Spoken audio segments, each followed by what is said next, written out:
Wag that tail like I'm coming home. Make the booty drop, make the booty mount.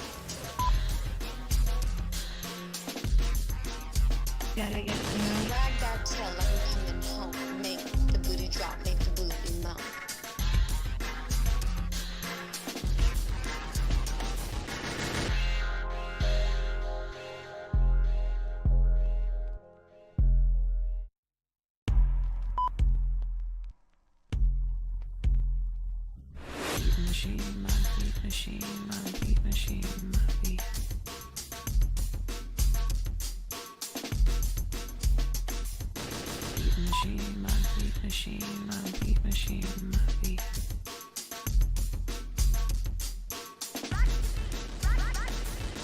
Wag that tail like I'm coming home. Make the booty drop, make the booty mount.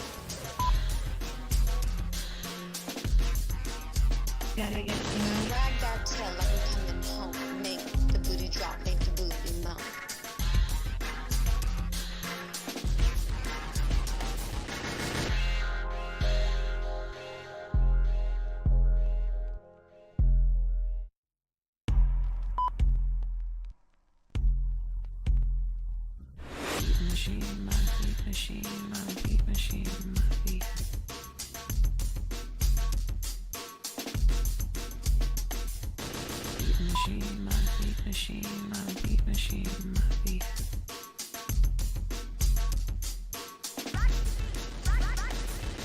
Wag that tail like I'm coming home. Make the booty drop, make the booty mount. Gotta get Wag that tail like I'm coming home. Make the booty drop, make the booty mount.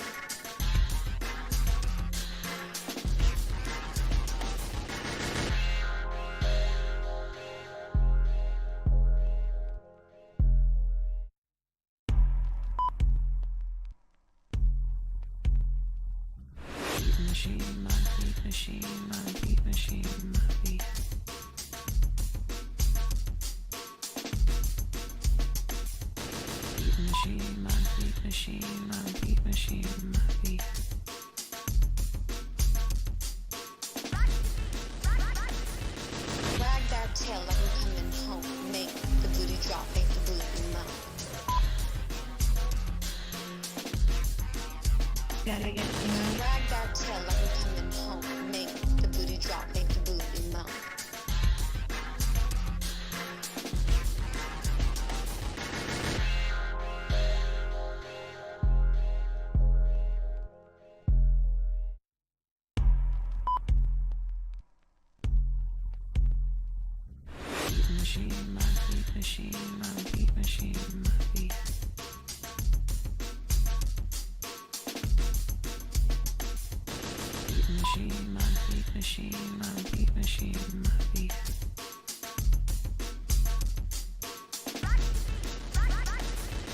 Wag that tail like I'm coming home. Make Nailed it.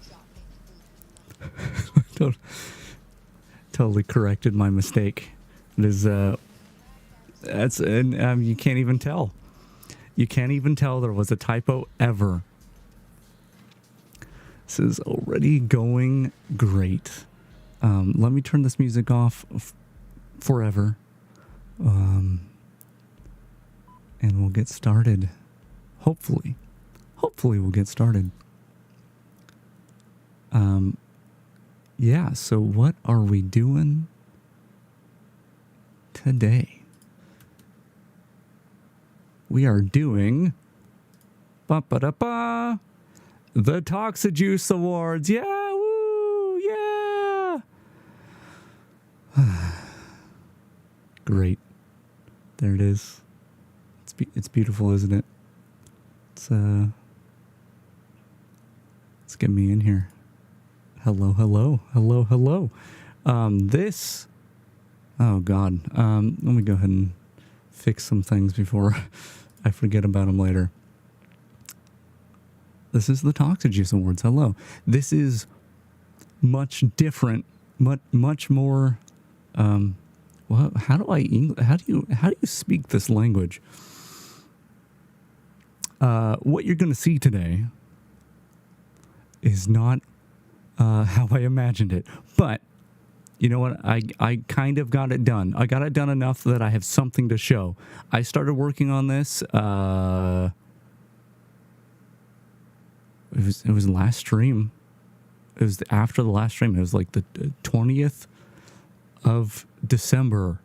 I thought, well, why don't I make Game of the Year stuff? Why don't I do that?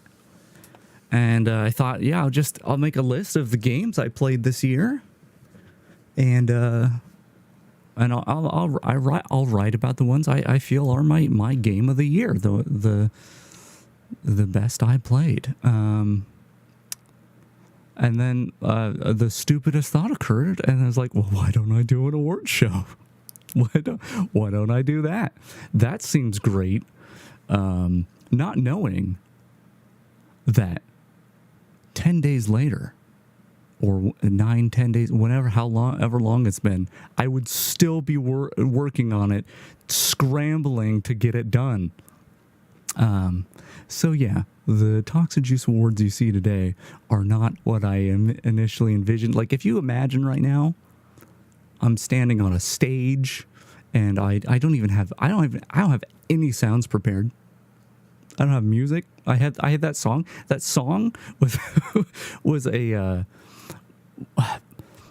was playing on like an intermission thing before I think a Microsoft E3 started one year, and I thought it was like the dumbest thing. And I took a recording from that stream, and I have never been able to find that song. So I'm hoping that DMCA, I get flagged for DMCA, and they tell me what the song is on this video. But anyway,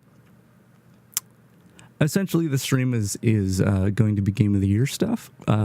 But Game of the Year for me is different. Is different than if you watch or read any publications, if any games journalists, when they do their Game of the Year, they do games that released this year, which makes sense. If you're going there for game news, you're gonna want the stuff within the year. That's not how this is gonna work. For how this is gonna work, well, it's gonna be pretty loosey-goosey. This is probably gonna take a while. I do have categories. I have categories set up of different. I thought of different things. I thought that game was the most blank, and so I have categories like that, right? My order has shipped. Thanks, Amazon. I'm in the middle of something. You can't see that. There was nothing. I've been working really hard. I haven't. Did I say that? I've been working hard on this, and it's not.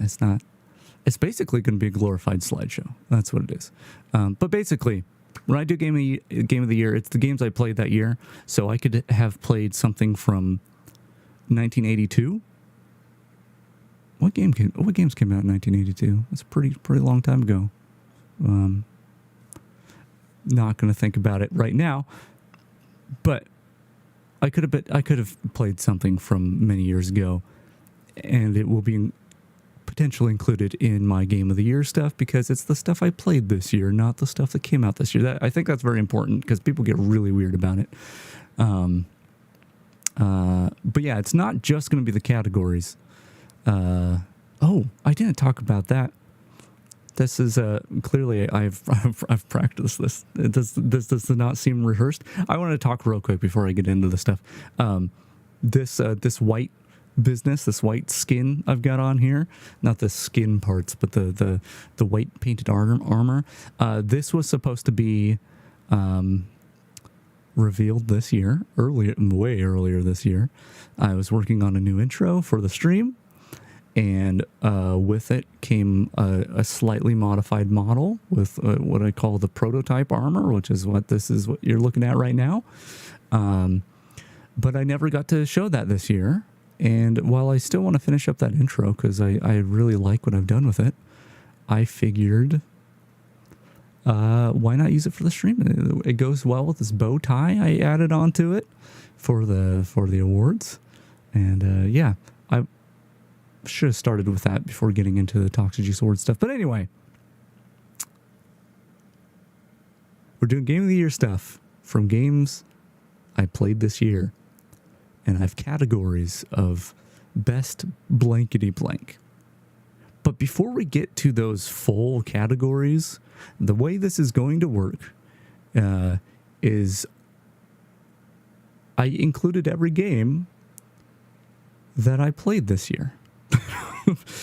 This year, the year 2022, every single game I played,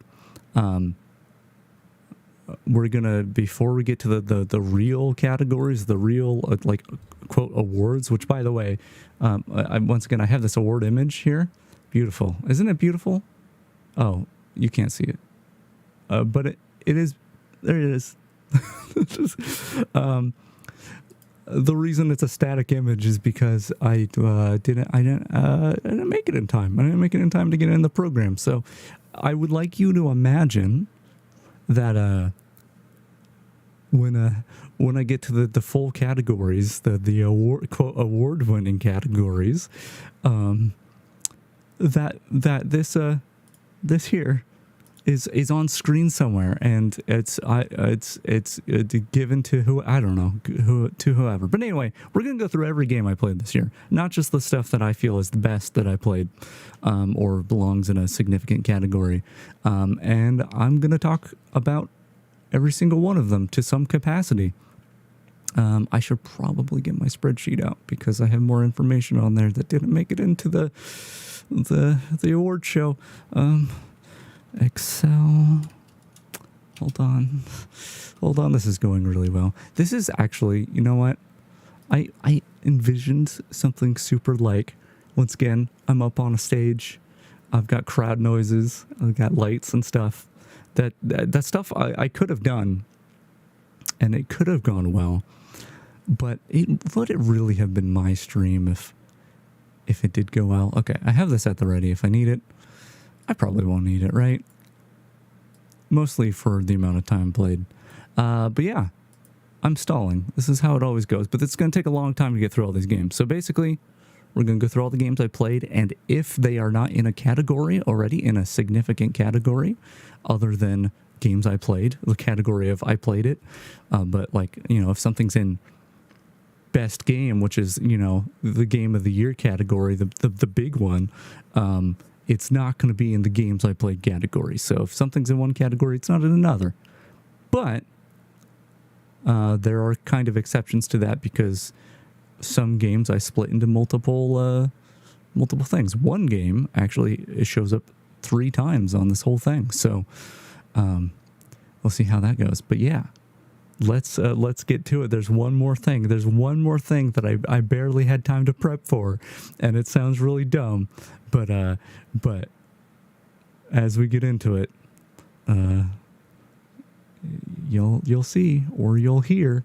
So let's do it. Let's get to our first category. Oh God, what button do I press? It's this button. There we go. Our first category. Sound effects would have been so nice.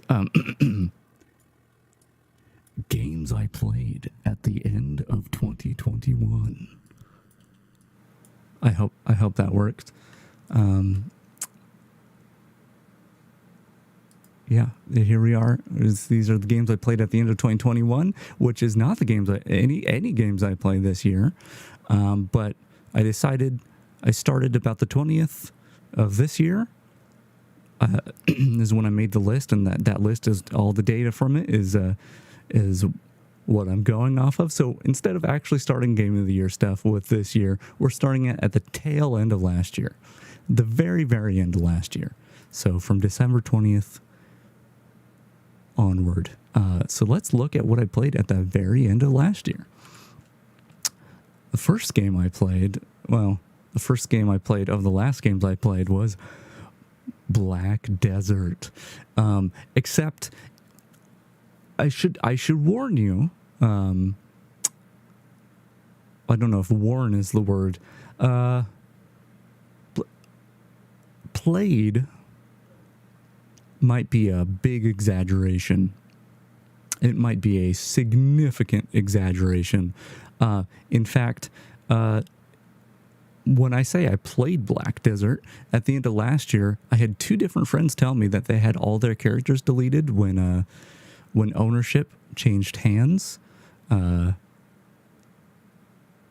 I don't remember what company bought the game out, but I literally downloaded it to go to the characters screen to make sure my characters were still there, and hey, they were. I don't know if I'll ever play this game again. I kind of want to. I like that. There are things I really like about Black Desert. Black Desert, I really like that it's it does a thing, one particular thing, one specific thing that I've never seen another game do, and that is you can basically bot the game, but it's official. It's like an official thing to do, right? So you can sit down for fishing, and you can have, as long as you have the stuff set up, you can have your character automatically fish, and then you can minimize the game to the tray, and it doesn't render anything. And your character will just be essentially botting without you playing. Like, you can idle this game as long as your computer's running and just keep getting stuff.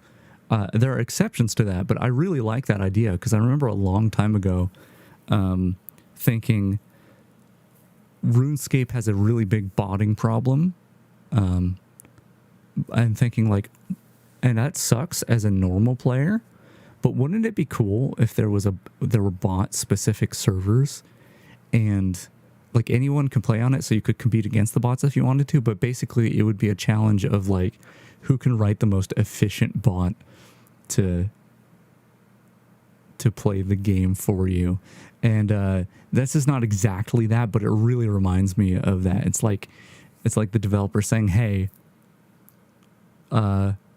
this game's a grind. Let's make our players grind the game even when they're not at the computer. Yeah, it's that's most of the positive things I can say about this game. And once again, I basically didn't play it last year even. I don't remember the last time I actually played this game, but there you go. I feel like I need music. I didn't think I was gonna put any music on in the background, but we're barely through one game of many, and I didn't play this game pretty much. So let me see if I can grab something. If I open up my media player again, is it going to break everything? Are we okay? Let's put some Tower Unite stuff on again. Can I make it loop the playlist? I guess we'll just go with our Ball Race Galaxy standard.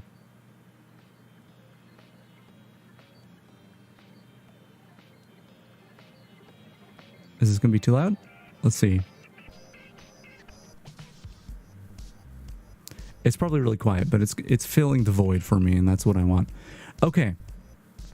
So, before we move on to the next game, I would like to point out a few things. Obviously, you can see the title of the game in the top right. I have to look top left because I'm facing towards the stuff. But also down here, I looked at it right down there. This is credits because I tried to grab as many videos as I could that I already had sitting around somewhere, whether that be on YouTube or on my hard drive or whatever.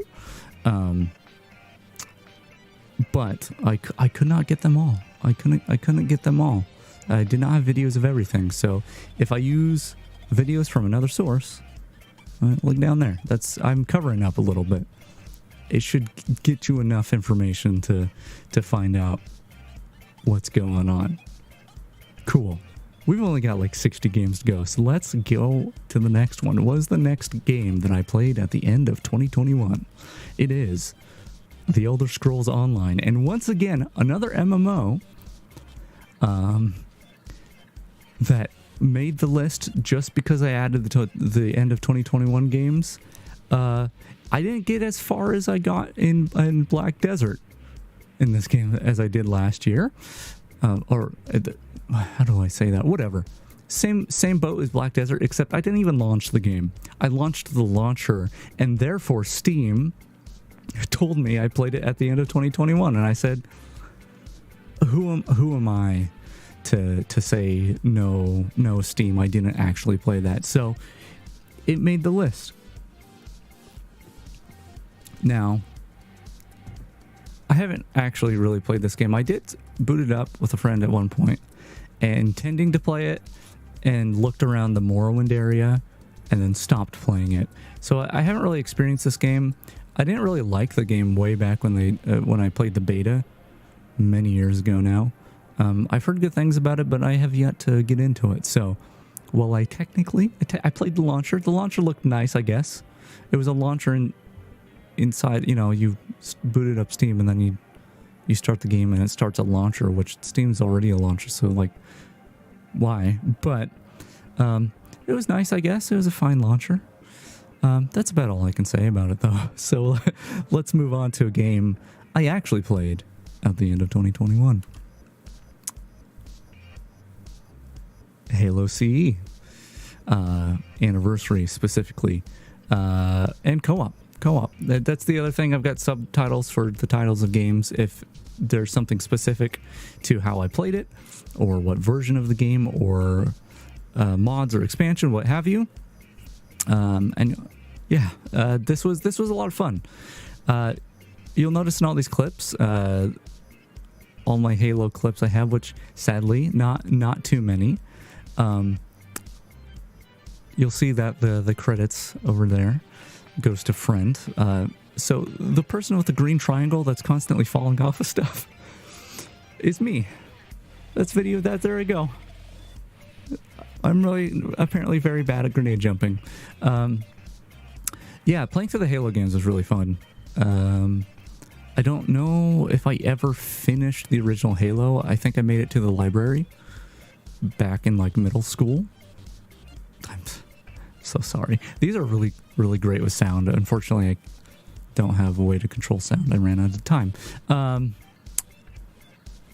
Yeah, we finished this game, I think. Hold on. I have that in my spreadsheet. I'm pretty sure we did. Yes. I'm actually on the wrong page of my spreadsheet. But yeah, we completed this game. And the anniversary stuff's pretty cool. I think they fixed flaws that were a part of the PC version forever. Maybe not all flaws, but like the normal mapping stuff I think they fixed. I don't know if they ever fixed like the plasma not getting brighter and all that when you shoot it, but yeah. Halo CE was a lot of fun. Also a lot of fun was the game we played after, Cursed Halo, which apparently there's a 2.0 that released this year, so I'm gonna have to come back to this. But Cursed Halo is a lot of fun. At the time, no, God, once again, that's me dying there. Cursed Halo is a mod by Inferno Plus. You can look up Cursed Halo. You'll find it on his Patreon. And sadly, we had to do, because we just had the Master Chief Collection, we had to use a third-party mod that allowed Cursed Halo to work just from Master Chief Collection. And sadly, that meant that the multiplayer maps, not the non-campaign maps, did not function correctly, which was sad because there's a lot of neat stuff apparently in those. But the 2.0 version, from what I read, has native support for Master Chief Collection. So yeah, I'm gonna have to return to Cursed Halo. I think there's because there's apparently more stuff too. So yeah, Cursed Halo, I recommend it. It's a lot of fun, a lot of wacky stuff, as you can see here. But this is just like at the tip of the iceberg. It's wild. I think we completed the whole game this way. I don't think I intended to complete the whole game this way. Yeah, no. I remember the end of it being very difficult because the warthogs are weird. Yeah, and that's Cursed Halo. if I keep this pace, we'll actually finish the stream today and get to the award categories. But the last game I played at the end of 2021, going into 2022, was Final Fantasy XII, the Zodiac Age. Sadly, didn't get very far this time. I played this game to a significant degree, I feel, back in like 2018 or something. Maybe 2019. I don't know how far I got in it. I never completed it. But it felt like I played a lot, like plenty of hours. And at the end of the last year, I was like, okay, you know what? I think I should try playing through this again. And I got some distance through it, just barely, like a few hours in. Like not even really to the heart of the story. Like barely even introduction to the story, actually. And I was gonna do it, but there was more games to be played, and sadly fell off of it. Which means that I once again did not add to my collection of completed Final Fantasy games, which I was talking to a friend about it the other day, and I think I've completed 3 Final Fantasy games, 2 of which are Final Fantasy VII, because I've completed Final Fantasy VII and the remake, what there is of the remake right now, except for the DLC. So yeah, I've started up a lot of Final Fantasy games, never completed more than a few. But maybe 2023 is the year. Who knows? But that was all the games that I played at the end of 2021. Let's get the voice out for the next category, which is the big one. That's the one that's going to take the longest. But we got to get the voice out. So let's do it.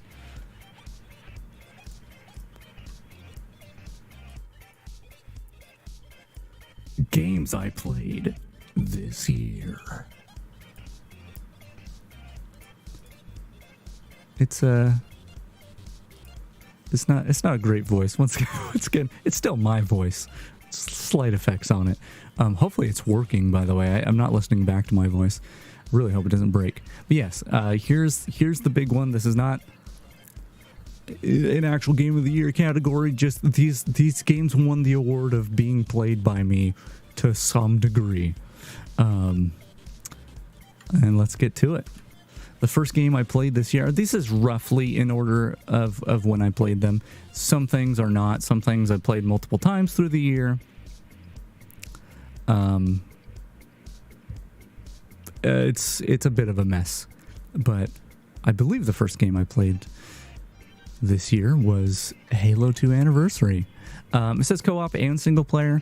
Once again, the same friend I went with through Halo 1 and Cursed Halo. We kept up the Halo journey. And we played through Halo 2 Anniversary, which was a pain. So the single player stuff was I think I was just trying to get achievements while my friend was not available for the most part. I believe if both of us didn't get all the skulls, I believe I got all the skulls that were available in Halo 2. And I remember looking up speedrun or trying to do speedrun strategies for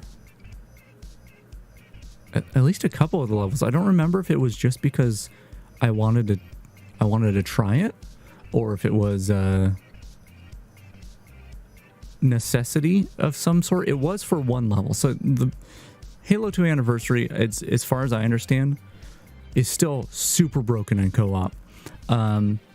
We almost gave up on actually completing the game because there were multiple times where we'd be most of the way through a level and it would crash. It would crash. It was wonderful because in co-op, you gotta start at the beginning of the level, at least in Legendary. By the way, we played all these in Legendary. I guess that's worth noting. Yeah. Yeah, it really sucked. And one of the reasons, at least on one of the levels, I looked up the speedrun strategy was because it was like, okay, this level is consistently crashing on us. If we can get through it as fast as possible, maybe it won't crash, which did end up being the case. I wanted to get the full co-op legendary campaign, and we were able to do that. Unfortunately, I have a higher tolerance for this kind of stuff than my friend did, and they did not really want to do the speedrun stuff. They were pretty irked at the whole thing. Also, hello, Leiru. I'm in the middle of a award show.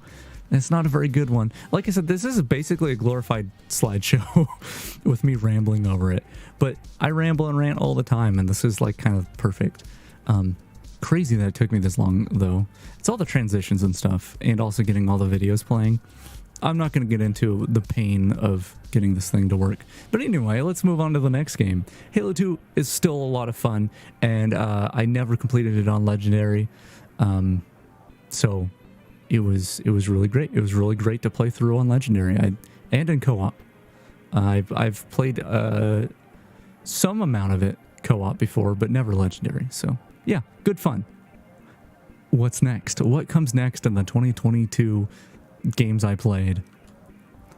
It is Halo 3. What a surprise. We played through Halo 1, Cursed Halo, Halo 2, and Halo 3. Halo 3 being my favorite. I love that game. My favorite Halo.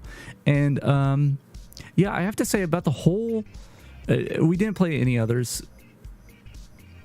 I still haven't played through ODST, which I heard is great. I kind of want to play it solo because I've heard it's like the story's really good, and I feel like I could. I get kind of goofy when I play Halo, and I kind of, especially in co-op. So yeah, I feel like solo ODST will help me absorb it better. But still haven't played 4 or 5 for that matter, or Infinite. I wasn't even going to include Infinite. But I have to say, from what I played of Halo Master Chief Collection, other than like the crappy glitchy stuff, they really did good stuff with it. I don't know if that's changed since the beginning of the year. Keep in mind, I played these at the very, very, very beginning of the year. So it's been almost a year since I played all this. But yeah, like in Halo 1, like you can customize the vehicles you can get into if you have them unlocked, and it's super cool because like they'll show up as that vehicle, and if your friend doesn't have it, they can then get in like your green ghost or whatever. And like the customization stuff is really cool. And just being able to play Halo 3 on PC is wonderful. My favorite Halo. But yeah, we played through this on Legendary, got all the skulls, of course. I don't think I can play through Halo 3 without getting all the skulls. It's one of my favorite things to do. I love this game a whole bunch. I'm not going to spend the stream talking about Halo Infinite, but I think this is the last Halo I played this year, so I will say that I really, really hate what they did with Halo Infinite. I'm sure the campaign's fine, but the greediness of all the like skins and stuff, I don't care how good the new Forge is or anything like that. I don't ever see myself playing that game. Maybe one day, but it's nice that the Master Chief Collection is still the original games and then some.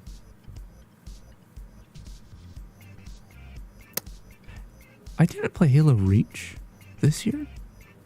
Sorry, we must have played. Did we not play Halo Reach? I don't remember.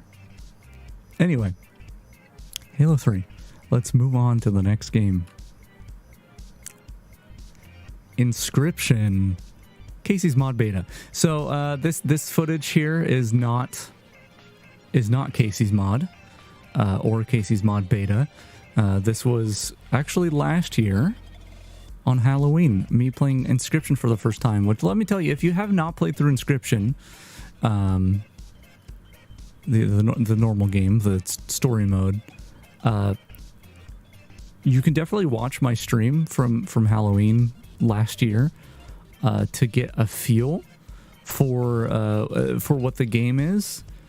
But I'm so glad I stopped playing. I stopped streaming when I did, because the game goes off the rails in just some wonderful ways. There will be some spoilers today, but I'm not going to spoil this game. But anyway, this footage is not of Casey's mod. Casey's mod, I don't know how it's changed. I only played the beta, and it was like every day the beta had nerfed or buffed something, or the gameplay was a little different. So who knows how different it is from what I played. But the beta was awesome. It was the card game. It was not. There's no story attached. I mean, I think there was minor story attached, but it was a roguelike. And you had different, like, I can't remember if it was different starting decks or, like, modifiers on the runs. I can't remember exactly what it was, but that's right. It was different modifiers that made the game more difficult. And I think the difficulty had, like, a point modifier or something. I can't recall. But not as impactful as the Inscription story mode, but it's a really cool card game. So the fact that they made just a card game out of it, and something that doesn't progress a story, or like you don't get locked out of anything because you're far enough in a story, like it's just a game mode, super cool. I actually, upon realizing that I played that at the beginning of the year, I re-downloaded it and intend to play it again soon. But yeah, Inscription's good. Casey's mod, I assume, is still good, but I'll have to check that out later. Next game, let's go. Let's keep moving. Dark Souls Remastered. Once again, another Inferno Plus mod. Same dude who made Cursed Halo made Dark Souls Remastered. This was it's a little bittersweet thinking back on it, because it was excellent. It was so good. It had that goofiness to it that you'd expect from a Dark Souls mod that adds Halo weapons to it, which, by the way, the Halo weapons work really well.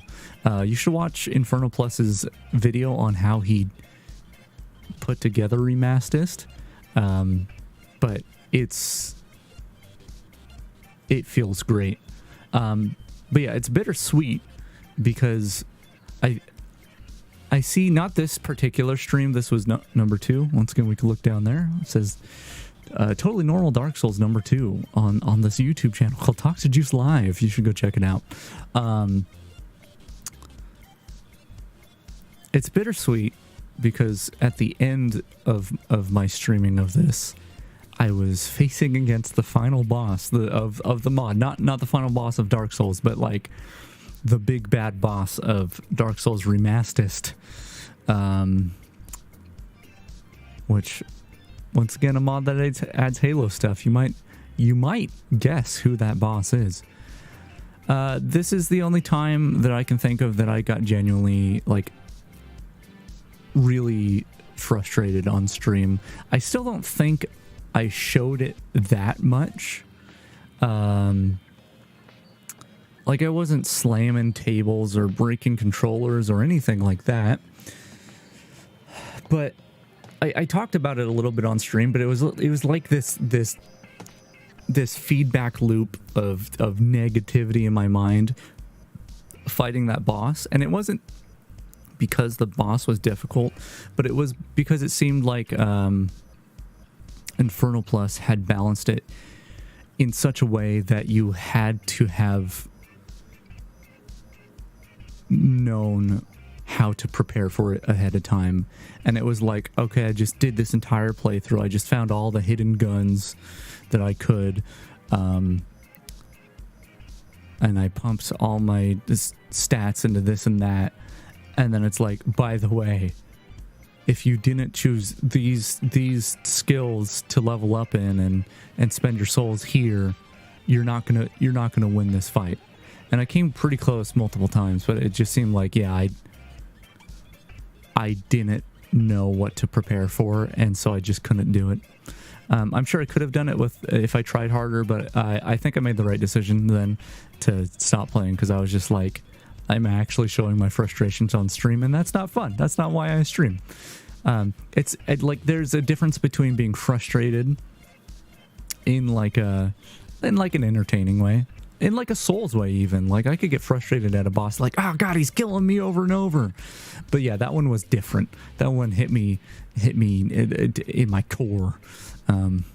But that is not. I wouldn't say that's a. I wouldn't say that speaks to the quality of the mod. The mod is fantastic.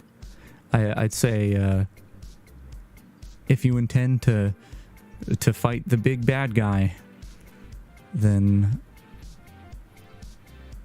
maybe look it up ahead of time. Look up what you need. Which I want to return to this and try that. That way when I fail, I'll discover, no, it is me. It's not the game. But yeah, very good. Very, very good. I really need to play more Souls mods. I really want to make the mod that I have wanted to make for a long time. Not the minimap mod, which, by the way, hey, that's working for the current version of Dark Souls again, and has a bunch of new features. Look up Dark Souls Remastered minimap on Nexus Mods. You'll get my mod, and it'll work. I swear, it'll work. That's not related, though. I did work on it this year. I did fix that this year, so it is within the year. Yeah, Dark Souls. Actually, I think this is the only Dark Souls I've played this year other than working on the minimap. So, there you go. Let's move on. This is going to take forever to get through all these games. I'm not going to have a throat by the end of it. Noida Together. So this entry is not for Noida, which, specifically, which, once again, just, not to spoil anything, but if a game is not in this games I played this year category, it's in a different category. It's in the actual quote award categories. Noida Together gets the award of being played this year. This footage once again is not of Noida Together. I didn't get any footage of Noida Together. This is just really early gameplay, like the earliest gameplay I could find of Noida, of me playing Noida rather. Which, hey, look, I've got a lot of charmed friends, so it's kind of like Noida Together. But anyway, Noida Together is a mod. It's a really cool mod that it's like co-op. It is co-op, but it's not full-on co-op. The world does not sync because that would probably just be a massive amount of work, unless they added that somehow. I haven't looked at Noida Together since the beginning of this year, but yeah, it's a mod where the two, if you have it set up this way, you can actually not set it up this way, but essentially it's intended to be play as everyone playing is playing on the same seed, and they can see each other going around the world, but they can't interact with each other's worlds. I think I'm not sure if there's any sort of world interactivity, except they can send wands and spells into this like bank system, and that bank system is shared with all the players. So it can be like, hey, I found this really cool wand, or hey, I know you're not very good at making wands. Let me show you an example of like using a chainsaw on a wand, and you send it over to the friend, and the friend uses it, whatever. I think maybe gold and orbs and perks. Yeah, gold, orbs, and perks, I think, are also shared between each other, which means you get multiple perks per holy mountain. I don't remember, but it's a really, really cool mod, but unfortunately, it requires a friend who wants to play Noida. Which I feel terrible, because like at this point playing Noida, I was awful at it. Just completely new to the game, but I was so amazed by it too. I was so like okay, this game is clearly incredibly difficult. The most unforgiving game I've ever played. But I hadn't looked anything up about it, and it's just like, oh, Noida has all this mystery around it. Even for experienced players, there's still secrets in this game that are just slowly being chipped away at. That the community hasn't solved. Like, there's still mystery, but like when you play the game for the first time and you have not played it before, you've not seen anything about it, it is like the most crazy, like, I don't even know how to explain it. Like, it's like, oh, this is like a roguelike with different levels, but it's like, oh wait, but it's open world, and so there's that mystery of just like how the game is, but also just there's so many secrets, and like the world is huge. I was enthralled with it, not to mention the tech behind it, the fact that everything's physically simulated, like every pixel is physically simulated. It's the coolest game, and that was allowed me to power through and get better at the game, even though there were times where I was more mad than Halo Remastered. Oh God, I was so bad at, I'm still not good at the game, but I was so bad at the game. Just watching this video. Anyway, the technology and the intrigue of the game were able to keep me going, keep me interested in it. However, I convinced my friend to get the game, and we played Noida together. And they were not compelled by the mystery of the game. They were not captured by it like I was. And it ended up just causing them a lot of frustration and basically no fun. And I feel really bad about that, because I convinced them. I'm like, this game's great. It's such a good game. And we played Noida together, and that part was all right, but it wasn't really the Noida experience. And I was like, well, you gotta experience the Noida for reals, and learn some stuff. But yeah, just caused my friend some pain by suggesting this game. So it ended up pretty bad, but still Noida together. Once again, that's not a oh my God. I'm just watching this video. What did I do? I don't even know how early on, like me early into this game, I was able to get infinite friends. I didn't look at the wand, because this was before I killed any bosses, I'm pretty sure. So I didn't have any Greek letter spells. Maybe it was just a wand with just a ton of eggs.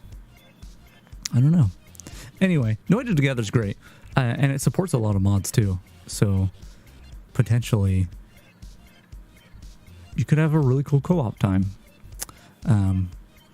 I didn't as much, but that's okay. Let's move on to the next one. Oh, you can see my cursor. That's actually kind of nice. Let's remember to bring it off the screen. But hey, look at this. There's a little Noida there. Yeah, let's continue on to the next game. There are literally like 60 of these, so if I take this long in every game, it's gonna take a while. Next game is Sea of Thieves. This was fun. I had a Game Pass for like a month or something, and I popped open Sea of Thieves for the stream. Just this one stream. This is all I played of it. I didn't play any on my own. Sadly, none of my friends like Sea of Thieves. And to me, Sea of Thieves, the fun in it is the fun you can have pretty much with any game with friends. It's just the hanging out and playing a game part that's fun. Not so much the game. The game's all right. I wish it was better. I wish it was better. I talked about it a lot on stream. In fact, I think at this very timestamp, which I don't have the timestamp here, but if I throw these down in the description of the VOD, I probably will have timestamps with them. I think at this point I was talking about this, but yeah, Sea of Thieves, there's a lot of flaws with it for me. I know people are very split in the community about whether or not you should be able to have a PvE mode where you can't harm other players' ships. I'm very much for that. I think I don't want to play a game that I can spend hours and lose those hours of progress due to other players. I was just talking about Noida. Noida is like that, and you lose it to yourself, and it's like the game's pretty BS, but it's like at the end of the day, you learn how to avoid like how the AI works, but not every player is going to act the same. And yeah, so when I played this game, not this year, but on previously with a friend, it ended up with just frustration because other people were just throwing slurs and stuff at us and sinking our ship and stealing our stuff. And I was like, the first day we played, and I was like, nah, I just want to sail the seas and be a pirate against the ghost ships and stuff. I don't want to do that. So yeah, Sea of Thieves is neat, and there's also like not great, like I wish there was better progression, like PvE and like interesting progression where you actually like get better stuff and not just skins for stuff. I would love that from this game. But as like a casual, I'm sailing the seas thing, and I don't mind if someone sinks my ship. It's fine. It's a good game. It's got the best water out of any game as well. Look at this water. It's beautiful. I mean, my stream, I'm streaming a VOD of my stream, and the VOD of my stream is lower quality than the stream was itself, and even that stream wasn't that high quality because my settings have changed. So you're not going to see how pretty the water actually is, but it's good water. But yeah, Sea of Thieves could be better. I enjoy it, but could be better. Next game, RimWorld. I think I only streamed vanilla, but I ended up playing some royalty and ideology as well on top of that, plus mods. Definitely had mods in there. Nothing too crazy, I don't think. But yeah, RimWorld is a phenomenal game. God, I remember just glimpses of this game. I remember Chalaki over here, and this is here. My Chalaki over here. He was in the donkey pen, like smoking up some. What's it called in RimWorld? The marijuana equivalent, smoke leaf. Yeah, I remember when like the whole place was burning down and people were getting killed, and Chalaki was just in the donkey pen, smoking up, not giving a care. That was fun. It's a fun set of streams. The game's kind of a slow burn though. It's a little hard to stream because of that. But the stories you get out of it are great. I love RimWorld. I would love to return to it. I'd love to see what's new with the latest expansion. I have not seen it. I barely played Royalty or Ideology, so but they added some cool stuff. I'm interested to see the latest in RimWorld. Yeah, RimWorld is great. I don't think there's much to say about it other than that. Like, I would like to play more. It's a phenomenal game. I hear people always compare it to Dwarf Fortress, which, hey, Dwarf Fortress, the graphical version, the one that's not just ASCII characters, just came out. It's a little pricey for something that's like 20 years old or whatever, even if it does have a new coat of paint on it. So I haven't picked it up, but maybe what I enjoy in RimWorld that is similar in that game, I will enjoy in that game more. Who knows? I don't think you can organ harvest anyone in Dwarf Fortress though, so that's is it even worth it? I don't know. Let's move on to the next game. Half Pain, which is a mod for Half-Life. I'm just gonna let this moment play out.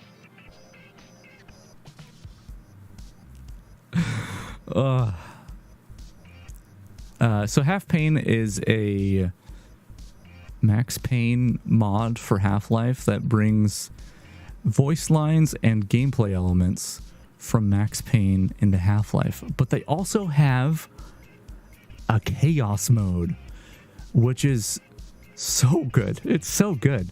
And the modes are customizable too, so you can change a lot of stuff with it. But yeah, so the chaos mode either makes it so just every so often, you can't really see it because my text up here is blocking it and it went away, but after a certain amount of time you'll have a modifier, things like controls are reversed or low gravity or whatever, the one that made a giant Max Payne head instead of a barnacle. There's a part where like what are the little guys called? The little grubby dudes, the little guys that bounce around. That sound effect totally made sense, right? I can't think. I will remember what they're called at the most inopportune time. But it turns that there's a modifier that turned those into penguins. It was very confusing. And so that's the other thing you may have just seen in the video there. Assuming my big head wasn't blocking it. It has Twitch integration too. So like, I can't remember if I had voting on where you could vote for what effect happens. I'm pretty sure that's a thing you can do. But at the very least, you can have it so like enemies you're fighting will say things from the chat, which I think is really fun. Yeah, Half Pain was great. I love a randomizer of any sort, and these like chaotic, like just here's the game but things are bonkers. I love that kind of stuff. Noida has the same thing built in. It has a Twitch integration that works the same. You can either I don't think enemies talk in that. I wonder how hard that would be. But you can have it so you're not logged into Twitch and it's just a random effect in Noida, or you can have people vote for it, and it's a similar thing. It's super cool. Yeah, Half Pain was fun. I liked it. Half-Life's already good, and just Chaos on top was great. Didn't ever finish it, I don't think, but I think I saw enough. Let's move on. What did I play next? Project Zomboid. By the way, this was a secret stream, and I was talking like this the whole time. It wasn't a very good stream. Yeah, Project Zomboid. I didn't write down. I didn't have a little subtext. I played both co-op and a little bit of single player. Most of the single player I played was on stream here, though. So if you can find the secret stream, it's hidden. The secret streams are still live, by the way, and you can still find them. Like you don't have to have a secret code or anything. You just have to look for them. But yeah, you can still go watch the stream and see how it was. But yeah, Zomboid was great. I think they've added more since I last played. I'm pretty sure. This game's been around for... I was just talking about Dwarf Fortress being around for a long time. This game's also been around for a long time. But rose in popularity either at the beginning of this year or end of last year, something like that, because they added the co-op, which at the time was incomplete. I don't know how much more complete it is now. But that was my introduction to this game, was playing in co-op, and it's really, really cool. It's one of those games where you really gotta you can tune it to your preferences, and that makes it better. Like I've seen a lot of people who just like, no zombie infect. I don't want zombie infections, and like that seems like the opposite of what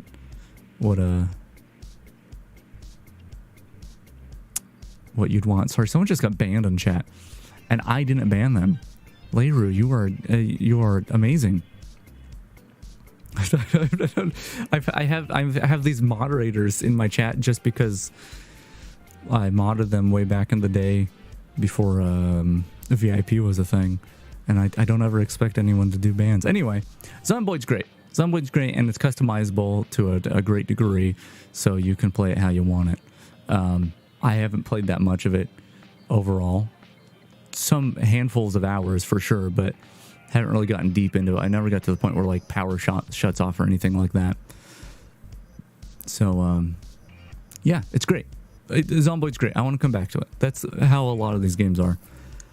Haven't played enough, want to play more. let's move on. Let's go on to the next game. What game is this? Risk of Rain 2 single player. Listen, this is spoilers for potentially next year's Toxijuice Awards.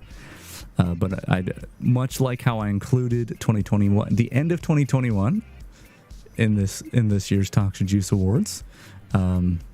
Next year I might do the same thing and include the games I played after I started making this list.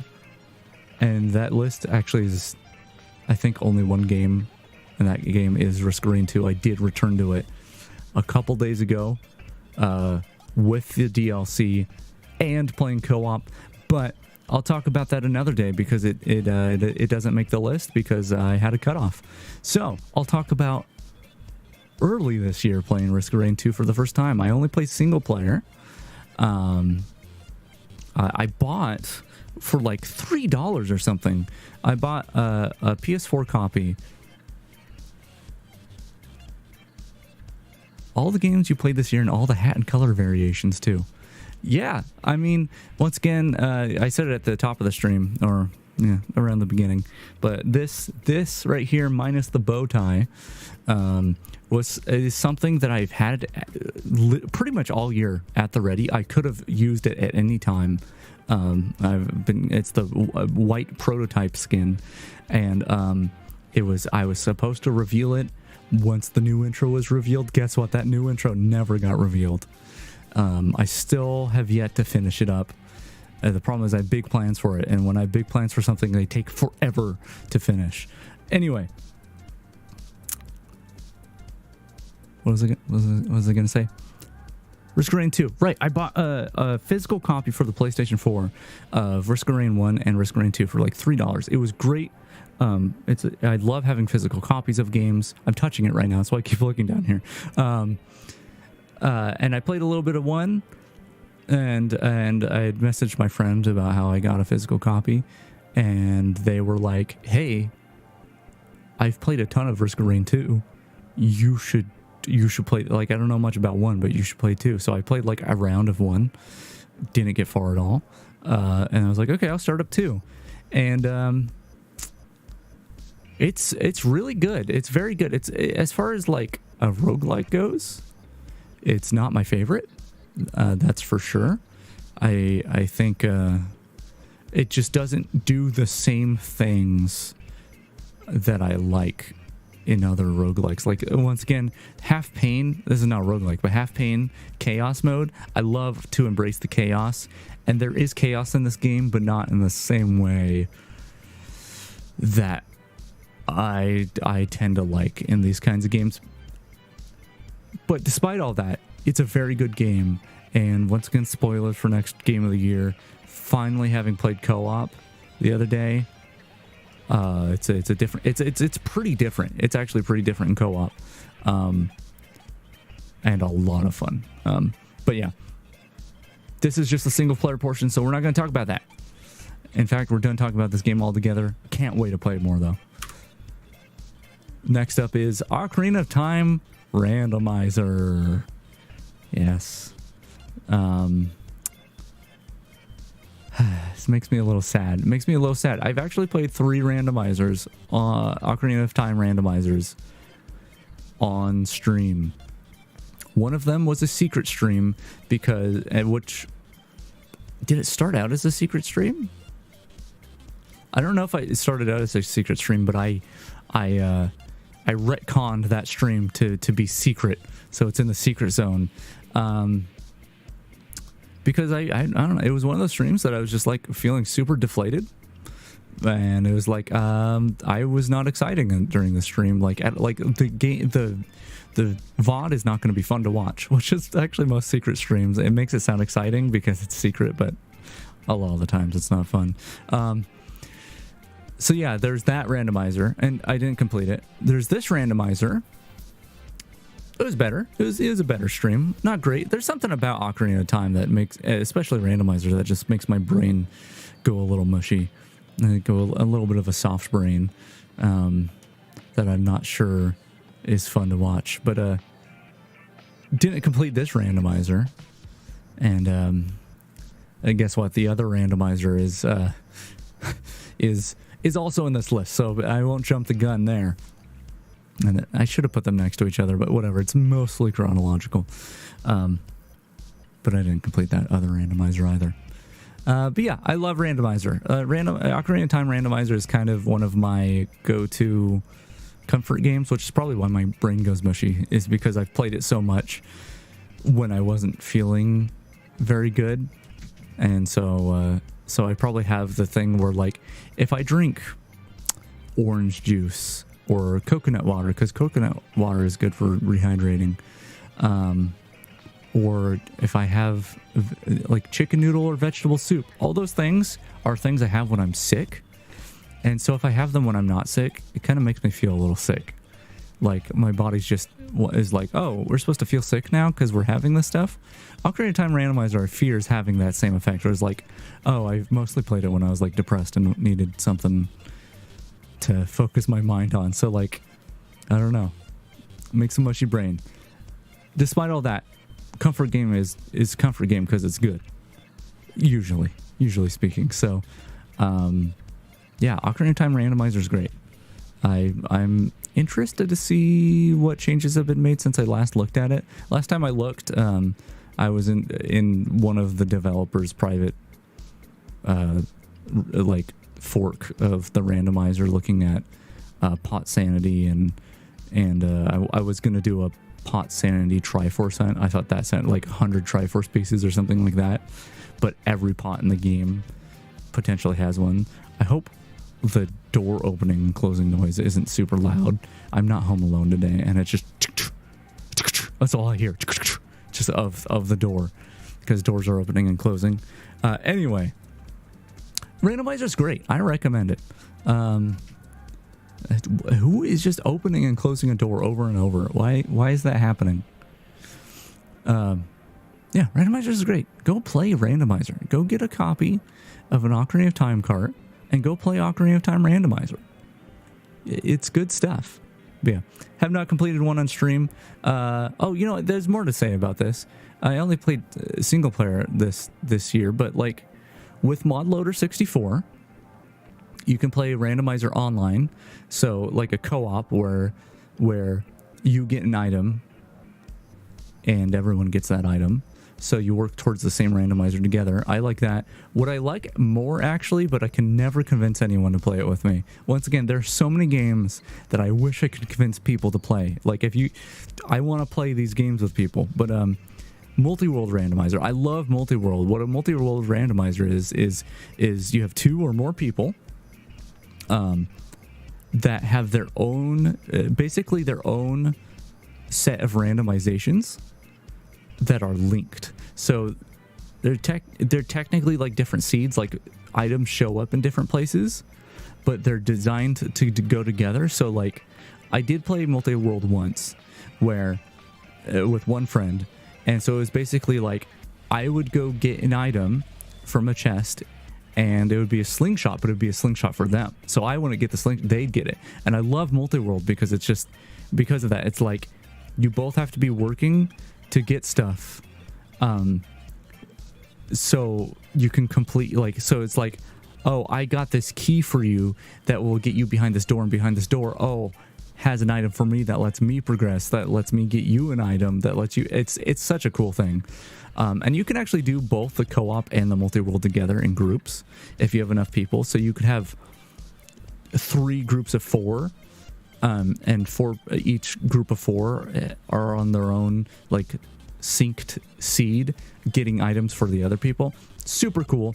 Randomizer has a lot of possibilities. I recommend it. And I'm done talking about it. Let's go. Go to the next one. Valheim. Pretty much only play co-op. I might have played a little single player. I mean, I did flatten an entire area on my own. Well, my friend was sleeping. But yeah, Valheim's really cool, and I think they just launched a major update, so I'm gonna have to go back to it. But we didn't get super far. I think we made it to the Black Forest and started mining some copper or something and smelting things. But it seems like one of those games where you got to put a lot of time into it to progress. Like the further you go, the more time you're putting in gathering resources and stuff. But it's really, really cool. It's really, really cool. It's one of those voxel-based games where, you know, not everything's a cube, but like the terrain can be deformed to a certain degree, and it's got this really unique look where, you know, there are PBR materials that, even for PBR materials, they look really interesting. But everything's like point filtered, so it's all pixely squares. It's this really nice combination between like simple graphics and more modern graphics. It's great. Yeah, I really haven't played that. Like, I've played hours of it, but I don't think I've played enough to really say much about it. In fact, I think I've only killed the one boss. I know a lot of people compare it to Terraria, presumably because of the bosses and the building and stuff, but yeah, the building itself is really cool. Yeah, I'd like to play more. Like most things on here, I'd like to play more. Let's move on. What is this? Enter the Gungeon. I played this with my cousin. He invited me over. And I was like, sure, I'll come over. I was like, I don't know what you want to do. Because every time I've gone over to my cousin's house, I've brought over like Mario Party or something. And I was like, yeah, I don't intend to bring anything. And they kind of didn't have any games for us to play. And so I was like, okay, do I have any games on my play or on PSN that I could quickly download and we could play co-op? And apparently I own Enter the Gungeon on PlayStation. I own it on PC as well. I don't know I have it on PlayStation. And yeah, we played it. And you know, it was probably the most fun I had with Enter the Gungeon. I played a little bit of it. I don't like it that much just because it reminds me of like Binding of Isaac, but it doesn't have the stuff I like from Binding of Isaac. But yeah, I had a lot of fun playing it co-op, even though he was not used to games like this. He was not doing very well. Did a lot of dying. I did a lot of carrying, but it was still a lot of fun. So yeah, I don't know if I'll ever come back to this game. I would like to see more of it. Like, look at that rainbow stuff right there. That seems fun. But yeah, there's just something about the structure of that game hasn't hooked me. But maybe one day. Let's keep on trucking though. What is this? Dreams. Yeah, I got Dreams this year and I went through the tutorial stuff and I didn't do much more with it. I've seen a lot of stuff with Dreams and what you can do with it. And someone who likes to just make stuff. Sorry, I'm like, blah. It's like there's an alien inside of me trying to come out. What is going on? That probably doesn't make any sense. It's like, I'm all burpy. Whatever. Yeah, someone who just likes customization in games and likes making games and hasn't done it in a long time, sadly. Dreams seems super cool. And like, I only did some tutorial stuff, but like it was like weirdly intuitive for making something with just a PlayStation controller, just a DualShock 4. I was really impressed by that. I don't have Move controllers, so I couldn't try those, see how those compared, but yeah, Dreams is cool. Dreams is really cool. I barely played any of those, so don't have much to say about it. So let's move on. Oh, VR Chat, which is a VR game. It's kind of redundant saying VR after VR Chat, but you know, you can play this in desktop. This was from my birthday stream. I showed some of the worlds that I created. Yeah, I showed some of the worlds I created. It was fun. It was fun. I don't know if I showed everything that I've worked on, but yeah, it was really cool to finally go around in VR and VR Chat. having played on desktop, only on desktop ever, not really knowing what it's like in VR, and seeing the worlds I made in VR and not just on desktop. That was really, really cool. I sadly have not made a return to VR chat like I wanted. There are a couple small prototypes that I still have sitting on my hard drive of worlds that that I would like to get around to making. I think there's some really cool stuff that you can do. But yeah, like I don't even know what VR chat's like these days. This is all I did of it.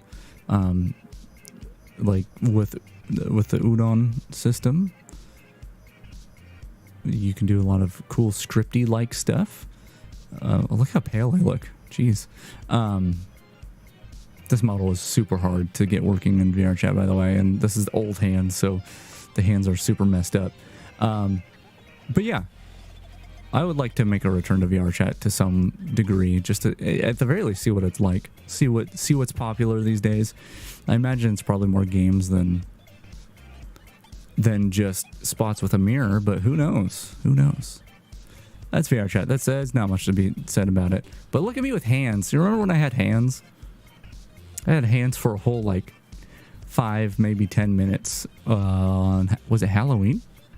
Yeah, it was Halloween. I still have not been able to get hands working properly with this. I would love to have done that for the Toxijuice Awards, but it didn't happen. Didn't happen. Let's move on. My throat's I'm already feeling it. Portal. Portal. Yeah, so was this first? This is out of order. Yeah, so this is only, like I said, roughly, these are in order that I played them. This is not correct. I played this after the game that's probably going to show next. But yeah, I was going through the Half-Life series, including the Portal games, and this was the second I played in that series, maybe. Technically, I played Half Pain. Still want to do that. Still need to go back to this. But yeah, this was a fun stream where I was in a constant panic the whole time, silently in a constant panic, because usually when I play Portal, and every so often I do, it takes like an hour and a half maybe, and I just zoom through the levels. I had not realized that I knew about the radios that were hidden around as a part of an ARG before Portal 2 came out. So I knew about the radios. What I didn't realize until the stream was that the radios actually did something when you brought them to secret spots on the map. And so that's how I spent this entire stream was finding the radios, and it took me a long time, and I was like, man, I did not account for this stream being so long, but I'm having a great time. That was a lot of fun. That was like, once again, every so often I play through Portal, and I play through it like the same way every time.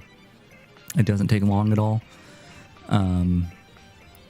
So this like breathed new life into this game, and that was really, really cool. Let's move on. Black Mesa. See, I played this before Portal. I had it out of order. I think I have it. Yeah, I had it out of order. I'm pretty sure I played this before. Black Mesa was great. I followed the Black Mesa project, which, unless it was a different project way back in like 2005 that I'm thinking of, but I've at least followed some iteration of a bringing Half-Life 1 into non-gold source in a meaningful way, some sort of project like that. This is the one that ended up finally coming out. But yeah, many years I've followed the Black Mesa source and all of them. Cool things that were meant to do this, which was recreate Half-Life 1.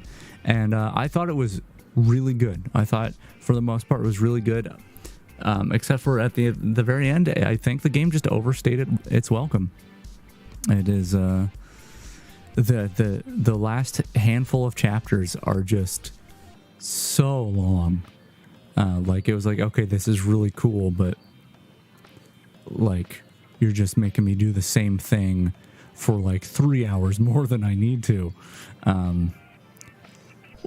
And that's pretty much my only complaint. I mean, there were times where I got lost because they decorated areas that were not relevant to where you had to go, and my memory of each of the parts of Half-Life 1 are a little fuzzy, so I did get stuck just because I was just looking in areas that were just not relevant. But overall, I think it's a pretty good representation of Half-Life 1 in a bit of a new format. It's pretty good. All right, what's on next on my games I played this year list? Right. God, I forgot. I keep forgetting that I played it. Not on stream. I did stream it to a friend, but I played through SCP Containment Breach again. And this is still probably the scariest game ever. You know, there's a lot of spooky games out there that have their spookiness to it, but this one is just... I mean, SCP stuff in general is haunting. But yeah, Containment Breach is like... yeah. This mother effer. Because he could be anywhere. Well, I mean, any of the SCPs could be anywhere, pretty much. You just constantly have to be on guard, and you have to control your blinks. Like the reason screen goes black every so often is because you have to control your blink. Like, this game's terrifying. Not as much because, like, how do I describe this? Phasmophobia is scary because, like, at any moment the ghost could get you, pretty much. Like, if you don't know what kind of ghost it is, like, it could be your sanity's at a point and it's an early hunting ghost and it's gonna hunt you, or it could just do a ghost event and jump scare you, and I don't like jump scares.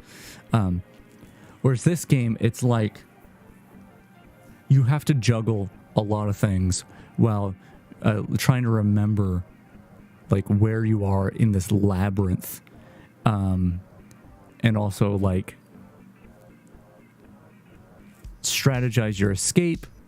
And there's so much going on. It's terrifying.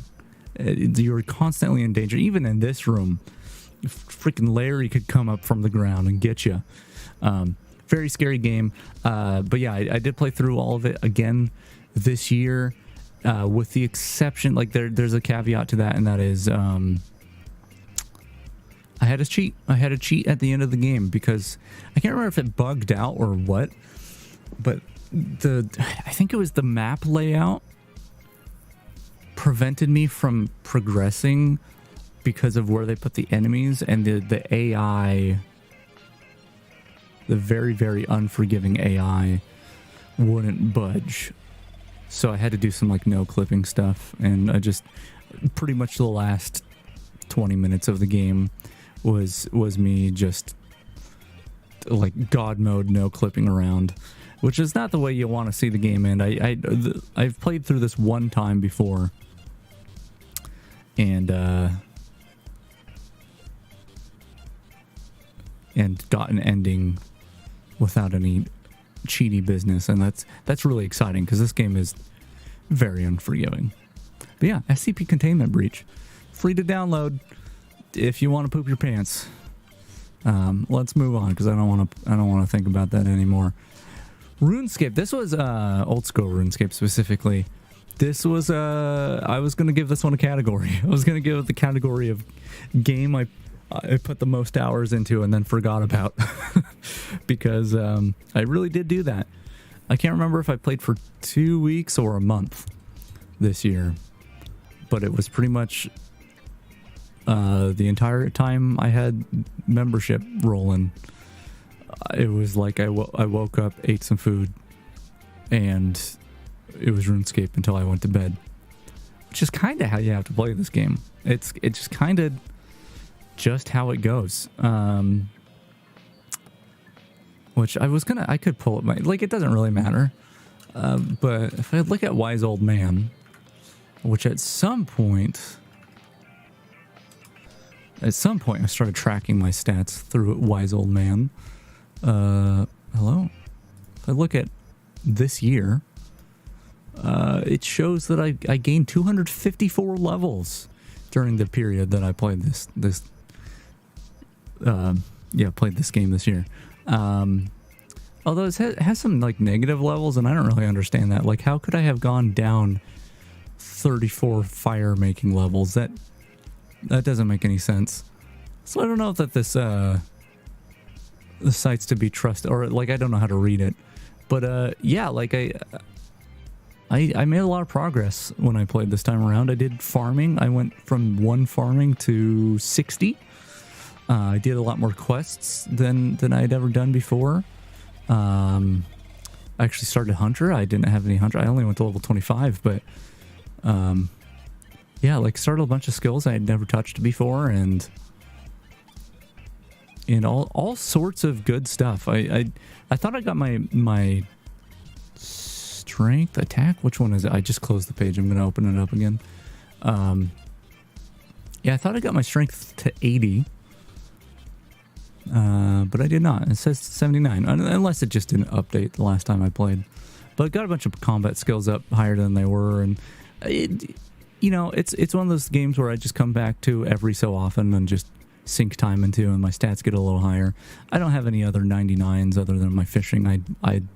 I got up in like 2015. But yeah, it's still a game. There's a new skill coming out soon, though. So maybe I'll actually touch it again. They're actually adding a new skill to old school RuneScape. As far as I know, unless they cancel that. Yeah, I'd love to see what that is. Maybe I'll return to it, but I have no plans on returning to it.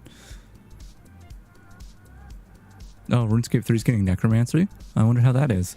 RuneScape 3 is really not my cup of tea. Except there's a lot of cool stuff in RuneScape 3. I kind of wish there was a little bit of a middle ground.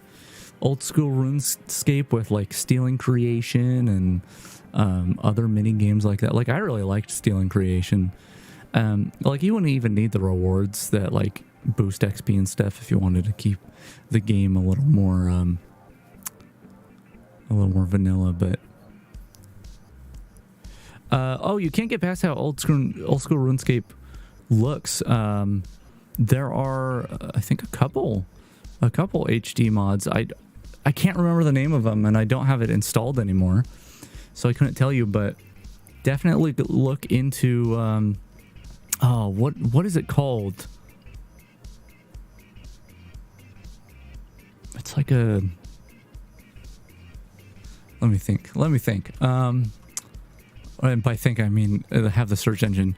OSRS HD. Not HD client. 117. I don't know if this still exists, but 117scape's HD plugin is what I'm coming up with. That was an HD plugin that was for RuneLite that made the game look really good. Like, really, really good. I was very pleasantly surprised by it. So if it's just the visuals of old school RuneScape that deter you, definitely look into that. But yeah, old school RuneScape is a grind. There's nothing more to it. It's just a grind, and sometimes you feel the grind, sometimes you don't. I think RuneScape 3 is a little more lenient, but also the things that really deter me for RuneScape 3 are I boot it up and it feels like I'm playing a mobile game. and not RuneScape Mobile, but just like a, I don't know, tap this thing and maybe get your daily login bonus, that sort of thing. And that stuff is just not my jam. But like I said, there's mini games and stuff in RuneScape 3 that I really like. So yeah, it's unfortunate, but old school RuneScape's where it's at for me. If I'm playing RuneScape, I don't intend to play anytime soon. Yeah, but one day, maybe years from now, I'll probably boot it up again. As long as my account's there, I'll just keep on trucking.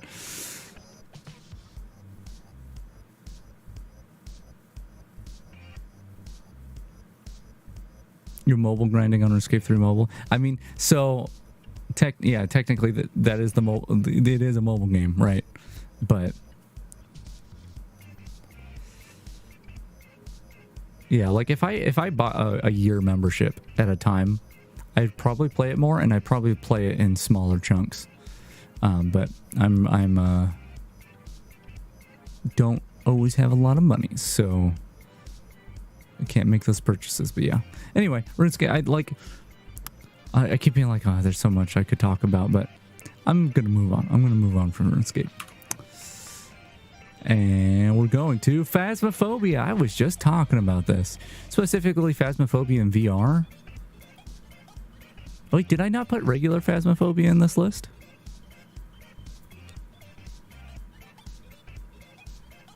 I don't remember. I had it on this list at one point. It might be later. It might be later in the Toxijuice Awards, games I played this year. Anyway, I just want to talk about the VR part of this slide. Who knows if Phasmophobia is later on the list. This was the year that I got a VR headset, which I've grown to hate, but it has been very cool to play things in VR that I had not. Well, I hadn't experienced any VR, and that's why I have VR marked on most of these things, is because this was the year of VR for me, sort of, just because it was my first experience with it. But yeah, Phasmophobia in VR is really interesting. I don't know if it's changed much in the more recent patches, because I haven't played in VR since they added Sunny Meadows, the new asylum, because it was the performance was horrible at first. But they are on universal render pipeline now, so... Oh, is that a bug? There's no bugs in this game. This is a really early video from the Steam page, by the way. But anyway, Phasmophobia VR is a lot of fun. You have some advantages and disadvantages. One of the advantages is you can take more items with you, or at least you could. I don't know if they changed that. Because you've got 2 hands and 2 holsters, that's 4 items that you can bring with you. But I'm constantly dropping things. I can't. VR Phasmophobia is super hard for me, because it's just like, first of all, I can't just zoom in, click a light switch, throw a thing down, throw the candle on the ground. On desktop, it's pretty snappy. It's just go in, bam, bam, bam, get out. Didn't lose much sanity. In VR, it's like I'm slowly... Okay, first of all, I struggle with doors in that game. None of the other VR games I've played have had doors that I struggle with. This one, it's like... I've only ever really played co-op, so I have to be like, hey, can you come open this door for me? Because my VR hands can't do it. And then, yeah, I drop things, and you have to slowly lay things on the ground. Like, it's just way more cumbersome, and that puts you at a disadvantage compared to desktop, but it is fun. And weirdly, most of the time I'm so caught up in like trying to figure out oh, did I drop something? Okay, I gotta slowly put this down, that it's not as scary, because I'm so focused on, okay, hold on, what hand was it in? But yeah, Phasmophobia in VR is pretty good. It's a good experience, but cumbersome. Let's keep going. I also played Twitch RP. This was just this one stream was it for me. This is when I glitched. I was so stressed. This was the moment right here that probably sealed the deal. Hey, there's my like little bus over there. Yeah, I was gonna do like some RP stuff because RP is like awkward but kind of fun. Yeah, I got approved to join Twitch RP and play with the folks on there. And I mean, this all happened during the stream, but my mic wasn't working right for some reason, and then I fell through the world. I thought I was going to get in trouble or something, and then I couldn't find what I was looking for. It wasn't a great start, and I was so nervous to, like, the social anxiety was big by the time I was done with the session that I just never returned to it. Also, I think I had to reformat my computer shortly after this or something like that, so it got uninstalled. But yeah, it's sad it never happened. I mean, I think I'm still approved, so maybe one day I could come back to it, but yeah, just never happened. The stream's it, and I've thought multiple times of actually making this video private, just because it is just like me failing to RP because my mic's not working, and then just basically quitting. But yeah, I did that this year. I don't know if I'll do it again, but I did try at the very least. Let's keep going. Half-Life Alyx, which of course is a VR game. Half-Life, I had a lot of fun just messing around in this game. It feels really good. Once again, I kind of hate my headset at this point because everything's so blurry, close up, and it's not exactly super sharp far away either. And like the behind the head tracking, like I can't put my hands too far back. The Quest 2 was just, it was the only thing I could afford. Oh, look at that. I wonder who drew that. That's weird. It was the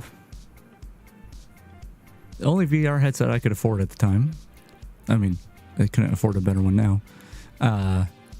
So it's what I have, but it makes games like this just not as good. But Half-Life Alyx was a lot of fun. I really need to return to it. I intend to play, do my first playthrough on stream. I have to, my save did get deleted. Yep, that's a giant penis. It's just there. It's just there. I chose this timestamp too. I could have avoided it in the Toxijuice Awards, but had to show off my art skills. Yeah, I'm gonna have to start this game from the beginning again. So yeah, maybe next year. Maybe next year we finally continue with the Half-Lifes, which there's some developments on the games after Half-Life Alyx that I'll play if I continue going through the series. But because I stopped playing this, I did not continue going through all the Half-Lifes, which I want to. Still got Half-Life 2 and Episode 1 and Episode 2 and Portal 2. And maybe even we touch Lost Coast a little, who knows? But we got to finish Half-Life Alyx first. So, yeah, one day. Let's keep going. How far am I through? I'm going to take a peek. I'm going to take a peek at how far I am through this list, because my throat hurts already. Oh no, I'm not that far. I'm about halfway through this list of games I played. But this one, keep in mind, if you see a game in the category of games I played, that particular game is not in a winning award-winning category. Once again, it wins the award if I played it, but nothing else. And so this game that won Game of the Year all over the place did not win Game of the Year in my heart. Yeah, I did one playthrough at launch, and I did a lot of stuff. I didn't kill every boss, apparently. Game of the Year is the one you choose. It's good advice. Like, well, I mean, the way I do Game of the Year, it's the one I choose of the games I played that year, not even games that came out this year. So, like, yeah, like, this didn't make it for me. I really do want to come back to this, but yeah, like, at the time that I played it, it launched, and I was in a not good place. My brain. Mental health is a serious concern, and I was depressed as hell when I played this, which, you know, playing any Souls game, it's dark and bleak and stuff, is probably not the best, but I wanted to play through it, so I basically forced myself to play it, and I played like, I don't know, 100 hours or so, maybe it was a little less than that. What, you can stand on that thing? Anyway,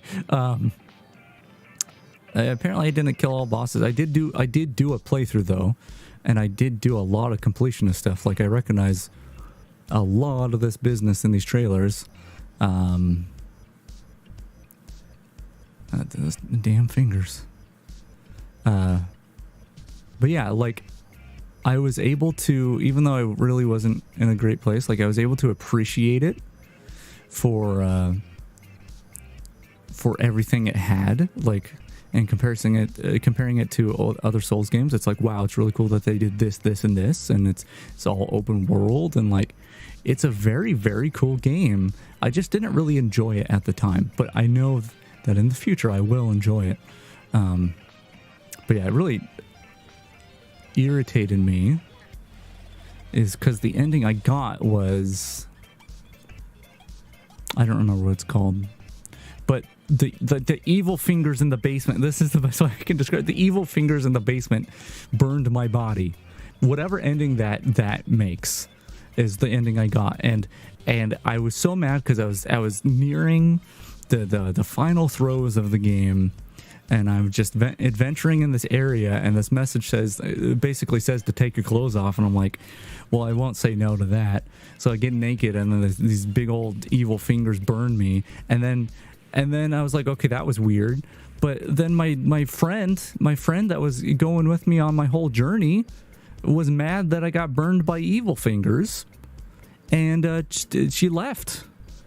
And that from that point on, I just kind of didn't want to finish the game. I did, so I was forcing myself even more. But I was like, man, I wanted to go all the way with the friend, with the friend that sometimes pops up at not bonfires.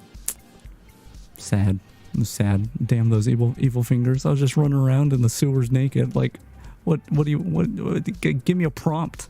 Give me a prompt that says, hey, it's gonna be bad if this happens. You sure you want to do this? But no, it just happened because I was naked. Anyway, I clearly needed to get that out. Gonna take a drink.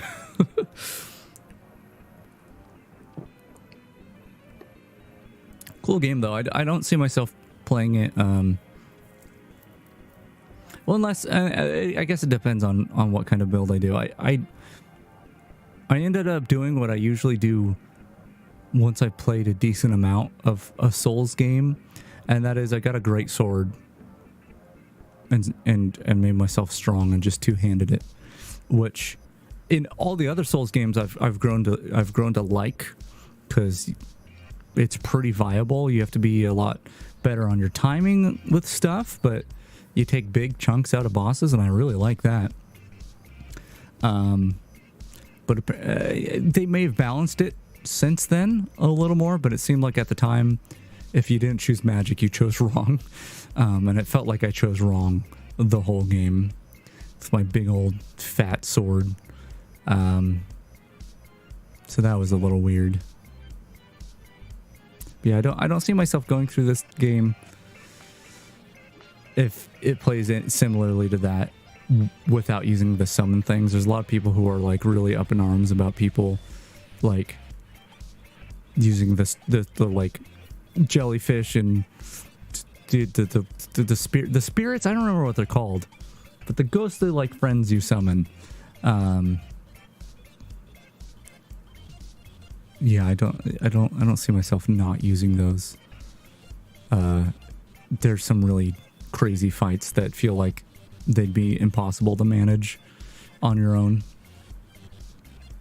Yeah, I look forward to going to this again. There is actually, you know what? That's the one thing I was gonna say. Co-op in this, as far as I know, I tried to do co-op a little bit at launch, but the servers were so buggy. I would sit there for 5 minutes waiting for someone to finally connect. I'd get into a fight, and then I'd lose connection, and so I kept wasting materials. But anyway, as far as I know, the co-op in this is pretty similar to the other Souls games, in that it's just like, you know, gotta have your humanity or whatever it is in this game, man. You gotta put down your summon sign. You gotta do this and that.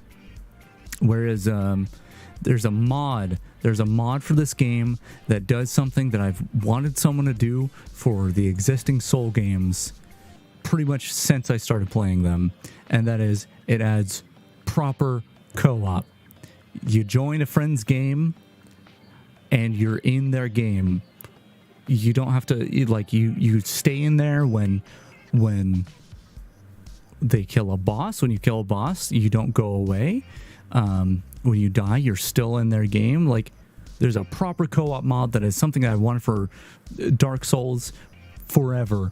And I don't think anyone's made one for Dark Souls, but they made one for Elden Ring. And so, once again, if I can ever convince any of my friends to play Elden Ring, I would love to try that co-op mod. But yeah, that's all I got to say about Elden Ring. One day I'll come back to it.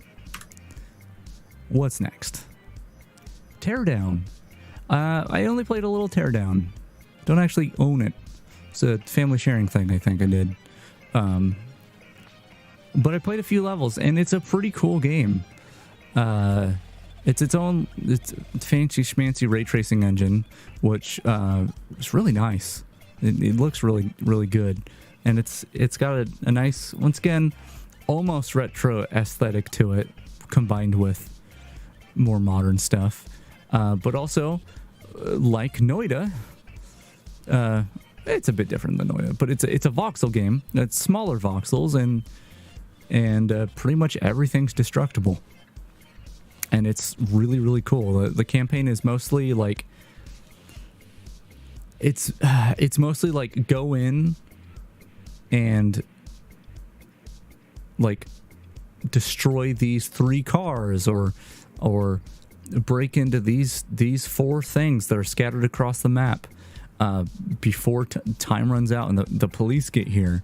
And it's this really interesting like time trial kind of thing where you have to, it's like routing a speed run, really, where you have to make a route of destruction to do everything in time, and it's really, really cool. Yeah, I think it's fully out now, and when I played it, it was not fully out. So yeah, I want to play more of that. It's really cool. Let's move on. Beat Saber. I haven't played much Beat Saber this year. I played a decent amount at the beginning of the year, and it was a great workout. But I had some problems with the game, but for the most part, it was great. But it's just like, as far as like working out, like it helps to have something that is entertaining. So Beat Saber is great for that. It's a lot of fun and get your body moving without just moving your body. Like, it's something that feels fun to do, even if it's exhausting. It's not just exhausting. But the problem is, I stopped playing when I was like, man, I love that this is like letting me get some exercise to some degree, sweat it up, but I don't want to have to strap a thing to my face and blast music in my ears every day just to get any exercise done. And I fell off of it after a little while. But that being said, as a game, it's really fun. It's a lot of fun, especially when you throw mods into the mix. Get a lot of community-made songs in there. But the problem I have with Beat Saber is there's just like this skill gap that I had a really big hard time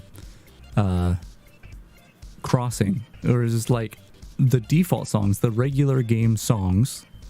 Also, hello, Bee Hunter. Yeah, like the main songs, depending on what difficulty you did, they're either like, it was like the easier difficulties were way too easy, and the harder difficulties were, they might be easy, or they might be just this perfect, like just a little too hard for me. But then the community stuff is a mixed bag of difficulty, but usually it's like most of the stuff is way more difficult than the hardest hard difficulties of the regular songs. But it was like, it was music that I wanted to listen to, but I couldn't because I was failing. Like I couldn't actually play through the level. So it was just this thing of like, yeah, I can play these easier songs that are a part of the game, but it's just, I don't want to listen to this like weird generic whatever. Or I could play this community song, which I'd love to play and listen to, but it's way too hard for me.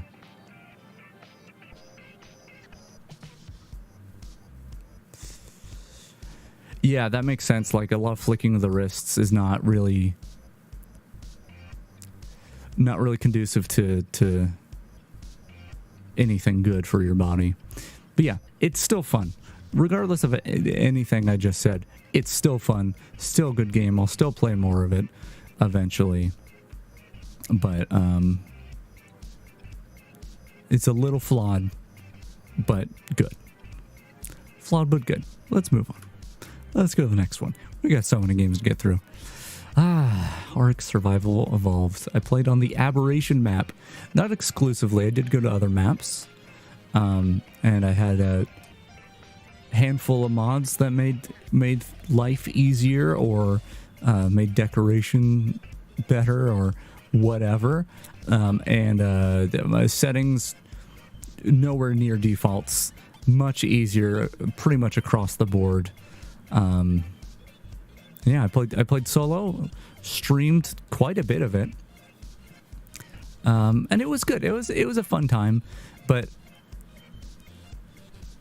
it's one of those games that is just a time sink, just a massive time sink. And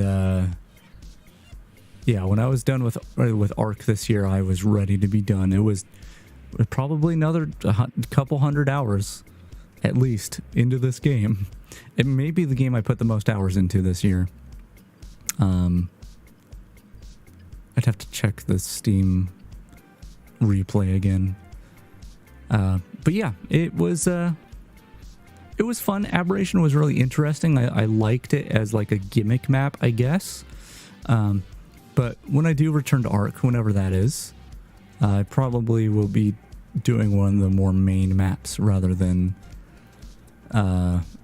this one that had a lot of caveats to it. But still, it was really cool. I beat a boss. I don't know if it was just the easiest difficulty of said boss, or if I went up in the difficulties. The bugs that exist in this game suck. Like, I think I lost pretty much everything once I beat the boss. As well as maybe some dinos. I don't remember. I don't remember exactly what happened with that. But it did happen. It did happen. And yeah, it's still Ark. Once again, if you ever play this game, I recommend playing solo or with a small group of friends, and adjusting the server settings to be way easier, way faster and way easier. Like, I did a lot of breeding in this playthrough, and I could not have been able to do that breeding without spending like literal years on like an official server. So yeah, it's a good game when you adjust it to be a good game. And I did so. Also mods, like the one mod that's on is the thing on this video is the thing that gives them outlines and shows aggression and shows their stats in the bottom left. I don't think I could live without that. It's just, a lot of the game is just not worth playing without the extra stuff, in my opinion. But, you know, you like what you like. And I liked this, but I'm glad I'm not playing it anymore. Let's keep going. Elder Scrolls 3 Morrowind. I played the co-op mod, and this, I don't know what this video is. It was just on my hard drive, and I'm pretty sure it's from when I was playing, I guess offline, or when my friend had gone to bed or something. But yeah, the Elder Scrolls 3 multiplayer mod is super good. I think I don't know if it was 100% complete when I played it, but me and a friend played through the main campaign, the main story, which I had never done the whole main story before. But we played it in co-op, and it was a lot of fun. It was really, really good. There's really not a lot to be gained or lost by playing in multiplayer, as far as I know. There are differences, and that is difficult. And I had to modify some scripts to make cells reset in a way that made sense, and there was a lot of weirdness to it. But the co-op was good. The co-op was a lot of good. I love playing through the story finally. That story's weird. It goes in some weird places. It's a cool story overall, but then like you got this dude that you call uncle that like you need to give a smooch to. It's weird. It goes places. This game goes some weird places, but I'm glad to finally have finished the story, and I'm glad to have done it with a friend. It's a lot of fun. I recommend Morrowind just in general, but the co-op mod is a lot of fun. And plus, I only played with one person, but you can get on servers with tons of people in it, and have it be more like an MMO.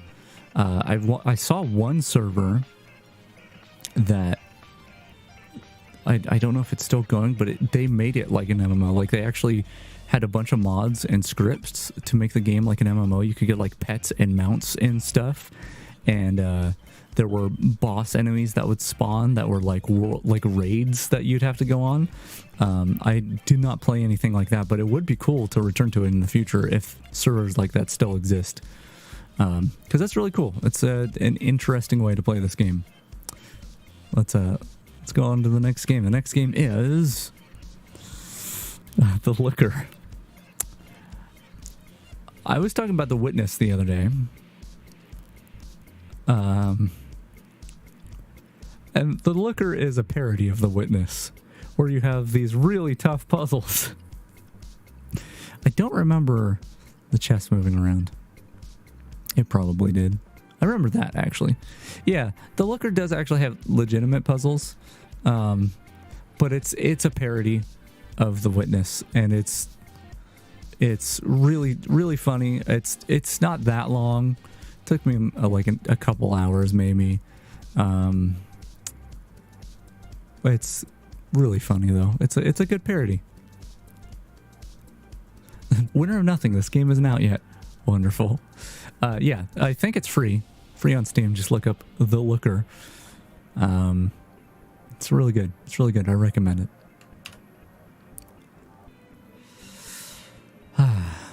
Skyrim. I played through multiple Elder Scrolls games this year, apparently.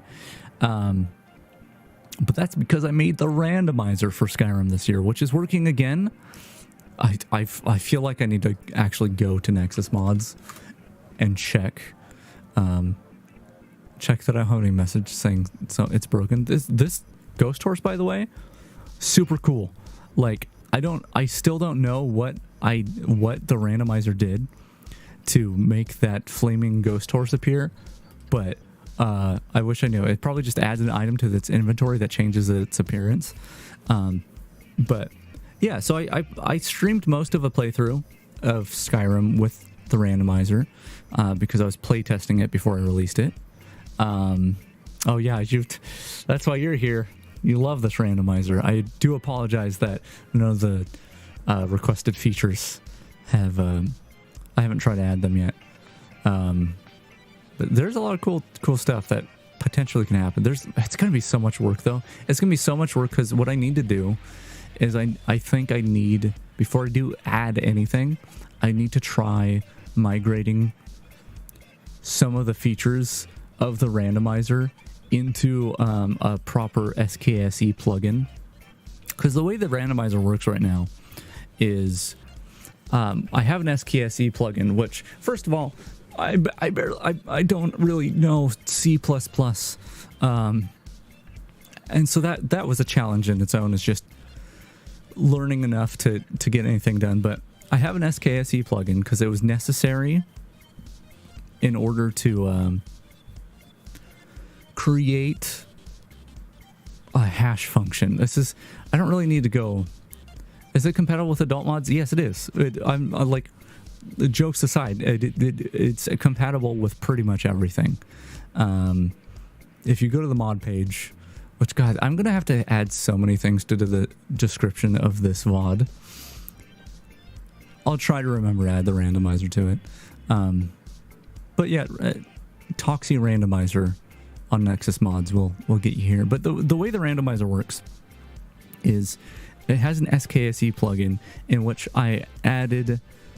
I did not call anything from the game, so SKSE plugins are basically a handy way to inject code into Skyrim that is not there, or call code from the Skyrim binary or binaries, I don't know, not from the scripting engine. So SKSE, if you had a math library that did complex math stuff that you needed for your plugins, you could just write that in C++, put it in your SKSE plugin, and then make it available for a Papyrus script. Papyrus is the modding scripting engine, the mod scripting engine that Skyrim uses. In fact, it's not just mods, it's a lot of the base game actually uses Papyrus scripts to call functions from Skyrim because it's simpler. It's just a simple scripting engine, but it's incredibly slow. It's super duper slow. And pretty much every script that runs in Skyrim, every Papyrus script, has to like share like a queue.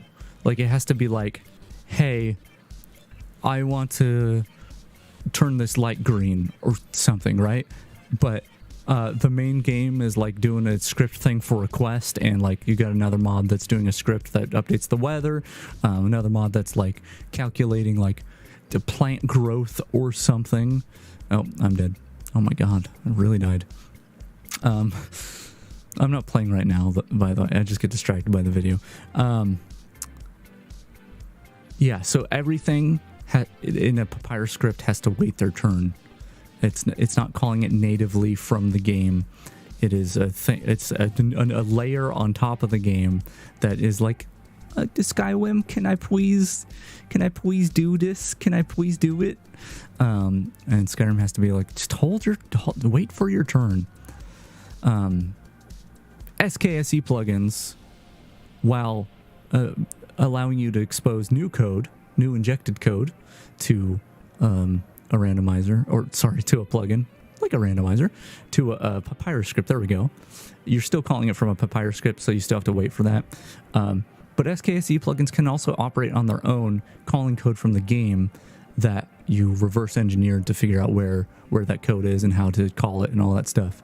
The randomizer just adds a hashing function, which allows the randomization to be consistent per seed, more or less consistent per seed. It basically just adds a new function, but the rest of it is in Papyrus. Everything's in Papyrus, and that's incredibly difficult because everything has to randomize on the fly, which means it's very slow because it's in Papyrus script. So basically, to make this big long rant, to wrap it up, when I go back to do anything else with the randomizer, I need to figure out how to actually call like native Skyrim functions from an SKSE plugin and move most of the randomizer that's in Papyrus scripts into a plugin, because a plugin doesn't have to wait for nobody. I think it does have to wait for stuff to some degree, but it's not slow. It won't be slow, and hopefully it will be less buggy as well. That's the hope, but like that is such a huge amount of work that I haven't gotten around to it because you know what? The randomizer works. And I did a whole full playthrough. The only exception was to like the stability of it was once I had, you know, the final version up and running. One of the DLCs, whatever the Dawnguard DLC, at the point where you go to like Sarana, is it Sarana? Is that her name? When you bring her home to that hall full of the spooky Yukis, that part kept crashing on me. I don't know if that's a consistent crash or if it was just the seed I had and like randomize, like there's a scripted event that the randomizer was like changing something that it shouldn't. That was the only real crashes I had. Everything else was pretty much fine. I did a full playthrough and I can't remember. Was there a key or something that was missing? There may have been like a key or something that I had to do like a manual unlock of a door. But other than that, pretty much played through the whole thing with the randomizer, which I was happy about. I was happy that the randomizer worked. Stopped working for a little while, but it's working again now. As long as Bethesda stops updating their freaking game. Like minor updates, they don't need it. It's fine. It works. Yeah, randomizer's cool. I enjoy it. I if I play Skyrim again, even though I'm the one who made it, like I can't see myself not using the randomizer to some degree, even if it's just the faction randomization, because the faction randomization makes it so like right now on the screen, these NPCs are attacking me when they're normally like fine, they're friendly. That's what the faction randomization can do. It can make NPCs turn on each other. They can make it turn on you. Like they're just randomly aggressive, and I think that's just such a fun way to play the game. Yeah, Skyrim randomizer. Played through it. Let's move on to the next one, which I know what the next one is. So, I didn't have this clicked in. The next one is Skyrim VR. This clip is not from Skyrim VR. Apparently, I had a video of Skyrim VR. I guess I deleted it though, sadly. I didn't play this that much. I mostly played it to, like, I mean, I was just testing out VR, but also I had to test out the randomizer. So, this footage is from neither. This is an old version of randomizer, not in VR. So, like, this is not what it looks like, but it's a fun little video. So I put it in here. But yeah, VR without any mods is a little rough. It's a little rough. It's not terrible, but it's a little rough around the edges. But there are a bunch of mods that make the VR Skyrim super good. Super, like, there's one that makes it so like barrels and stuff are destructible, so you break them or you swing at them and they break. And there's things where like you can like throw your weapons and it actually does damage. And there's one that is bringing back the topic of adult mods. It was primarily designed as an adult mod, but you can turn the adult stuff off, and it allows you to like grab NPCs and like grab them by the arm and like slash them. The adult features are you can rip off their clothes, which is something special. But there's a bunch of VR mods that make this game really worth playing. And I wanted to bring that up because I would love to do a VR playthrough of maybe one of the DLCs or something with those VR mods installed, because I only played a handful of it to test them out. And it was really good. It was very, very good. All right, that's enough Skyrim. No more Skyrim in this list, I think. Boneworks. I apparently didn't play any of this game. Once again, I don't own the game. It was Steam Family Sharing. I have friends who own things.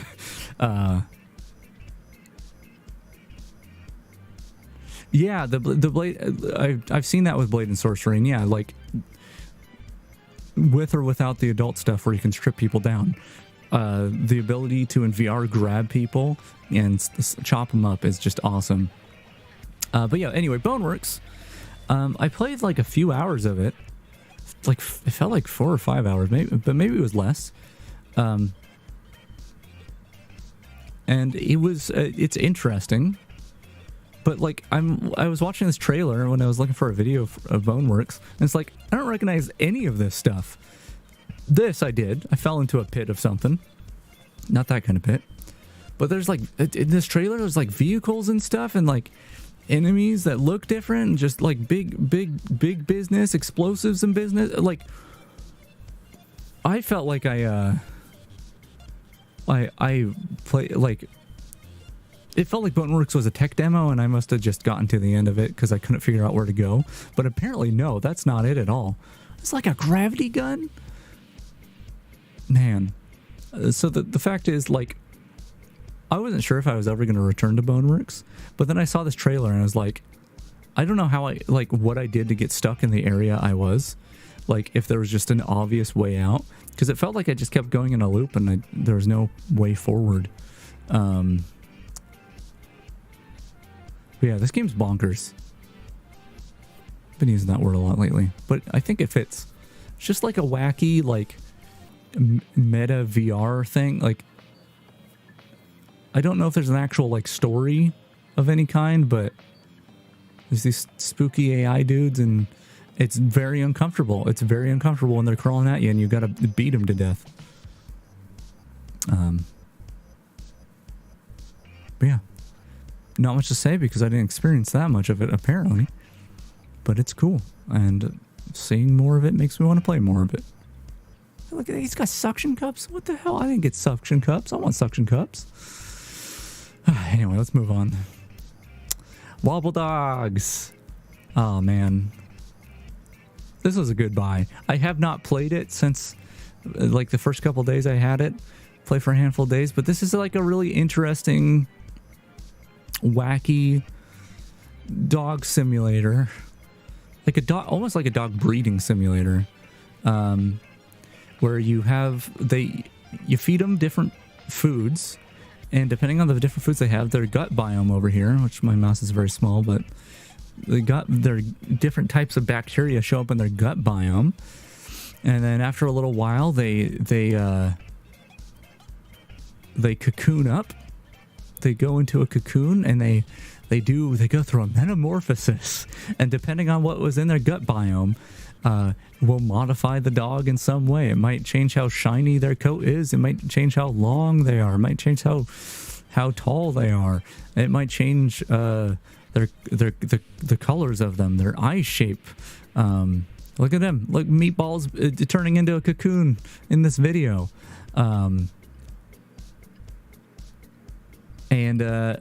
And so, like, you raise these dogs, you feed them stuff, you interact with them, you can train them to do different things, and then you breed them. If you have a free dog egg, you can choose two dogs and breed them together. And you go through this whole breeding mini game where you're in this, like, simulation space, and the longer you're in this simulation, the more it breaks down, but the crazier, like, mutations happen. So you could have these, like, dogs with bat wings that fly around. You can get, like, dogs that are missing legs. It's great. It's fantastic. It's like a weird take on dog breeding, because like dogs were bred to be what they are today, and it's like a really fun take on that. And then, like, you can feed dogs to other dogs when they die. It's great. It's fantastic. But no, Wobble Dogs is amazing. It was in early access, I think, when I got it. I don't know if it's out now or if it's added more, but I definitely should return to it because it's a damn good game. It's a good game. Love me some Wobble Dogs.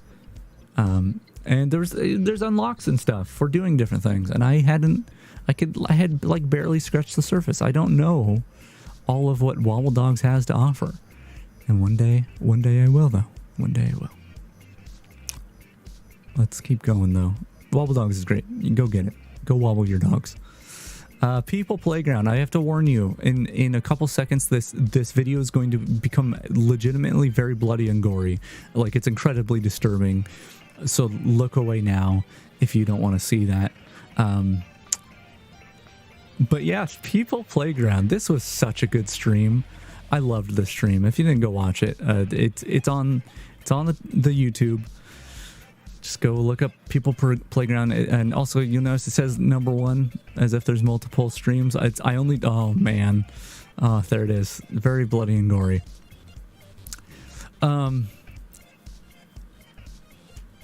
Yeah. I didn't do another People Playground stream, but I have to. I have to do more. It's just a game where you can be a freaking psychopath and do sandbox things with humans. Unfortunately, once again, I did not. I put a ton of work into the Toxijuice Awards and this presentation and everything. But unfortunately, I just ran out of time. So I couldn't add everything I wanted. So I can't actually skim through this video like I wanted to initially, because there's some fun stuff I made that I would love to show. What is he doing? Stop him from doing that. Anyway, People Playground is a disturbingly fun game, and there's a lot of cool mods. Like, there's the 3D one that I want to stream as well. So I'm definitely coming back to this game at some point. But you got to take a break from it, because you don't want people thinking you're an absolute insane person by playing it all the time. Yeah, that's People Playground. Let's navigate away from it before I do more atrocities. The Long Drive. I need to return to all these games. The Long Drive, I've only played a little bit of. Mostly because I bought it for me and a friend, because there is a multiplayer mode. There's the multiplayer branch. And you know, this game, if you don't know what it is it's one of those like janky, like streamer bait, YouTuber bait looking kind of games, but it's got these weird systems where you like have different levels of crouching, and you scroll, and you like can move your head around in really weird ways, and there's a lot of really weird systems that are not normal to video games, but they are weirdly intuitive. Like, it's a game where like you have a poop and a pee button, and it works. It works. Like, it just looks like a joke game, but it's really actually quite interesting. And you just drive. You just go. You drive, and you come across places with car parts and food and stuff like that. And you just survive on the road. You upgrade your car along the way, and you just drive. And it's weirdly relaxing and chaotic and all sorts of fun stuff. But I haven't played that much of it, because the co-op, while somewhat functional, and the programmer dude did make sync a little better, it just does not. If your latency is high enough, it just doesn't work co-op. At least one of the players is going to just have a horrible time, and it's just not going to be fun. So the person I got it for being in Europe and me being in America, the latency is quite high, and sadly just can't play this game, but I have high hopes. I know that the main programmer on this game is like kind of doesn't know what he's doing, and like he hasn't had to make like a super optimized multiplayer before. And it's just kind of one of those things where it seems like they just happened to make something that got pretty big, and so he's kind of obligated to make this game better, even though he doesn't know how. I feel for him is what I'm trying to say. Like, I think like there's probably a lot of aspects of game development that I know more than him. And I definitely don't know everything. And so he just like to keep this, to get this game into a place where it's gonna be playable for, and like in multiplayer for most people. He's gonna have to learn a lot, and I feel for him, because it's hard to learn this stuff. It's not simple. But yeah, that's why I haven't played too much. But it's a really cool game. I'm really hoping that it ends up in a state where I can play it with my friend, who is over the seas, across the seas, on the other side of the ocean. Because it's a real wacky time. But yeah, let's keep going. Let's keep going. Keep chugging along.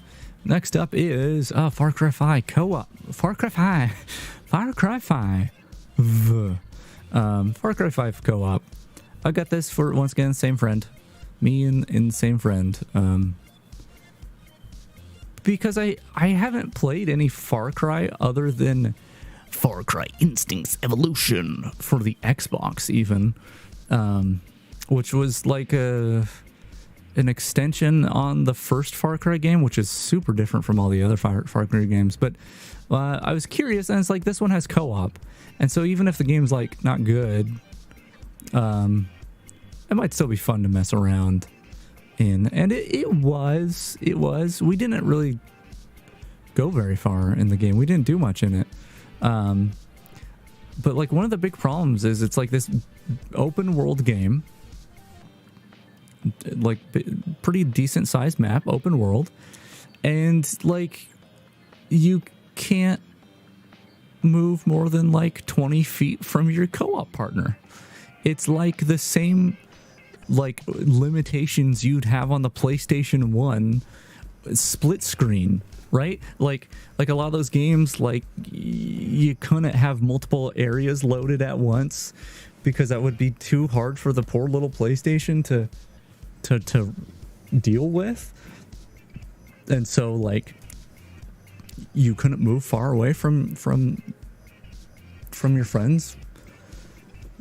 But this is a game that came out in like, I don't know, 2015, 16, 17. It came out within the past handful of years. In the current, well, maybe not the current decade, but within the last decade, like. Yeah, so that's the other thing is it's weird. The progress saves for one person only. You can play through the whole game, presumably, from start to finish in co-op, and one person will have gotten progress.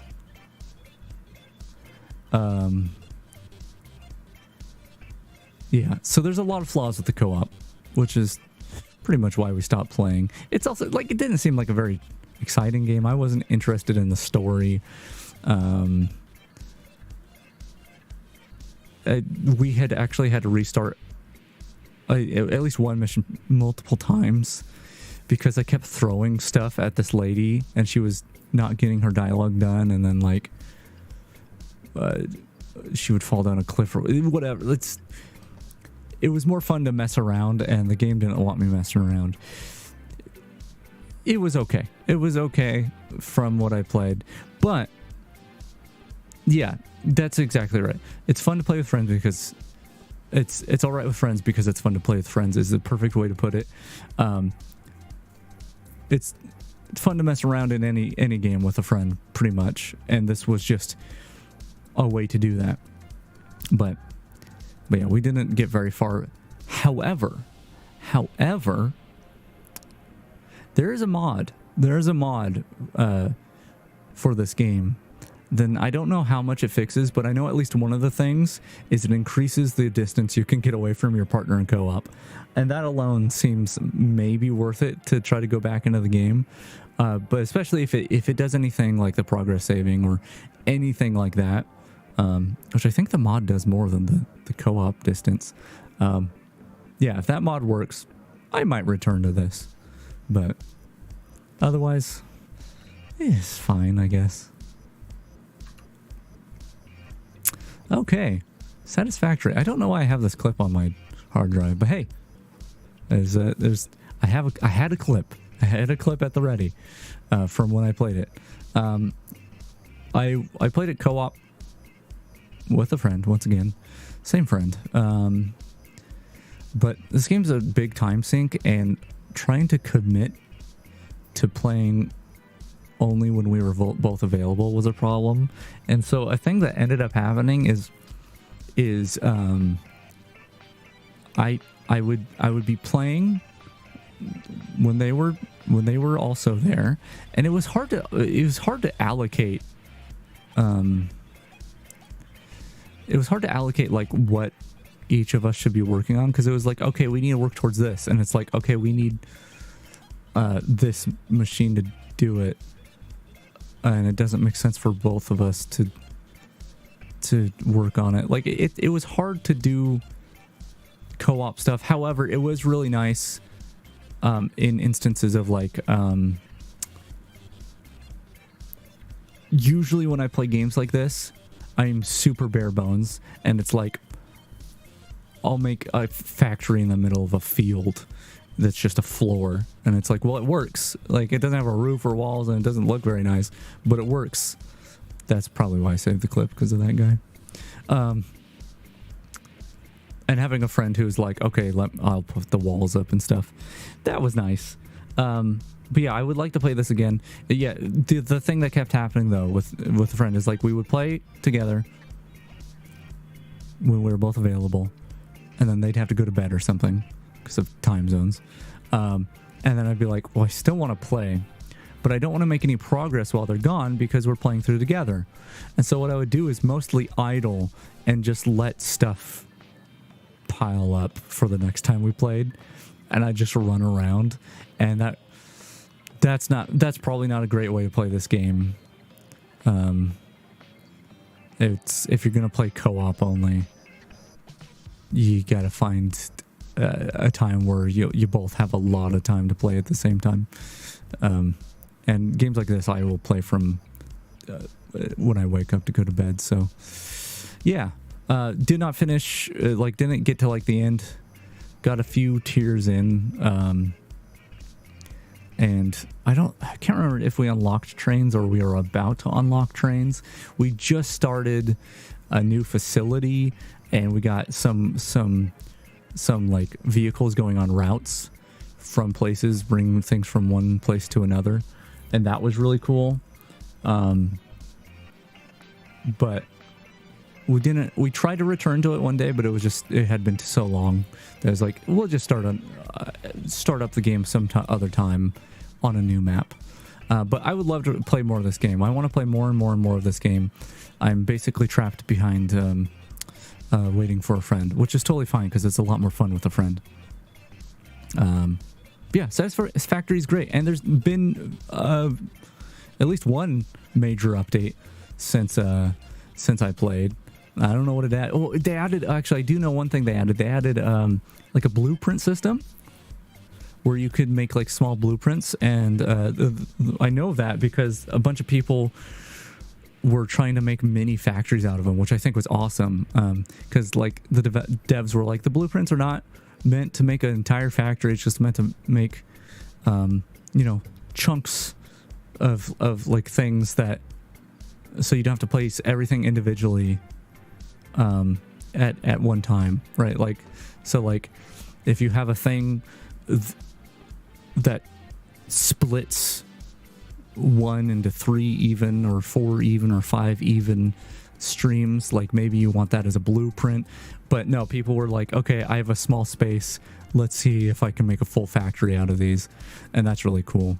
But yeah, this game is like a 3D Factorio, except I feel like it should have the combat that Factorio has. I don't think it has that, or if it's planned. There is combat, but it's not the same. You don't have like swarms of alien bugs coming after you. I think this game would actually be pretty fun with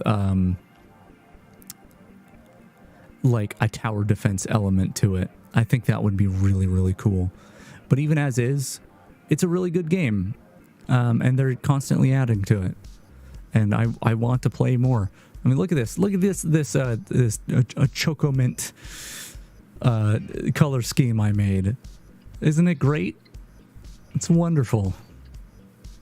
Yeah, Satisfactory's so good. I love Satisfactory. I want to play more. I want to play more. You hear that? You hear that out there?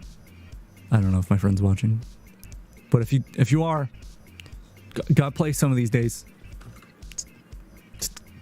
It's almost 2023. We gotta play more Satisfactory. Yeah, I was excited for the trains, but we didn't. I think we were just before trains. I think next time I play, though, I mean, I don't know. It depends on how we're feeling, but I almost feel like playing with a friend and making separate factories, like going to different parts of the map, and making separate factories, and then pooling your resources in the middle at some point, like later, once you're past the first tier or two of the game. I think that almost makes more sense. But anyway, I can rant on this forever, and we are, how far are we through the list?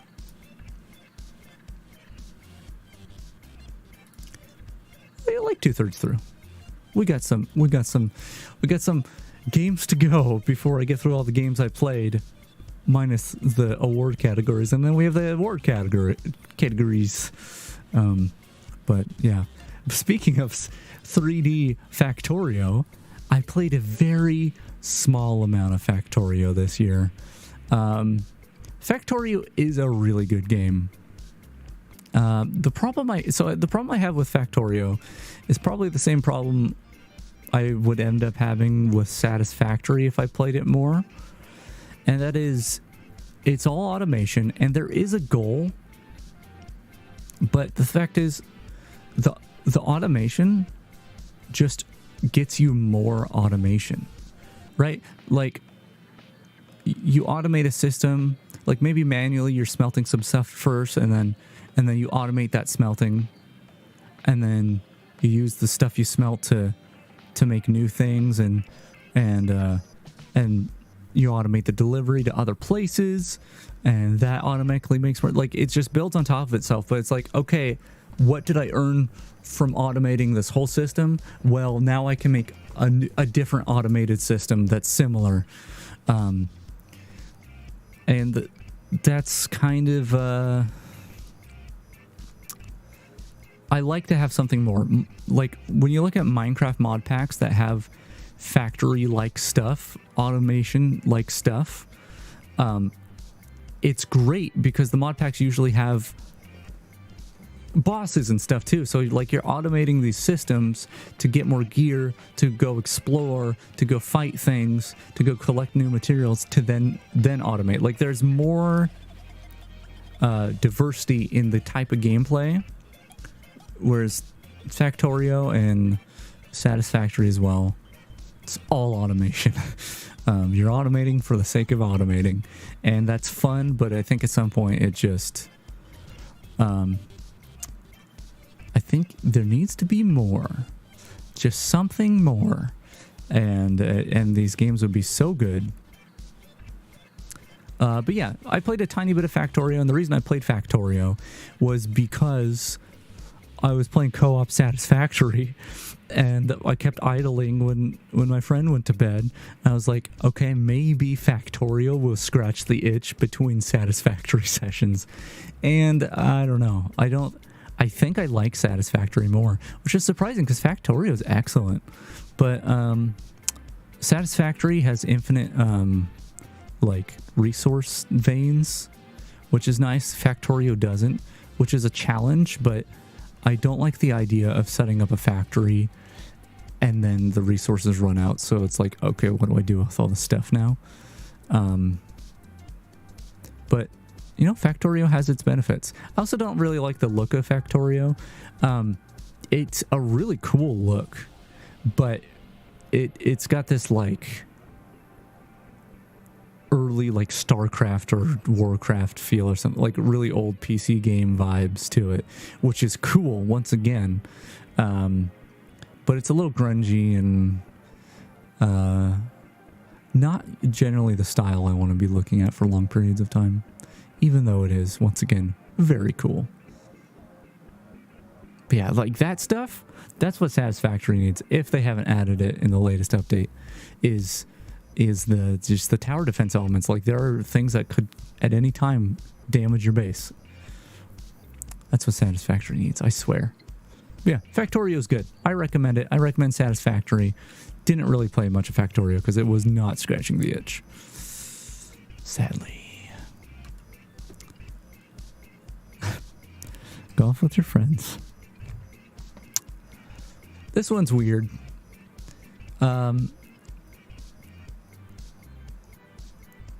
Same friend. It's the person I play most games with. Got this for me and them. For when, maybe we didn't want to play something too involved. Just, it's mini golf, right? It should be pretty calm. You just shoot the balls. You putt your balls and try to get them in the holes. It's a simple game. It should be relatively calming, right?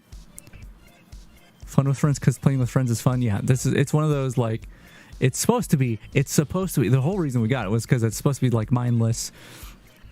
Do something while you have conversation, which is great. For whatever reason, this game is like Dark Souls to me. It's like the most chaotic. Like, my brain goes into overdrive. Like, I gotta bounce it off that wall. Oh, that was too much power. Okay, less power this time. Okay, I'm good. And I just go insane playing golf with your friends. Like, it is not the calming, mindless game that it should be.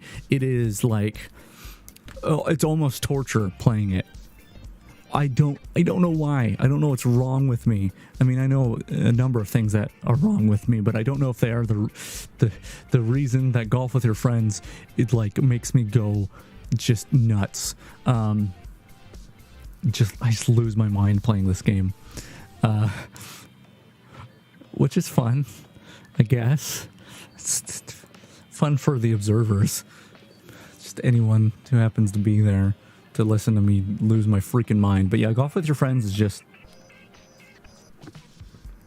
for me personally, the most chaotic golf game ever. I don't know why. I mean, there are crazy modes where, like, you start as a random shape, and that's frustrating. Or like you have a jump, or there's weird modes in it. I would recommend it, even though it makes me go crazy. We still boot it up on occasion, knowing that it's going to make me go crazy. But if you're looking for a mini golf game, is this in the list? I think it's in the list. I'll talk about it a little more then, but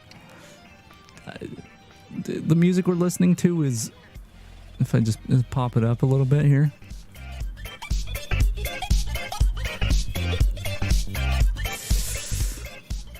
It's soundtrack from Tower Unite, which I believe also has its mini golf game that I think I like better, if I recall correctly. It's been a while. So I don't know if I can recommend that based off of just how long it's been, but I think I still prefer mini golf from that. Unless I'm thinking of Gmod Tower mini golf. I don't know. Do they have mini golf in Tower Unite? Anyway, Golf with Your Friends is a game, and you can earn hats and stuff in it, so that's cool. Let's go to the next game. Minecraft Olive Fabric 5. Once again, down there, there's credits for videos that are not mine, and this and the next one are just, they're not even official channels. They're just people's channels that I grabbed the video from for my award presentation.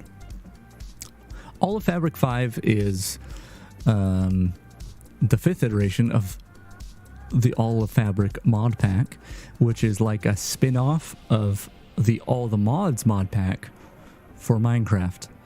Olive Fabric, but it uses the fabric loader. There's a lot to explain if you don't know. Minecraft mods use a mod loader because mods aren't officially supported. And Fabric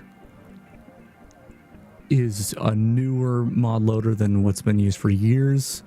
And it has some great benefits, but also some great drawbacks. The drawbacks being no one makes their the good mods, the staple mods that I would have in every mod pack. At least when I played all Fabric 5, had not made it over to Fabric, and may never make it over to Fabric.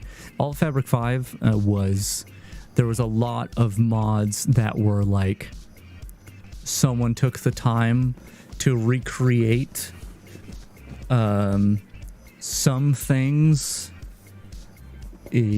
like that existed in other mods that haven't been ported to Fabric, and they made their own Fabric version. A friend of mine that I played with called it the Walmart. It's something along the lines of the Walmart mods, where it's like off-brand Walmart mods, and that's pretty much all Fabric is. If you're gonna find something that is popular and available on Forge, the Forge mod loader, it's gonna be some knockoff that may or may not be as good. Some were like the Waystone mod on that was fantastic. But yeah, as a whole, the mod pack was like, I felt horrible because it was my friend's server, and she chose this mod pack, and I just came in out of nowhere, and I kept asking questions like, hey, is this mod in here? No, it's not. God, that sucks. And then it was like every day, multiple times, I was like, is this mod in here? No. God, why? No, that sucks. So yeah, like this mod pack maybe left me wanting more than anything, and I'm already not a big fan of all the mods stuff. So all Fabric was like an even worse version of that. That being said, there was fun to be had, and Fabric runs pretty well. I don't know what people prefer now, because I know there was some drama around Fabric, and there was then a third mod loader that was, coming into the fold. So I don't know if any of that development has, any of that has developed more. Twilight Forest, it's a decent mod. Yeah, I don't know if any of that stuff is developed anymore. If there's I can't even remember what the third mod loader is called, but it seemed like better than Fabric. Co-op mod for GTA 5 story mode. I have not tried it. I would love that. Once again, can't convince my friends to play GTA 5, sadly. But I would love to play the story mode co-op, because it's fun to play GTA with friends, and I really like the story. Yeah, I'd love to play a co-op story mode, but I have not played it. Anyway, all of Fabric 5 had some cool stuff, and I like Fabric, even though I don't know the whole drama around it, so I may not use it in the future if the other mod loader is more matured. But yeah, I can't say I recommend this mod pack, but I can't not recommend. Like, I won't say no, don't play it. I'd say look for something better. But it's not the worst. Let's move on. I'm sure there's more I could say about it, and I will have the opportunity to if I think about it during this, which is all of the mod 7. I also played. I played a lot more of all the mod 7 than all of Fabric 5. Also, once again, I'm just going to point it out again because these, especially this one, was like not a big YouTube channel. If you are watching this background video and you think this looks cool, which it does look cool. This person did. I can't do good looking stuff in Minecraft. I can do functionality. That's why I like mod packs. This stuff looks good. So go check. I don't know if this dude, this YouTube channel has more Minecraft stuff or whatever, but if you're interested, go check out his channel. I really want to point that out. It's like any of these videos that aren't mine, and they aren't like from PlayStation Europe or something like that. Like there's these little smaller creators. Go check it out, because I'm using their stuff, right? There will be a link if I can remember in the VOD. Anyway, all the mod 7. This is once again, all the mods is like kind of the primary mod pack of that of the name. And all of Fabric is like a spin-off in the Fabric mod loader. This is the Forge mod loader. Although, does it have a Fabric for? I feel like there's something weird. Anyway, yeah, all the mod 7 was good, ish. I still don't really like all the mods as a mod pack. Maybe this got better because they kept updating it as I was playing it. But to this day, I still think, like, if you're looking for a challenging mod pack, SevTech Ages is like the gold standard mod pack. It's a bit aged, unless they made an updated one, but like, it's so good. It is seriously so good. But anyway, all the mod 7 had a lot of good stuff, but they tried to make things so difficult, and it was difficulty in the terms of just making things just a slog. Like, if you want to do mystical agriculture, I think is the mod, where you like can grow ores and stuff. Like, they nerfed that mod to oblivion, because like it can be very powerful in the late game, but like without spending literal days, like not just like some amount on some days, but I mean many hours of many days growing your crops from the beginning, like you're not gonna succeed at getting that mod up and running. But anyway, like everything is like that. Everything is like, they made it much harder. And like the earlier versions of the mods, like I said, it kept updating while we were playing. The earlier versions had a tendency to be better than the late, like the gameplay decisions they were making and the changes they were making sucked. Like, it sucked big time. Like, the mod pack was like pretty nice. Like, it was the first time I got to use Create, which Create is a single mod that is super cool. It is really cool. And I had this Create factory that was really nice, like at doing certain things.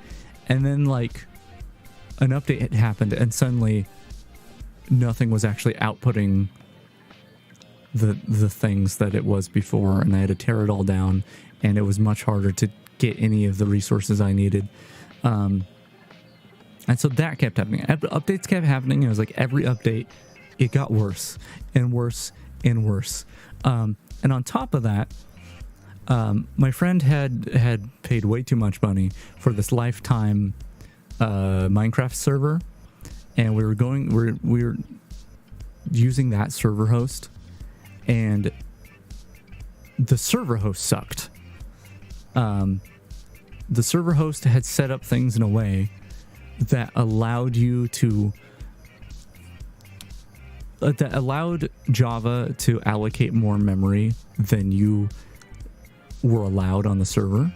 And because they didn't host it in a VM, they like hosted multiple, I mean, JVM is technically a VM, but basically they didn't have a hard limit, excuse me, which let Java allocate above the memory limit that you had paid for. And then the thing is with the Java virtual machine is once it allocates memory, it basically doesn't, it looks like it's constantly using that memory, even if it's not actually. It like continuously has it allocated. So what kept happening is the server kept getting forcibly shut down because the way they designed their server system made it so the mod pack kept peaking over the memory limit, and then it just stuck at that over the memory limit, and the server owners would then blame you, the user, even though it was their fault. It was awful. And basically I was called in because, well, the fact is I do have an IT certification, although I think that runs out next year. I think I technically won't be certified next year. But anyway, I kind of became the server manager to try to deal with all that stuff and update it all and everything like that.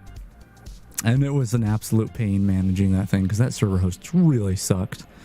and the mod pack sucked, and just everything sucked. There's an update where like you couldn't enter the nether or else the whole server would crash. There was a couple server crashes where I had to go edit chunks manually, which then basically deleted custom data within the blocks that were placed there in those chunks, and it was a better mod pack than all of Fabric 5, which I had played just before and just not much of because I was holding out for a better mod pack. But once again, I didn't choose this mod pack either. I would much prefer playing on an older version of Minecraft with some really good mods than a newer version of Minecraft with as not of a good as a mod pack. Once again, Sevtech Ages, fantastic. This mod pack also didn't have my favorite magic mod, which is, it's my favorite, I promise. What is it called?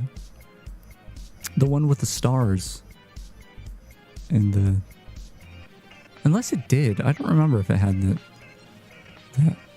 that mod. What is that mod called? It's gonna kill me. I'm going to die if I don't remember. Minecraft mod which one's, okay, hold on. Which one's the BS one and which one's science? Is it astronomy or astrology that's real? Astral sorcery is the mod. There we go. I love that mod. I don't think this had that. Or it did, and maybe I was doing shader stuff and I couldn't see the constellation. I didn't do the astral sorcery stuff. I don't remember why. If it had it. If it didn't have it, then that's why. Anyway. All the Mod 7 had a lot of mods, but it wasn't for me. Also worth noting, that was 18 dot whatever. It was the version just before Microsoft added their ability to ban people from all servers for censorship, for chat censorship stuff. Like, it's when they added their reporting system, and I don't think I'm going to play Minecraft past that point because I don't agree with that. Like, I strongly don't agree with what they did with Minecraft. So, yeah, I mean, maybe I'll play Modpack or something, but that's might be the latest version of Minecraft I ever play on. Who knows? Anyway, all the Mod 7. There's a lot I could say about it. There's a lot I could say about other mods, though. And, once again, I wouldn't deter someone from playing this mod pack, but I wouldn't recommend it. This mod was cool though. The one that he just looked at, the reactor stuff. I liked the reactor stuff. It was pretty cool. It's a lot of work. All right, let's move on. That's enough Minecraft. Doom 3 co-op. This is fun. So, Doom 3, there's a mod for Doom 3 that adds co-op, and it's super janky. You can see here this first clip is I took of a cutscene that just didn't have anything in it. I didn't realize at first. I asked my friend, I was like, wait, is there an enemy or something there? I'm just looking at doorways and walls and stuff. And sure enough, there was a boss. I hadn't played through Doom 3 since I was in middle school. And despite the fact that it's not a good Doom game, I do like Doom 3. It's just a weird game. It probably shouldn't be a Doom,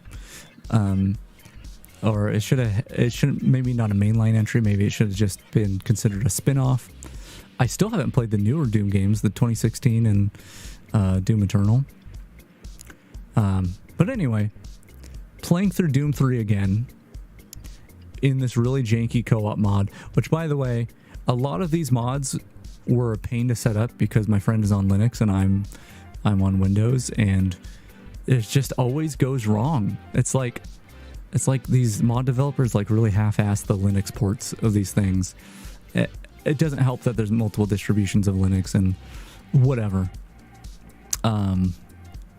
Also, that was my friend started a vote kick and I voted yes. not knowing it was a vote kick to kick me.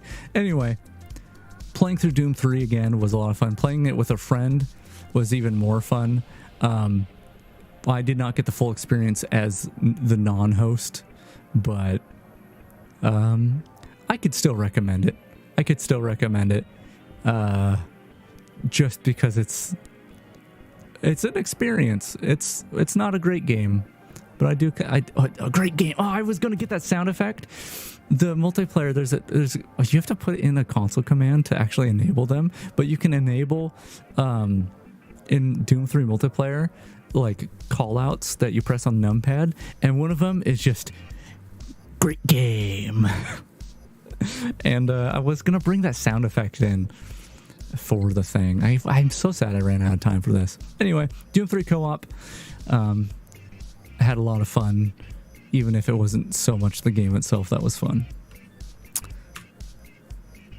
A lot of co-op mods, a lot of like non-standard ways of playing games this year, and I'm really glad I did, even if they're a pain to set up, is I really love that there are so many mods out there that just take these older games and I don't want to say breathe new life into them, but they make them different. Anyway, this is not my footage once again. There you go. You can see the whole title of the YouTube here. Sadly, I didn't get any video from when I played through Tomb Raider, but I played through all of Tomb Raider 1 on PlayStation 1. And whew, this game goes some really weird directions. I knew about the fact that like early on you get to an area where there's like dinosaurs and stuff,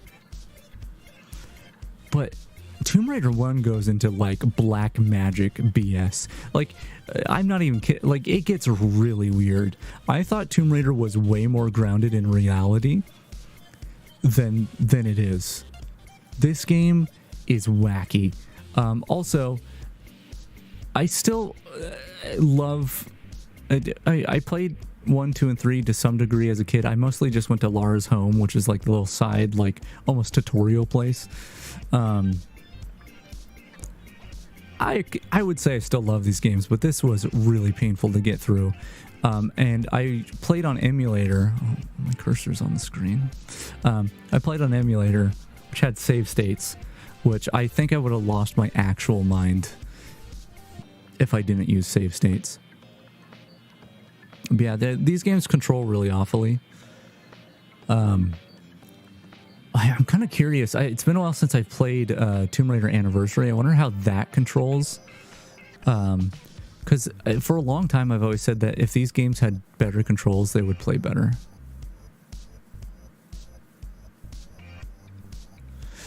Yeah, the end of Tomb Raider, it's like... It just gets so weird.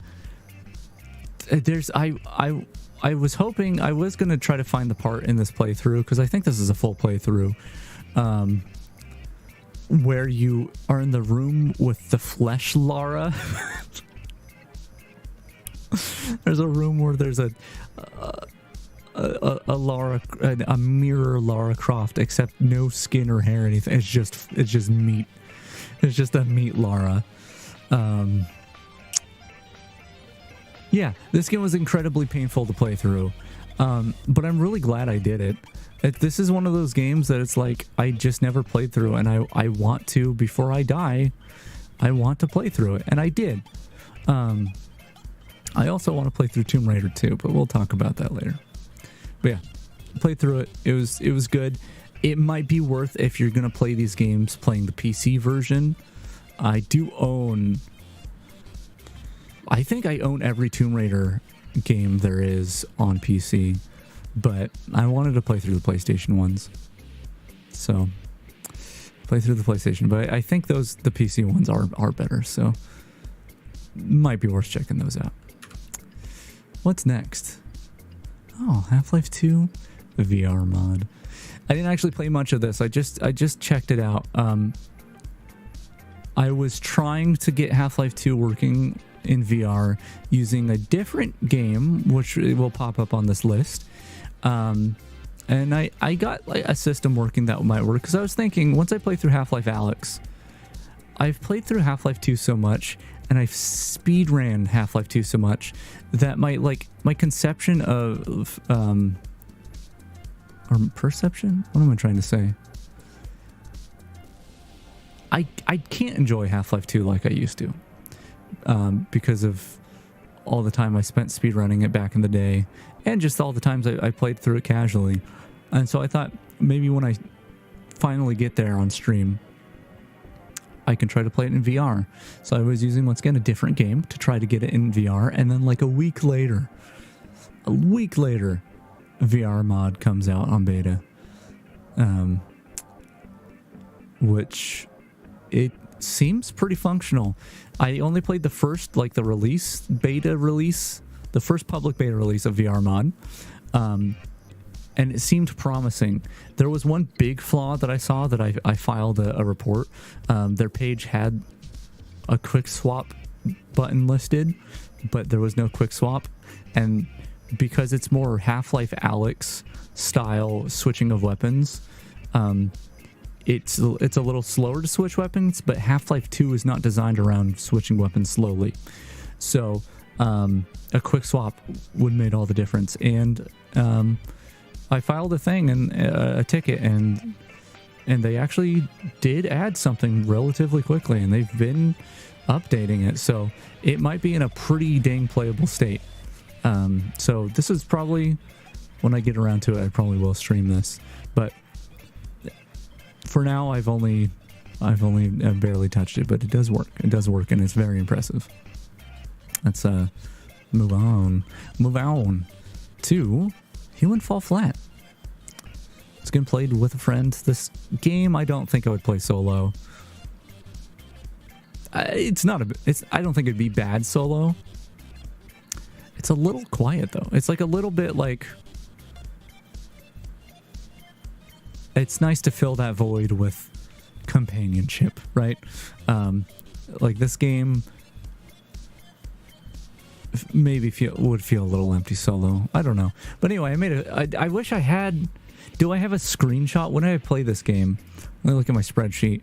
I might have a screenshot of my player, because I really want to show that. I played it in September, it looks like. So let me go to my September folder, which is the 9th month, maybe? Oh yeah. I have screenshots. Oh, but do I not have screenshots of my character? Oh, no, don't say it isn't so. I want to find a screenshot. I could just start up the game if I really wanted to. I don't think I have a screenshot of that character. Sad. I'm very saddened by that. I took the character customization is janky, but like you can do some fun stuff with it. So I took the Mega Man American box art. Let me see if I can find it. Where is it? Why can't I find it? This will do. Wonder how many times I've downloaded this onto my poor computer. I've tortured my computer by downloading this box art so many times. Yeah, so I can't show you the character without starting up the game, but I made a character that was this Mega Man. This one right here. Oh my god, I love it. I made that in Human Fall Flat, and that's why I played through it with. Oh, it's so good. Anyway, Human Fall Flat. It's a good game. Physics puzzle game. We play through the main campaign, but there are side areas that you can go through. And it's at some point it was just us breaking the game and not actually doing the puzzles properly. Yeah, it's pretty good. It's a pretty good little physics puzzle game. Fun to play with a friend. Let's move on to Hitman 3 VR.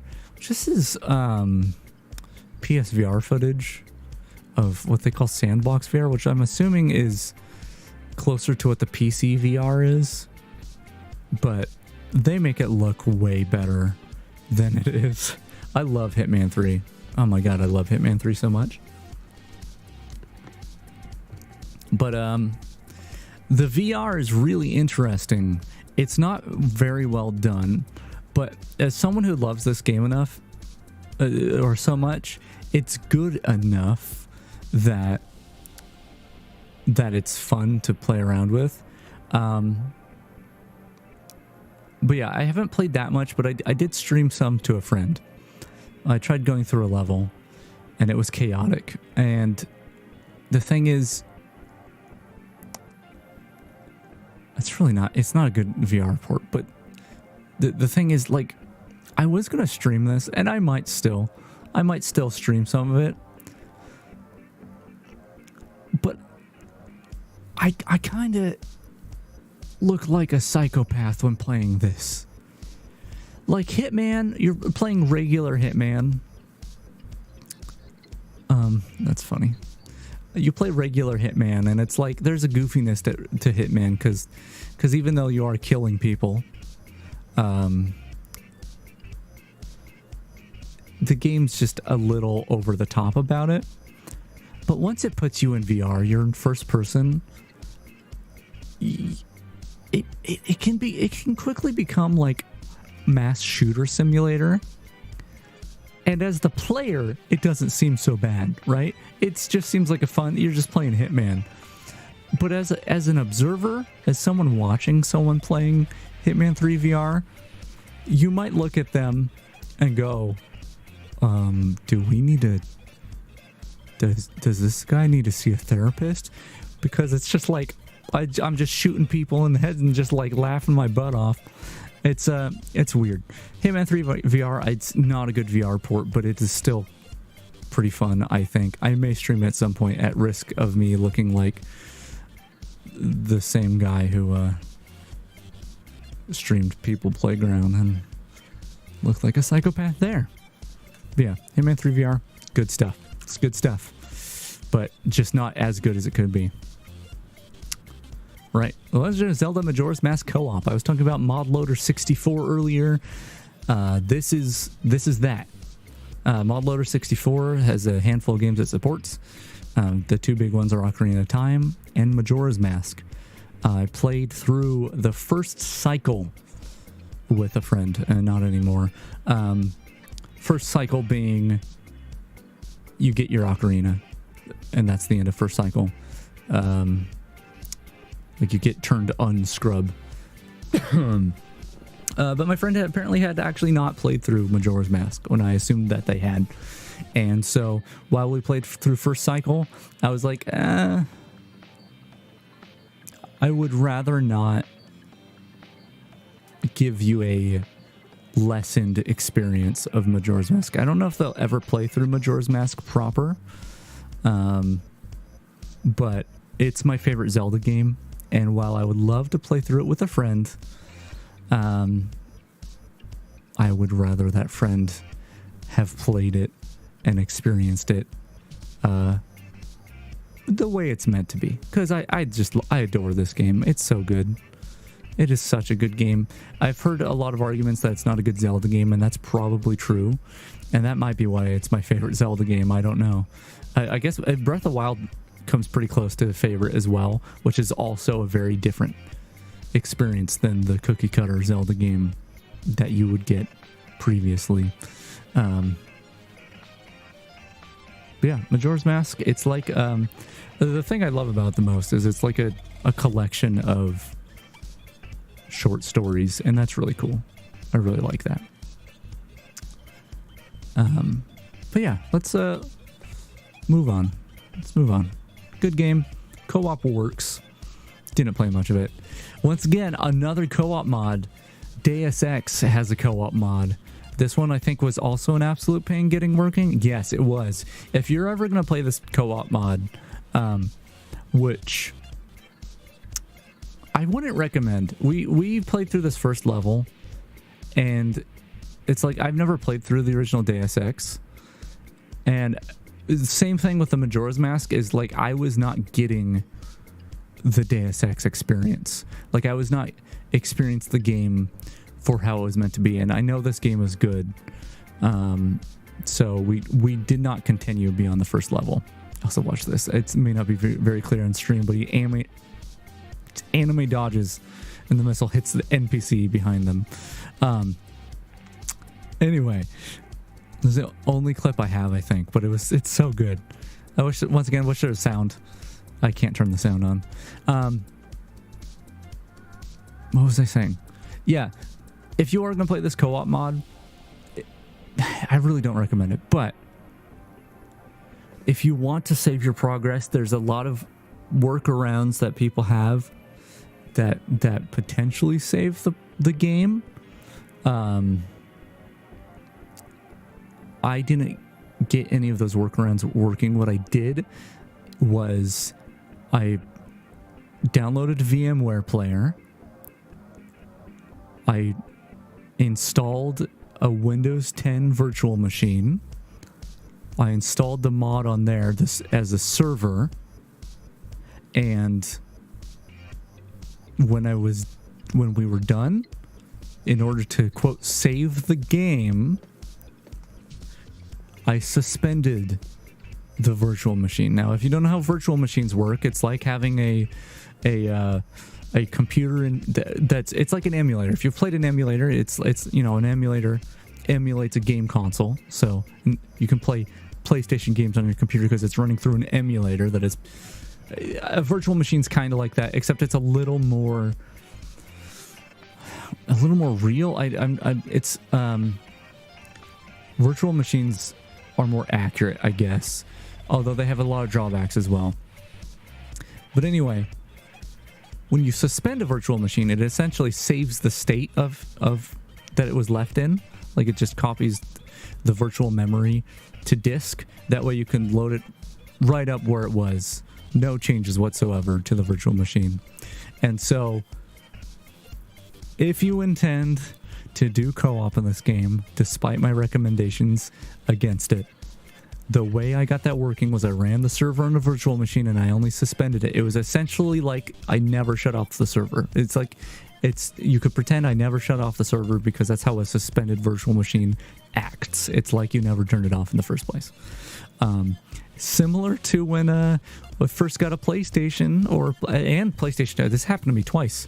PlayStation didn't have a memory card when we got it, so we just left the PlayStation running until we got a memory card, so we couldn't save games. Same happened with the PlayStation 2 when I got that. I played through a decent amount of Final Fantasy X without a memory card. Just had to leave the console running. That's basically how this had to go, but we didn't actually need to save it all because we stopped after the first level. It was fun to see the game and experience the bugginess that was the co-op mod, but I can't recommend it. A Way Out. I so want to play this game. Same friend on Linux, which I don't know if the problem was Linux or latency, but we tried playing this game and it didn't work. It did work. It was choppy for them. It was running perfectly for me. It was choppy for them. But we got to this one section where it dropped to 3 FPS for them. Completely unplayable. Literally, it was like a timing thing, and we couldn't even get through the section because of how low the FPS was. So, unfortunately, did not really get to experience this game, but I would love to play through this game. It's a co-op, split-screen story game. It's mostly story-based, and even though you play over the internet, you don't have to play over the internet, but you mostly play through over the internet. It does the split-screen thing. And the split screen changes sizes depending on what they want you to focus on. Those are a bunch of naked dudes. Just pointing that out. The 20 minutes that we played seemed interesting. But we weren't able to get it done. We will have to try again at some other time, sadly. Gary's mod, VR mod. So this is really old footage. another secret stream of me playing Gary's Mod last year. So this is not this year. This didn't happen this year. I haven't played Gary's Mod on stream in a non-secret stream, and not this year. But anyway, VR Mod was I was telling you, when I was trying to get Half-Life 2 working in VR, there was another game I was trying to get it work through. It was Gary's Mod. Gary's Mod has actually a pretty decent VR mod. It's kind of a pain to set up. Or it's maybe not a pain. It's just not as simple as installing an add-on or something. But the VR mod works pretty well. The weapons and stuff, like there's different weapons you can download that are supposed to be VR weapons. I couldn't get them working. And while the normal Half-Life 2 weapons graphically don't look right in VR, because you're not meant to see the other side of the gun, like this tool gun right here. I don't know if the tool gun's like this, but imagine the tool gun, you looked at the other side of it from the front and there's just nothing there. That's how a lot of the Half-Life 2 guns are. It's the that endoskeleton. Yep, endoskeleton juice. That's me. That used to be me. Which you know what? Touching on that while we have a comparison real quick, let me pull the visor down real quick. So this is the visor, and this visor has eyes on it because the original model, which just isn't, this one over there is not even the original model. The original model, can I match faces? Hold on. Oh, look, I changed the eyes at some point. I actually made it look better, I think. The original model and the second model all had a screen for a face. There was no human features. It was janky robot. Toxijuice V3 brought the human factor in, sort of. It kind of hits the uncanny valley for me because I like tried to do an anime style thing, but anyway, I'm still a robot. But look slightly more human. I've got skin. Anyway, the visor has the eyes on it because of that, but I'm thinking in 2023 we retired the eyes. Let's just bring it down again. Let's just bring it down. We got a bunch of cool eyes here. We got happy eyes, we got sad eyes, we got angry eyes, and even when I let this angry go for a while, like flames start coming up. That's pretty cool. Got my whole face, and got lovey and unamused, and I got this like, you're getting very sleepy. Got a bunch of stuff with the visor, and I worked hard on it, but I think we're gonna retire the eyes on it in 2023. I don't know if we're going to have anything on the visor, but I think I would use it more if it didn't have the weird eyes. So, had nothing to do with Gary's mod, but we have a video comparison right now, so might as well show it. Anyway, yeah, the Gary's Mod VR mod is functional. It's functional. It works decently. It's a little weird. If I recall, like, it was weird to start up. Like, you got to start it up and then click a button and then get the headset back up. I don't remember, but once it's working, it's working. And I did theory craft a way of going through Half-Life 2 with Gary's mod. I tried different game modes and stuff, but I think I can just do it with Sandbox and a few tweaks here and there. There's this loadout mod in which I know all the points in Half-Life 2 when you'll have certain weapons, and even then, like if I didn't, I could just add the weapons to the loadout as I go along and so forth. But the Half-Life 2 VR mod works, but it will still be a backup for when for if episode 1 and episode 2 are not supported by the Half-Life 2 VR mod, and if I want to play those in VR. So that's why I popped in Gary's mod, just to check out the VR mod, but it seems pretty cool. I might even do a stream or something in VR to just check it out more, do more of this buildy business. I've also thought about going through, like, I don't know, Half-Life 2 horror maps or something in VR. That could be fun. But yeah, I didn't really play Gary's mod, but there are possibilities of that have opened because of the VR mod, and that's pretty cool. Well, I'm on the topic of Gary's mod though, because this is the Rant and Ramble stream. There is another mod for Gary's mod that I haven't tried yet that replaces its physics engine, and boy, is it cool. I'll have to see if they ever got it fully functional. Away with randomized, except ooh only. I can get down with that. Anyway, yeah. So there's a mod that replaces the physics engine of Gary's mod. I'll have to check it out at some point. But the thing is, Gary's mod is the source engine, and it's pretty close to Half-Life 2 in terms of physics and stuff. It literally uses Havoc physics, which I think Havoc physics is still used to this day, but probably a more up-to-date version than Source Engine has, or at least these older Source games.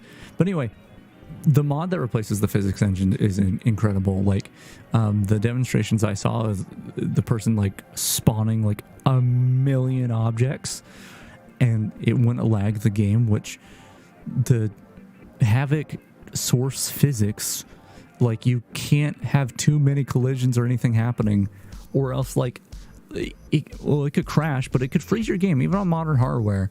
Not much can be going on, and your game just completely locks up. So I just want to point that out because it came to mind talking about Gary's mod stuff. There's some cool mods for Gary's mod that aren't like add-ons, but actual like proper modifications to the game. Yeah, definitely check that out. What's next? Tower Unite. The music we're listening to right now, Ball Race Galaxy by William Raid, who created the Tower Unite OST. I mean, the Ball Race Galaxy, that's Ball Race right there. That might have even been Ball Race Galaxy. Also, yes, mini golf. Mini golf does exist.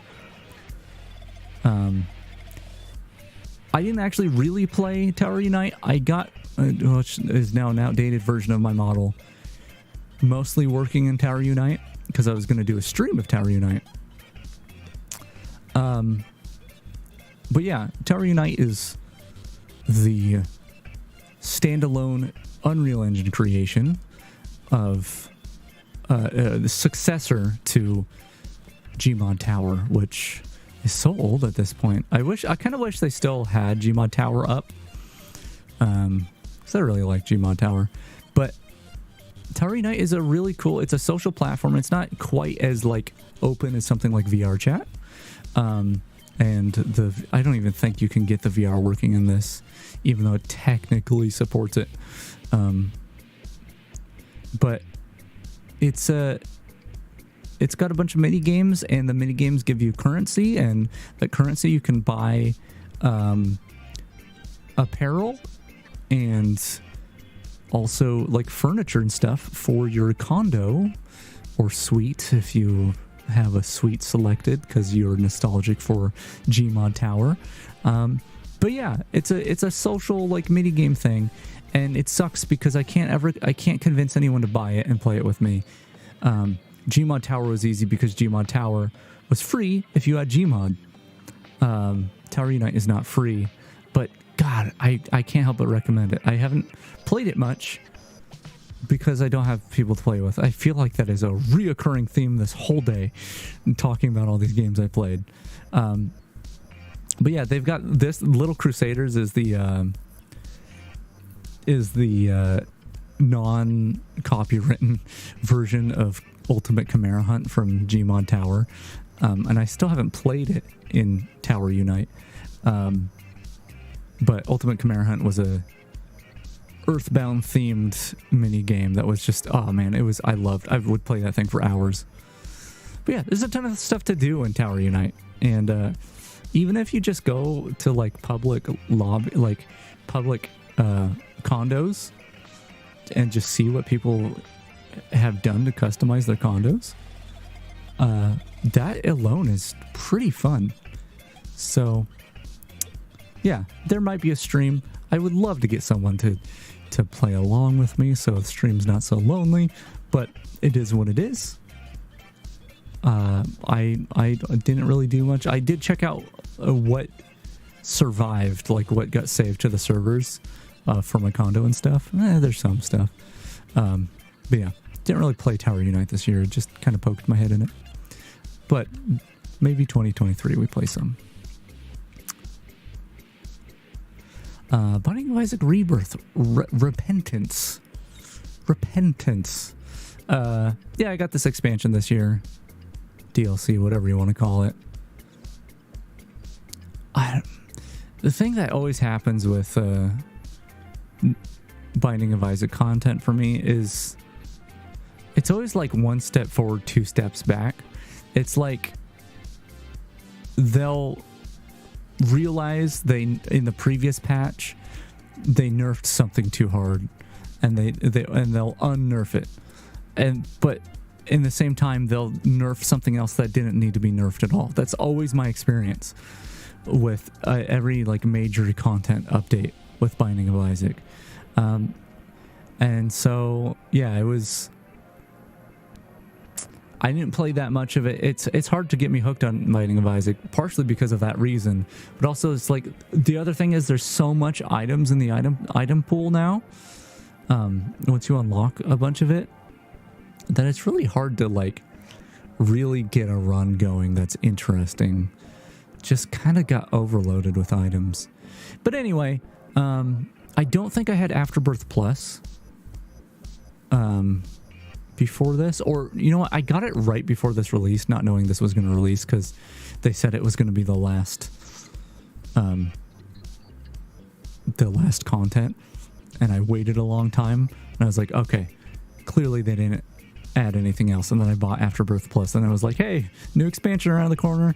But anyway, I got this, and I hadn't used any mods before, and I didn't do anything crazy, but there are some really nice mods that like give you information on items, so you don't have to constantly tab over to Platinum God to see what items do. And there's ones that replace the music, which I think I used one that replaced most of the music with original Binding of Isaac music, because Danny Baranowski's soundtrack is way better.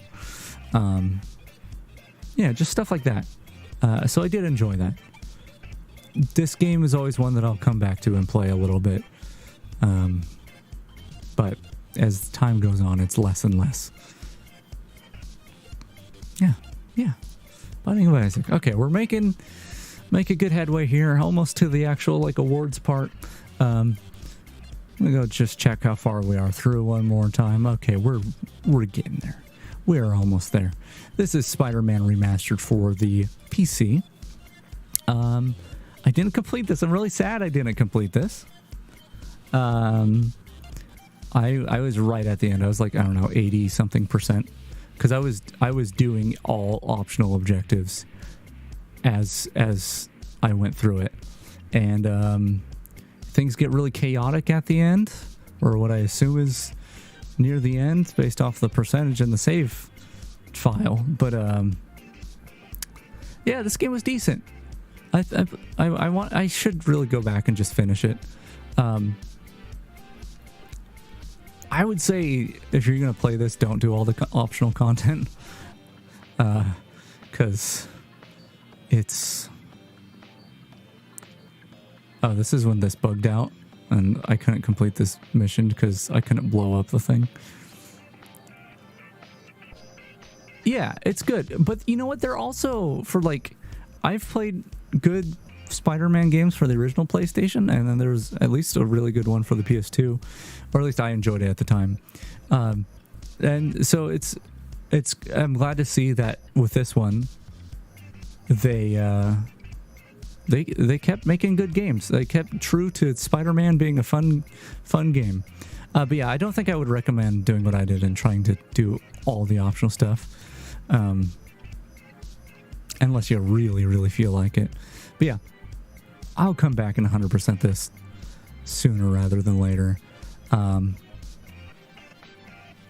I'm really interested because like Miles Morales is either now on PC or is coming to PC, so I got to finish this up. See that little hop? That was funny. I have finished this before I do that, because this one is connected to that story. And I gotta know what happens to Peter Parker and Miles Morales. But yeah, this a thing to note is this game is the only game I've played so far on my DualSense controller, because I don't own a PS5. It's the only game I've played so far that supported and used the adaptive trigger function of the DualSense. And you know what? I didn't like it. It might be better in other games that use the adaptive triggers, but like this one, like just locks them at a distance that just doesn't feel good. It just makes it too hard to press the triggers down. Luckily you can turn that off. But yeah, I enjoyed this game. I'll finish it one of these days.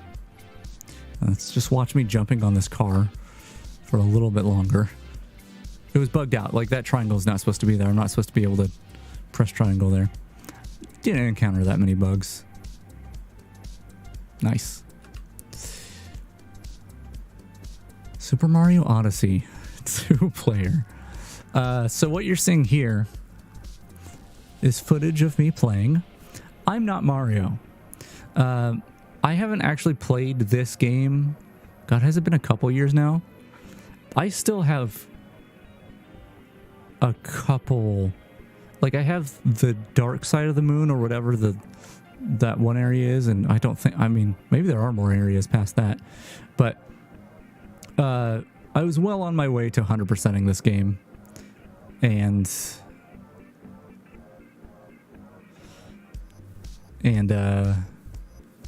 I haven't gone back and done the hard, very difficult stuff. I've done some of it, but not. I haven't even set foot on the dark side of the moon stuff. Or have I? I don't remember. Anyway, because there's like 2 extra moon levels that I have unlocked beyond the moon. Whatever. The point is, every time when my niece comes over, and it's been like this for a couple years now. She's 4 now? God. 3 or 4. I don't remember. She's a child, but getting larger.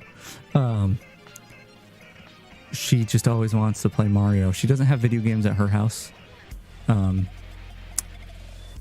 the only like cool technology person around, so Uncle Josh has Mario. So when she comes over, she wants to play Mario, but once again, she doesn't have video games, so she's not like, she can't sit down and like play through a game yet. She's getting there, but every time she comes over, she gets a little bit better at controlling Mario. And the way we do it is I put it in 2-player mode. The 2-player mode in Super Mario Odyssey is it's not good, but for playing with a child who doesn't really have a strong grasp on video games, it's been good to be able to give her one controller that doesn't have camera controls, so the camera kind of just follows behind, or I'm controlling the camera, because that really confuses her. But anyway, she controls Mario and I control Cappy. In 2-player, Cappy can fling himself and you can move around. You don't automatically return to Mario. You choose when to return to Mario. Mario can also fling Cappy out, but once again, as Cappy, you control where he goes. It's kind of interesting. It's not a very good 2-player mode. I'd say, I guess it's better than the Super Mario Galaxy 2-player mode. But yeah, that's why I've played this. I'm glad I found assist mode, because early on, she would just love flinging herself off of cliffs and making me lose all my coins. Assist mode puts you in a bubble and doesn't make you instantly die when you fall off a cliff, and so you don't lose all your coins. That's nice. But yeah, this footage, this video here, is because I use the Joy-Con with the home button, because I don't want to have to explain it. Like, no, you press the home button. No, don't click that. No, you started another game. I give her the one with the screenshot button, and this was just a random video recorded that she accidentally held down the screenshot button. There's more, but not a lot happened this year. But yeah, so that's the most I played Super Mario Odyssey this year. It's not very fun, to be honest, but I do like seeing my niece every time she plays. Like, I mean, every time she comes over, it's clear her brain is bigger. She's an intelligent child, and it's just crazy seeing kids learn stuff, but she's a little bit better at this video game, and one day she might actually be able to like play the video game part of the video game. Mostly what she does is she runs around, she goes to the beach, she goes to this level, and she finds Princess Peach because she knows how to find Princess Peach here, and she goes, oh my god, it's the princess. And then she likes to change Mario's outfit, and that's all she does. And I just sit there like doing nothing pretty much. This was me being more active, like here, go control this guy, and then she knows the button how to stop controlling these guys, so she goes, I don't want to do that, I want to be Mario. What are you doing?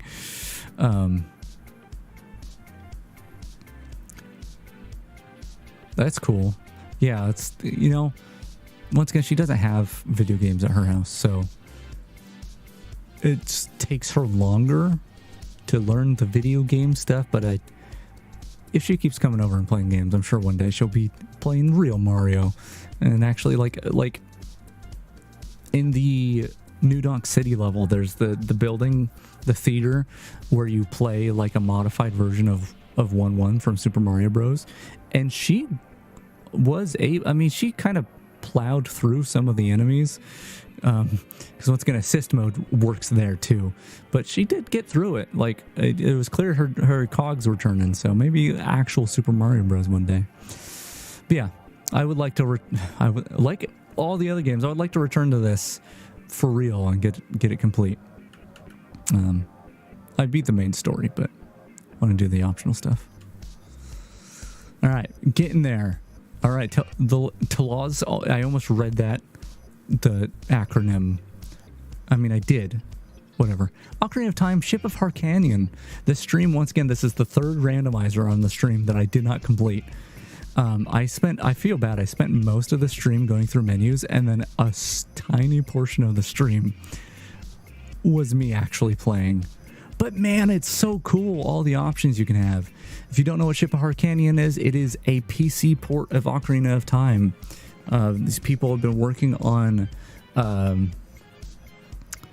basically decompiling the N64 business into code that runs natively on a PC. So this is not an emulator. This is native code, and that is so cool. And as you can see, the frame rate is super, super smooth because Ocarina of Time runs at 20 FPS at most. So running at a solid 60, it just still looks wrong to me. You know, it's running 16:9. Obviously higher resolution. All this tracker stuff. This is the Ship of Harkanian randomizer. And the UI you can't really see because the text is in the way, but I modified the UI to be aligned differently. It's all very, very cool. And really not long after the stream, they added even more to Ship. They updated it even more. They're constantly working on it, but they've just been going ham. But they added even more, and I haven't returned to it yet. But we are going to return to this game, hopefully sooner rather than later, and do hopefully a full randomizer. I need to do a full randomizer on my stream. I need to redeem myself. But the thing is, I don't know if the regular randomizer, so the non-Ship of Harkanian, the one where you actually patch a Nintendo ROM, a Nintendo 64 ROM. I don't know if this one has that. If that randomizer has this, but the Ship of Harkanian now has enemy randomizer, and I think entrance randomizer. I once again don't know how much parity there is between the two randomizers at this point, but in some ways Ship of Harkanian has surpassed the original randomizer, which was not the case when I streamed this. So I definitely want to go back and at least try enemy randomizer. Maybe that got added to the regular randomizer and they're just trying to stay neck and neck with it. But yeah, Ship of Harkanian is super duper cool. I recommend going to check it out. The thing that really annoys me about it, and I talked about it on the stream, to download it, you have to join their Discord. They have a GitHub. They have a GitHub for this game, and they make you go to their Discord and download it. If you're going to have a GitHub, use it. Use it right. I don't want to have to join a Discord. Discord is a chat program. I hate everyone using it as a file service. I really, really do. Anyway, Chip at Heart Canyon's still super cool. Go check it out. Just 1,000,000% to go check it out. It's amazing. And hopefully we'll be playing more of it soon. With less menus. Tomb Raider 2. I have not completed this. I'm just after this level. The level you see here, the only reason I have a recording is because at the end of this clip here, some text went by that I went past too fast, and I wanted to read it, so I hit my NVIDIA shadow play thing, my instant replay button. Discord is not an essential part of development cycles. Get out of here. Leave. Yeah, my experience with Tomb Raider 2 so far has been less bonker stuff, less like out of nowhere wild stuff, but way less forgiving at the same time.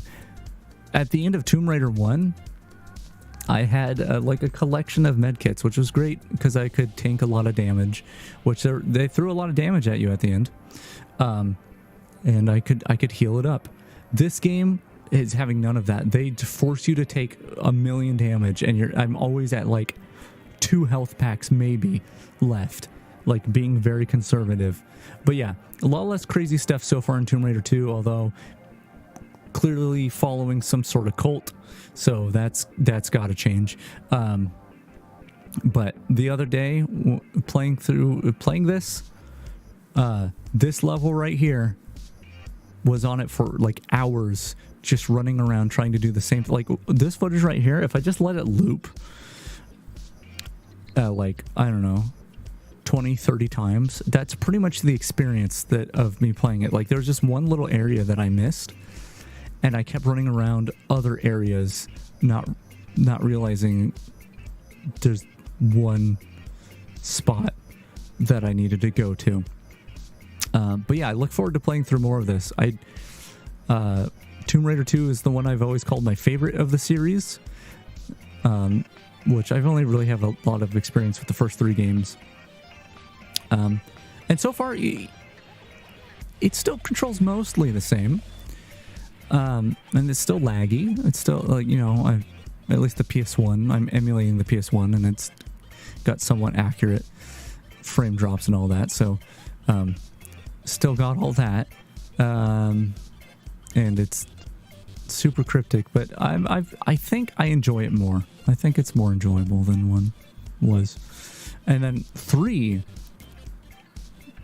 I haven't gotten to yet. I gotta wait till this one's done. But I remember 3 being like, once again, still same engine and all that, plays mostly the same. But I remember them changing the save crystal system up and really polishing the engine a lot more. So I look forward to how this compares to that. But yeah, Tomb Raider 2, look forward to more, even though it's probably going to be painful. Hitman 3. Specifically, I didn't get this information on the screen. I have a big spreadsheet full of a bunch of information about all these games that I played. And one piece of information is whether or not I played it modded or not. This game I played both modded and unmodded to do Holiday Hoarders. We did Holiday Hoarders, and then if you watch this VOD, there's like an hour and a half of troubleshooting. But then I got the mod working that lets you do all targets at once. So this was, this VOD was, or this part of it was me doing Holiday Hoarders, which is the Christmas version of this level, and the normal Paris, so the non-Christmas version, and and Santa. Santa was added as a target. So all of those, and every elusive target, all on the same level. There's some really interesting mods for Hitman 3. including more levels from this mod that does all the targets. So there's got to be more Hitman in my future that is modded. But yeah, this was really enjoyable. This is all the Hitman I played this year, regular Hitman that is. Which is a shame. I love Hitman, but next year, next month even, probably gonna have an uptick in Hitman playing. But yeah, Hitman 3, wonderful game. I'm not gonna say too much about it because I think my love for it is already known. I love this game so much. It's so good. All right, let's move on. And we're getting to, okay, so I did have Phasmophobia on here twice. This was the VOD from Halloween, this year, Halloween 2022, where I did not enter the house. And I think this was my successful run. We had an unsuccessful run, but we did not enter the house other than going into the threshold of the door and try to get the ghost that way, which totally worked. Totally worked. And yeah, comparing this desktop to VR, as I said earlier, desktop Phasmophobia is a lot easier to do. It feels like you can play more. There's like more game there. Like you can actually play the game at a higher level, which isn't necessarily a thing that has to happen. But Phasmophobia is good. I know I complained the other day for a while about the changes they made in the latest patch. And I know that they are rolling back some of those changes to some degree, but I don't think they're rolling back all the way. Phasmophobia has been a game that I enjoy greatly, but am constantly in disagreement with how, like, the decisions they make while developing it. Like, they do something really good, and then they just do some really dumb thing, like nerf payments for custom difficulties to across the board instead of just balancing it. I'm not getting into it now. Phasmophobia is good. I hope they make more good decisions than bad, because I don't like some of the stuff they've done, but they have been adding some cool stuff. Let's move on. So there's this, the coin game, which is, I think at this part of the VOD was right after I was done complaining about Phasmophobia. So that's cool. I'm losing my voice, which is awful, but we are actually almost to the part of the stream that matters. So hold your horses. The coin game. The coin game. This I'll be coming back to this soon enough. Hell, maybe within the next week or so, depending on when I stream next. Because I want to play more of it. I want to see the rest of what I haven't seen. The coin game, if you weren't here for it, or if you had snoozed during it, whatever. It's an arcade simulator, a redemption arcade simulator, that has a survival mode. And the survival mode has you basically going to arcades, winning prizes, and trying to sell, like doing well enough to win enough prizes to sell, to pawn off the prizes, to be able to afford food. Now, most of the stream was me actually just doing side work, like delivering newspapers and mowing people's lawns, and then going grocery shopping. And weirdly enough, that was way more fun to me than I expected it to be. I really enjoyed doing the mundane and then sometimes popping into the arcade. But there are more arcade. There's a whole other arcade we haven't seen. There's more arcade games we haven't touched on in the ones we have seen, including mini golf, which seems like its own little thing. There's plenty of scratch off lotteries that we haven't done, and there's the golf cart. There's the golf cart. We haven't bought that, which is like $800, which is a lot of saving up of money. I think that this $118 or whatever, or somewhere around here, was the most money I had throughout the whole stream, which was a handful of hours. So $800 seems like it might be a lot to get, or maybe I get lucky in some of these lotteries. But either way, I want to return to it. It feels like I probably can't get too much life out of multiple streams of this game just because it's still early access and they haven't added everything that it seems like they're going to add. But I look forward to playing more. It was more fun than I thought it was going to be. And it was the parts that I thought were going to be not fun that I enjoyed the most. Yeah. Yeah. And last of the games I played this year, Lego Builder's Journey. This was the last stream I did.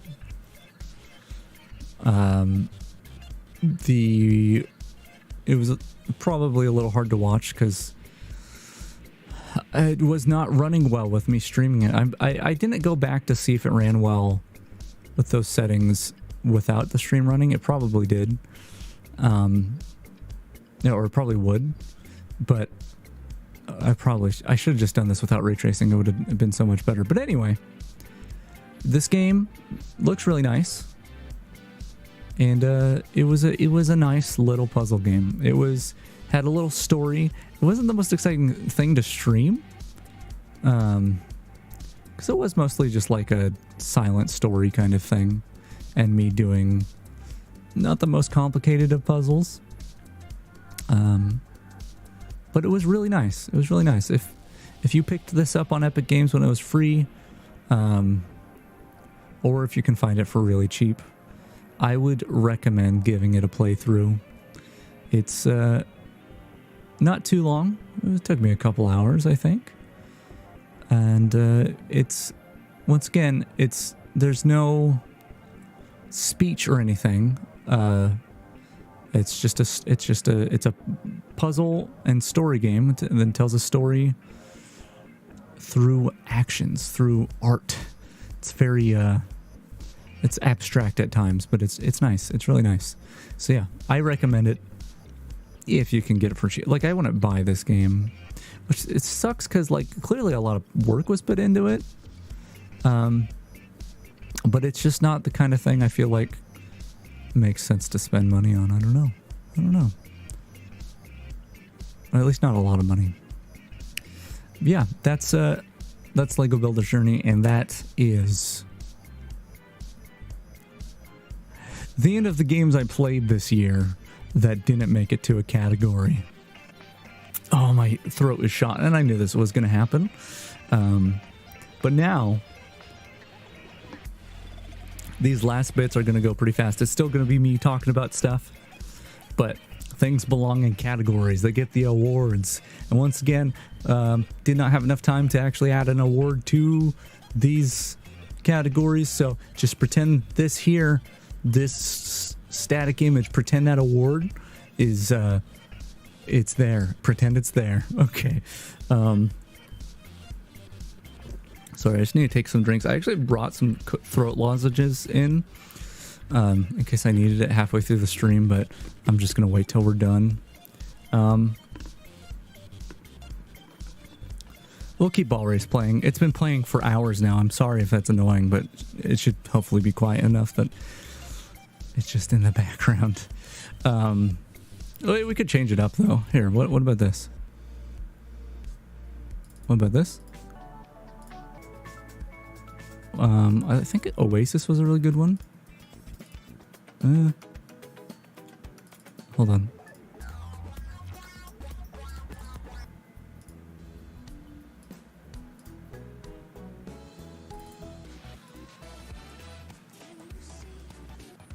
Oh, it's got like lyrics. Okay, this is the other one I like playing a lot. Okay, great. I mean, it's grooving. Look. Okay, we'll get that going. Get the music changed a little. Once again, Tower Unite OST. Ball Race Prism. And I gotta take the voice out again because we got some categories. We got some categories to to read. So let's do it. This is the actual game of the year portion. No real use of me saying it now, but there should be, if I get around to it, there should be a timestamp to this portion of the VOD. Once again, I've already spoiled some things in some games. There's probably going to be spoilers for the games that are officially a part of the Game of the Year categories. So let's get to it. Our first award category is Worst Game. Did the audio effect change? Weird. Hopefully that was audible. It's Worst Game. This award goes to the worst game I played this year. I figure if you're gonna have a best game, and that's like the big one for Game of the Year, you're going to have a Game of the Year as the best game I played that year, and other best blanks. Better start with the worst and then get to the best. Let's look at what the worst game I played of 2022. In 2022? Whatever. The worst game I played in 2022 was Fallout 76. That's right. It is the worst game I played. And I played through the original Tomb Raider. And Broken Doom 3. And I played a level of that really broken Deus Ex co-op mod. Even Morrowind was buggy. I talked about there's frustration with Halo 2 breaking on us. Let's just pile it on. What else went wrong with games? Noida frustrated the heck out of me, especially early on. Well, I mean later on too. What else? What else was bad this year? Or parts of it was bad. I mean, Phasmophobia has those changes I don't like. Yeah. I played a lot of janky stuff this year, and the worst game I played, by far, was Fallout 76. This stream, it was my Thanksgiving stream, or rather, Janksgiving. The thought was, play the jankiest game I know, and I remember, well, the king of jank, and well, pretty much anything Bethesda these days, but Fallout 76 takes the cake for most jank that I can think of. But this stream kind of sucked. I'm leaving it up. I'm not putting it on listed or private or anything. And maybe it was better as a viewer, but I was just not having fun. Like, I didn't look like I was complaining about it the whole time. And I was saying pretty much this exact thing of like, I didn't look past the jank part of Fallout 76 and see my feelings for it, which is I hate this game. It would be better if I didn't experience so many rollbacks and them declining my refunds and leaking my information and all that. I talked about all that on the stream. You can go back and watch it. But yeah, the fact is this game is janky, and I don't like it. I do not like it. There's a lot of really cool stuff in this game. There's a lot to like, but my experiences with it are so severe that it causes me to not like it. Like I said on the stream, if I were able to play with a friend,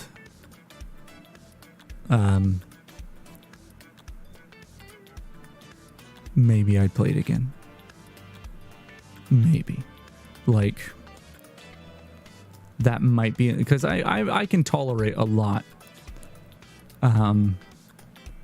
And if I had a friend there, that might bring me to that point. But yeah, Fallout 76, thank goodness I only played for the one stream. Worst game of 2282 I played. It's nothing holds a candle to how bad this game was. I'm trying to think. I played RuneScape. I played Ark. I put a lot of hours into them. Worst game of 2022. You get the award. Just once again, let's just flash the award. Fallout 76 gets this, except just covered in poo-poo duty. All right, let's move on. So our next category. What is the next category going to be for our Toxijuice Awards 2022? Most pleasant surprise.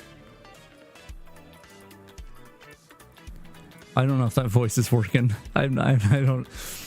It's different. I don't have a big voiced man to come in and read these categories. Most pleasant surprise.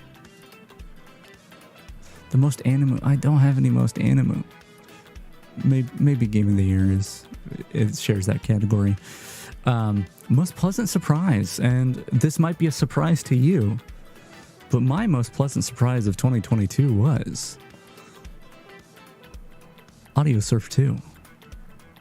And the surprise was AudioSurf 2 came out years ago. 2017, maybe 2016? Maybe more than that, actually. I was a big fan of AudioSurf 1, and I didn't get AudioSurf 2 until last year. But the big surprise was in March, this got an update. Before this update, AudioSurf 2 was kind of in a sad state. You had to roll back. First of all, you had to roll back the game to a previous version and use a community mod in order to play songs from YouTube. It had YouTube support at some point, and I think due to legal reasons, he had to take that out. So a mod had to bring that back. But also, really early versions of AudioSurf 2 supported making skins that had custom shaders. And you'll hear me talk about shaders a lot. I love making shaders, and I'm so glad I finally, a handful of years ago, started to understand shader stuff, because I really enjoy it. But shaders really, really shape how something can work, or how something can look. But anyway, at some point in AudioSurf 2's development, I don't know if it was a security reason or it was an update to Unity that required this, but he had to remove custom shader support. And so only a handful of pre-made shaders can be used in skins, among other limitations. But then comes March. Well, actually, before I get that far, last year when I bought the game, it took me a while to figure that out, because all the documentation on making skins says that shaders are still, custom shaders are still possible. It took me a while to figure out that no, they actually aren't still possible. It's all pre-made stuff that's already a part of the game. And so at the time I was like, well, I really want to try making a custom shader. And so I went as far as to inject custom shaders into the game, like crack open the game's code. Not really the code, but I crack open the game and use tools to inject my own shaders into it. And I got it somewhat working, but as soon as I got it somewhat working, like I was like, okay, there's clearly more to do here to make this work. So I'm going to take a break from it. And I didn't come back for a while. Then March of this year comes, and an update happens to AudioSurf 2. And this update adds asset, what are they called? Asset packs, asset packages, asset bundles. It adds support for Unity asset bundles, which what that means is if you can make something in Unity to some extent, you can put it in an asset bundle and import it into AudioSurf 2. Not script stuff, not like actual program stuff, but that means shaders, models, textures, I think even sounds, maybe even lights. I don't remember. You could bring a lot of stuff now, ever since the update in March, into AudioSurf 2, making it so once again you can do custom shaders. The problem at the time, when the update came out, I was like, okay, this is fantastic. I really, really, really hope the community mod makes it so, or makes it to the most recent version of the game, because it was on this really old version, because that's the only thing that you could do to support YouTube videos. Sure enough, the community mod, which I think I should see what the URL for that is. It's audiosurf2.info. audiosurf2.info. No spaces. Is where you can get the mod that brings YouTube videos back in AudioSurf 2. It also fixes some things, I think. It adds Last.fm support, which is super cool. I've for the first time since like 2017, about a month or so ago, I finally got it so all my music players and stuff do Last.fm scrobbling again, which means I can pop into AudioSurf 2 now and just quickly look at my Last.fm stuff and grab a song and go. But yeah, so the mod is for the latest version, which was released in March.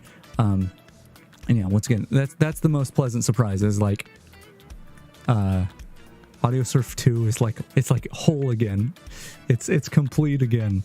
And I'm really happy about that, because AudioSurf 2, while isn't the best rhythm game, it a lot of times, if I just want to listen to music, it's hard to just listen to music and not just have some sort of visual stimulation or something to do with my hands. And AudioSurf 2 is perfect for that. It's like mindless. You're listening to music, you're enjoying the music, but you're also like playing a game to it. And that's great. And the skin you're seeing here is my skin. One of the two I made. They're nearly identical. One of them has set colors and it's like a purpley green, or what are the colors of the main skin? But this is the album art version, which is supposed to take the album art colors, but AudioSurf 2 is really weird about how it grabs album art colors. So like bottom right is the album, and these are the colors that came out. I don't really understand why it didn't grab any purples or grays. But anyway, AudioSurf 2 wins the award. Here, let's pop this on the screen. For most pleasant surprise. Wonderful. Let's move on to the next one. Recommend AudioSurf 2 to 100%. Go grab that game. I haven't tried it yet, but it does have technically have VR support. I think you have to just do some launch commands or something, or you have to do something. I haven't tried it yet, but AudioSurf 2 is the same engine that Audio Shield was made from, which is a VR game, and so it has the VR business in it. Yeah. So our next category is coolest tech. Come on. Okay. Let's see. I don't have a good setup here for turning those effects on. I didn't have a lot of time. I literally I wanted the Toxijuice award stuff to be ready at the beginning of this week. It's Friday. Tomorrow is New Year's Eve. I need to get this stuff out before the end of the year. But I wanted it to be done at the beginning of the week. That did not happen. And every day I've been working on getting this up and running. Every day I've had setbacks. And yeah, the audio and even this image right here, all of that was done this morning before the stream, which meant I started the stream late. Anyway, coolest tech. The game I thought had the coolest tech, and by extension, the tech itself that was the coolest in 2022 was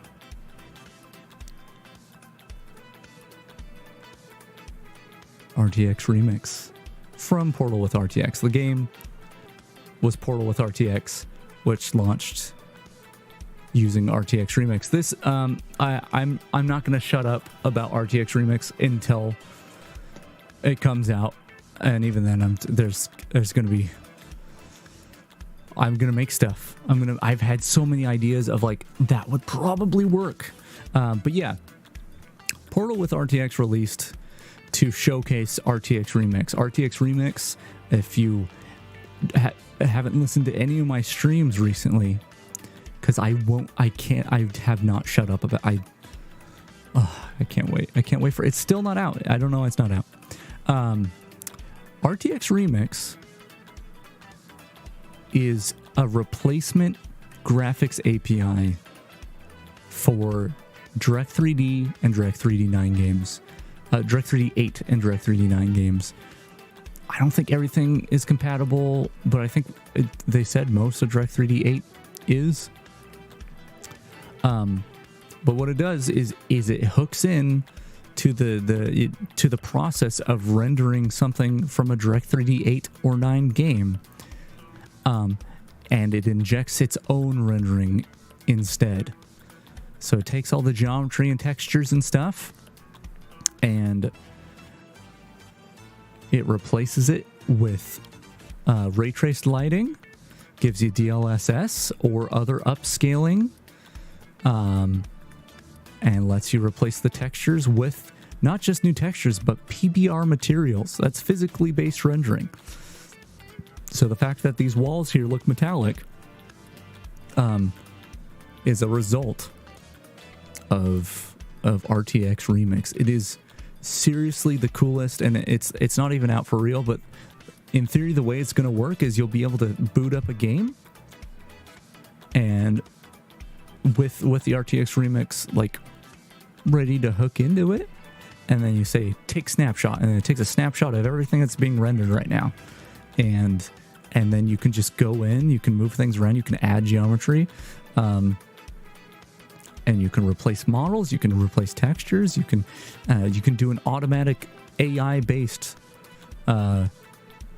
texture creation and upscale. It's super duper cool. It's seriously the coolest thing, and if it works the way that it seems like it works, I'm gonna have a field day. Because one of the things I was thinking about the other day is I was looking through the list, because of course I was looking through the list of Direct3D 8 and Direct3D 9 games, which you can look at on the PC Gaming Wiki, because that's the best wiki ever. It's so good. It's such a good wiki. And I was trying to see after the debacle of the GTA trilogy, I was like, I wonder if the community is going to be able to make their own GTA trilogy. Sadly, San Andreas, I think, might be a Direct3D 10 game, but you might be able to force Direct3D 9 with it. But I think 3 and Vice City are Direct3D 8 or 9 games, which means potentially a nicer looking GTA trilogy on the way. But I was thinking about it, and it's like, well, this is the list of all the games that have this version of DirectX. But what about emulators? There's gotta be plenty of emulators out there that allow you to switch over to Direct3D 8 and Direct3D 9, which would open a huge, like RTX Remix is already opening a massive potential for basically fan remastering older video games. But if you can change an emulator renderer to use RTX Remix, which I don't know if it's possible yet. Some people have gotten some other games working, stealing the files from RTX Remix or Portal with RTX and getting them to work with other games. You can do it with Half-Life 2. I think I saw, God, was it Max Payne? Or is that just on my brain because that was part of the list? Whatever. There were other games running at least the ray tracing part of things. And it does a really good job of just taking emissive textures like the one we're looking at and turning that into light because of the ray trace stuff. And that is super exciting already. But once you actually get your hands on the tools, yeah, one of the things I want to try definitely just is well, there's one game I have in mind that I'm gonna keep under wraps because I've already upscaled some textures a while ago just for the fun of it, even though I couldn't put them in the game. But there's a game I want to try to with RTX Remix on that it should work on. But also, if emulators work, man, can you imagine the Tomb Raider with ray trace lighting? There's actually OpenLara, which is a open source engine that does something similar. But yeah, I'm very excited about RTX Remix. It's not out in its full form, but its proof of concept is among us. So yeah. One last thing about Portal with RTX is I don't have the video queued up, but I'm just really being a shill for my mods, huh? I have a modded visual setting config file for Portal with RTX that makes seeing through glass easier. If you look at this right here, you can actually, with my thing, it's still hard, but you can see through glass, but it makes aperture science, it makes all of Portal much darker, much moodier, has a lot more volumetric lighting. It looks really nice, in my opinion. That's also on Nexus Mods. It's under Portal 2, but it's Moody Aperture RTX. I'll try to get these things in the description. Same with like the Audio Source 2 skins. Yeah, I'll try to get those in the description of the VOD. But yeah, Portal with RTX, and RTX Remix. RTX Remix is so exciting to me. So exciting. Also, they did update this, by the way. It performs better now. I was using for a handful of days, I was using Portal with RTX as a space heater because it ran my GPU so hard. And now I can't do that because they optimized it and it runs better now. Anyway, let's move on. We got a few we don't have many categories, but we have a few more categories to go through. So let's see. What is the next category for the Toxijuice Awards 2022?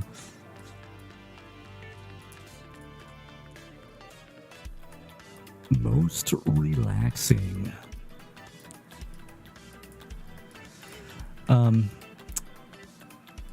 Most games I played this year, I don't think were relaxing. I did talk about Ocarina of Time being my comfort, like being a comfort game, or the randomizer rather. But also kind of, it's got the mushy brain. There's a lot of games I played that probably could be considered relaxing. But the one that takes the cake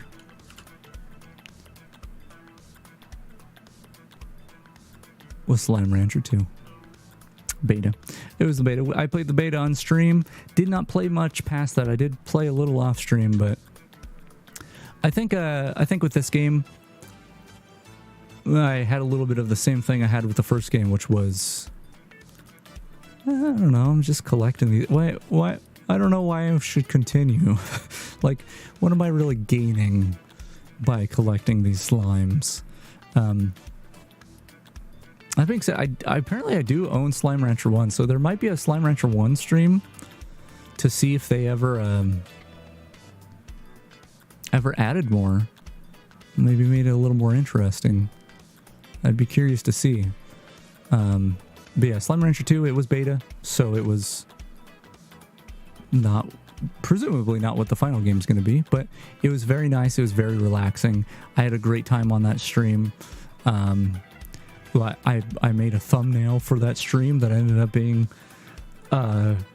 my Steam profile picture. Hey, I have the thing I made it out of. I have Flesh Lara here. Just call back that real quick. There's Flesh Lara. At least her face. There she is. Anyway, let me just grab that thumbnail real quick. Because if anything, Slime Rancher 2 I hadn't changed my Steam profile picture in years. And I was like, you know, yeah, why not? And here we go. This isn't the full thumbnail, but that's what I've got running now on Steam. That's how I look. So without Slime Rancher 2, wouldn't have that pleasant avatar. But yeah, not much to be said about it. It's just really nice. It's a really nice, comfy game. It was a nice stream to just calmly. Oh, you're here. You're here. You saw the flesh, Lara. Yeah, it was good. It was good. I look forward to seeing what more gets added to it, and I look forward to playing the first one again and seeing if it's any different than when I played it. But that's it. Most relaxing. Here, let's flash the award. Beep. There it is. Let's get to the next one. I just looked over and saw the my effects stuff. Like they're still, it's technically running the effects. I just have the effects turned down, and I thought I left the voice effects on. But time to turn it back on because we've got the next category, which will be best game I didn't play.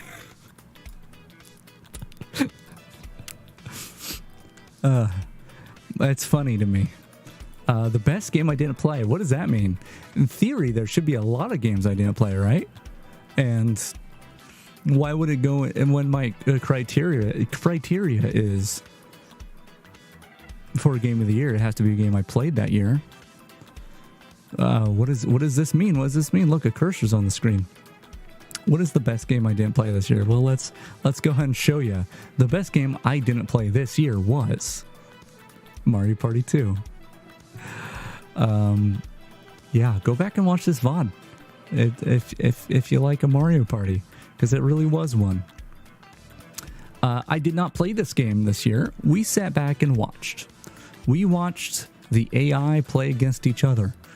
I want to do more streams like this in the future, and I talked about it ad nauseum during that stream, but I would like to do like betting and stuff and have a whole system around, like make a game out of watching Mario Party 2. I've got ideas. I've talked about those ideas. And we'll see. Maybe 2023 that comes to fruition. Who knows? But this is the best game I didn't play, and it was a good game. The play-by-play, the like lazy play-by-play I was doing really killed my throat. Just about as bad as my throat's hurting right now. It was a really fun stream though. I enjoyed that quite a bit. And I can see myself doing it again in the future. Also, as a side note, that stream, I made a clip from me talking about energy drinks and made it into a YouTube short. And that was scary. YouTube shorts get pushed out to people really fast.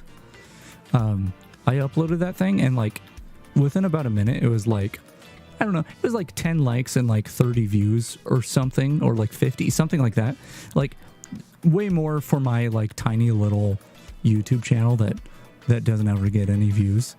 But then like after like 30 minutes, it was like 250 likes and like 3,000 views or something like that, and I doubled my subscribers. That has since changed.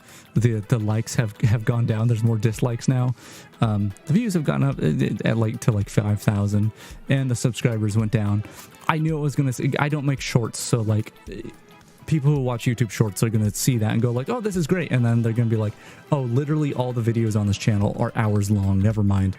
But this stream is what sparked that and made me realize that how scary fast that goes out. It was interesting. It was very interesting.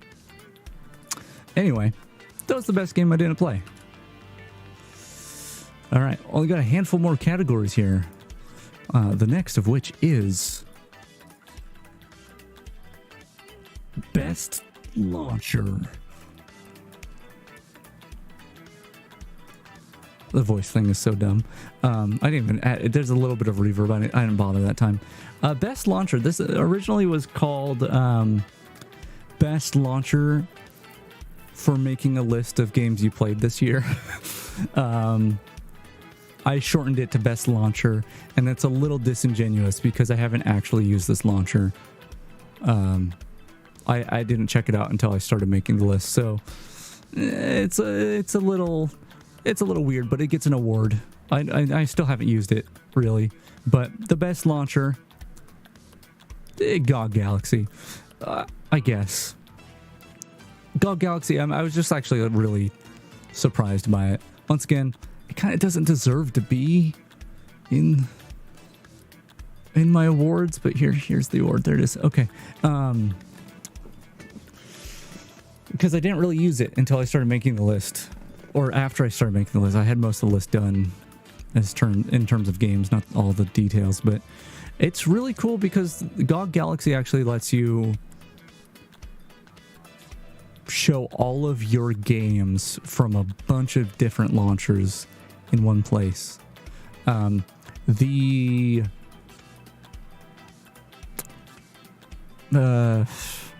features each launcher has, some have more, some have less. Like Steam, it'll show your Steam games, and it'll show you like when you last played it, how long you've played. It'll show your Steam friends, so it shows friends, a friends list from different platforms as well, which is pretty cool. And yeah, like a bunch of stuff, but like some platforms, it's like, yeah, you can see what games you have. You can't launch it from here, and you can't see how long you've played, but for the most part, you can do a lot. And there's a lot of third-party ones. I haven't checked out any of the third-party ones. I think what I have hooked up is Steam Origin /EA. Origin kind of half exists still, but they're pushing their EA app. Steam Origin. Maybe Uplay? I think Uplay. And Xbox. Which is interesting because I think it includes like PC games, like cross-platform games. Or cross-buy, whatever they call it. GOG. I obviously have GOG games on there too. The Xbox one's interesting because it actually lists things I haven't played since I had a 360, which I wish I still did. But yeah, there's a bunch of third-party ones with varying degrees of functionality. I saw a Battle.net one, which would kind of be nice. I saw a Twitch one, which would be nice because I have some games on the Twitch app that I just forget are there. This is just great for knowing what games you have. One of the most interesting ones, though, is I saw there's a third-party connection thingy for RetroArch, which means you can theoretically have like the full NES library, right, in a launcher side by side with modern day video games, which I think is really cool. But yeah, GOG Galaxy would have been nice to just see when I played games last. I went through a lot of effort to make my game of the year list, or list of games I played this year. It was not easy, but the thing is, even this isn't perfect because it's only when you played a game last, which does go pretty far, but it doesn't tell you how much you played or anything like that, or like this year. I was talking about Last FM scrobbling earlier, which Last FM scrobbling is when you listen to a song, it scrobbles to Last FM. It shows you what you listen to. And I think GOG Galaxy would be perfect for it just because it has everything in one place. But game launchers need something like that, like a scrobbling service that says, hey, on this day of this year, you played this game for this long. I was talking to a friend about it, and I'm pretty sure the original Wii, maybe even the Wii U, but the Wii had like an activity log. Like yeah, you played Skyward Sword on this date for 3 hours. Game launchers need that. That would be really fantastic. Not just making Game of the Year lists, but just for keeping statistics. It can be nice to know that stuff. So that's why GOG Galaxy. Well, GOG Galaxy doesn't have that in particular. I think that needs to happen, but GOG Galaxy won this award. Hurry. There you go. They won this award for best launcher, even though they haven't really used it. Seems really cool though. All right, we're getting to the thick of it. Only a few more categories to go before the big one, and then we can get out of here. You're all staying, right? You've stayed the whole, like, no one's left, right, up, down. Anyway, the next category is best. I forgot this was on here. Best Captcha. Oh God. So you might think Captcha, that's not a game. That has nothing to do with games. I assure you this one does. And it's kind of like a game. It is kind of like a game. Like the one where you like click on fire hydrants or buses, motorcycles. You know, the ones where you're training AI to learn what these things are. That's kind of like a game. It's almost like a Where's Waldo or Where's Wally if you're on the other side of the pond. So I think Best Captcha definitely goes as a Game of the Year category. So what was the best cap? It's a serious business. What is the best Captcha?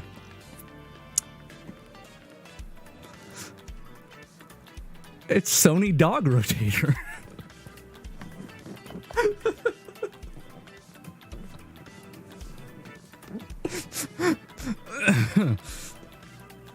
Oh, this is fun. Yeah, when you try to sign in on into PSN on their website, sometimes you'll get a captcha where you can rotate a dog. And that happened while I was making the list, and I thought this is one of the best things I've seen this year is this dog rotator. It gets a Toxijuice award right here. Sony Dog Rotator, which I do not think is the name of it, by the way. Best Captcha.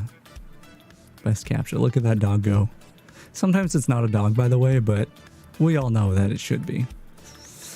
Also, I should have mentioned it before now. A lot of these images are blown out because of how I had to set up everything. This website looks a little nicer when you're on it. But yeah, that's the best Captcha. It's best Captcha. It's like a game. It's like a game. And Sony, this was a PSN login, so it's very, very much belongs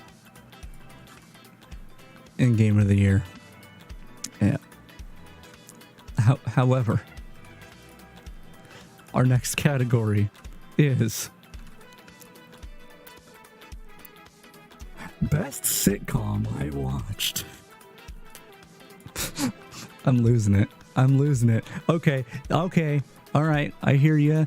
Maybe you're thinking maybe the Captcha was related to video games, and this is like a Game of the Year thing. The Toxijuice Awards, all that dude does is stream video games. This is all, it's the game of the, he said Game of the Year, right? So maybe this sitcom, maybe he watched a sitcom related to video games. I mean, are there any video game related sitcoms? Because I was gonna say the Witcher is like a video game, but that's not a sitcom, is it?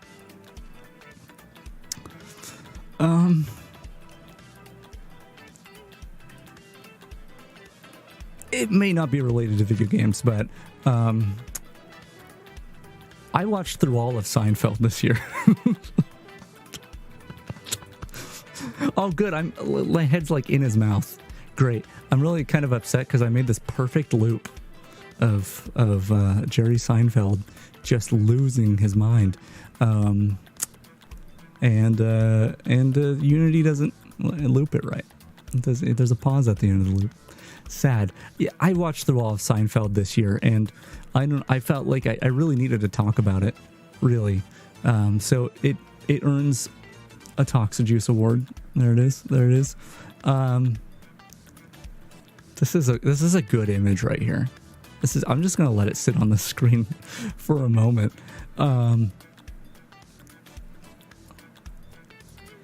Anyway, I watched all of Seinfeld, and you know what?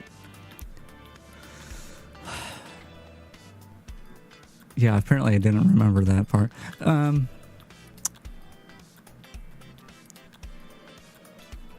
I was surprised. I was really surprised.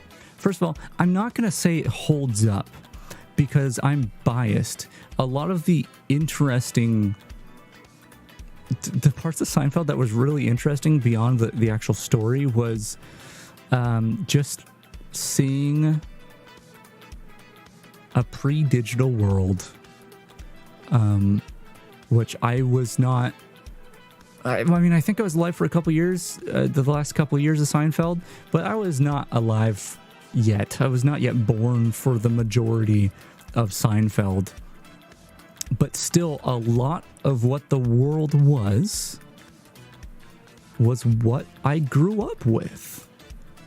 You know, the answering machines and landlines and not knowing where people are at all times and not having a cell phone on you, and maybe I was a kid, but I experienced the pop-in, right? Like family members and friends would show up at your door, and they just pop in, and you'd hang out with. It was great. It was great. It was honestly, it was something the current world could use a little more of, but it was really interesting. Seeing a show that was like entirely in that world, and you know, it being the show about nothing, so to speak,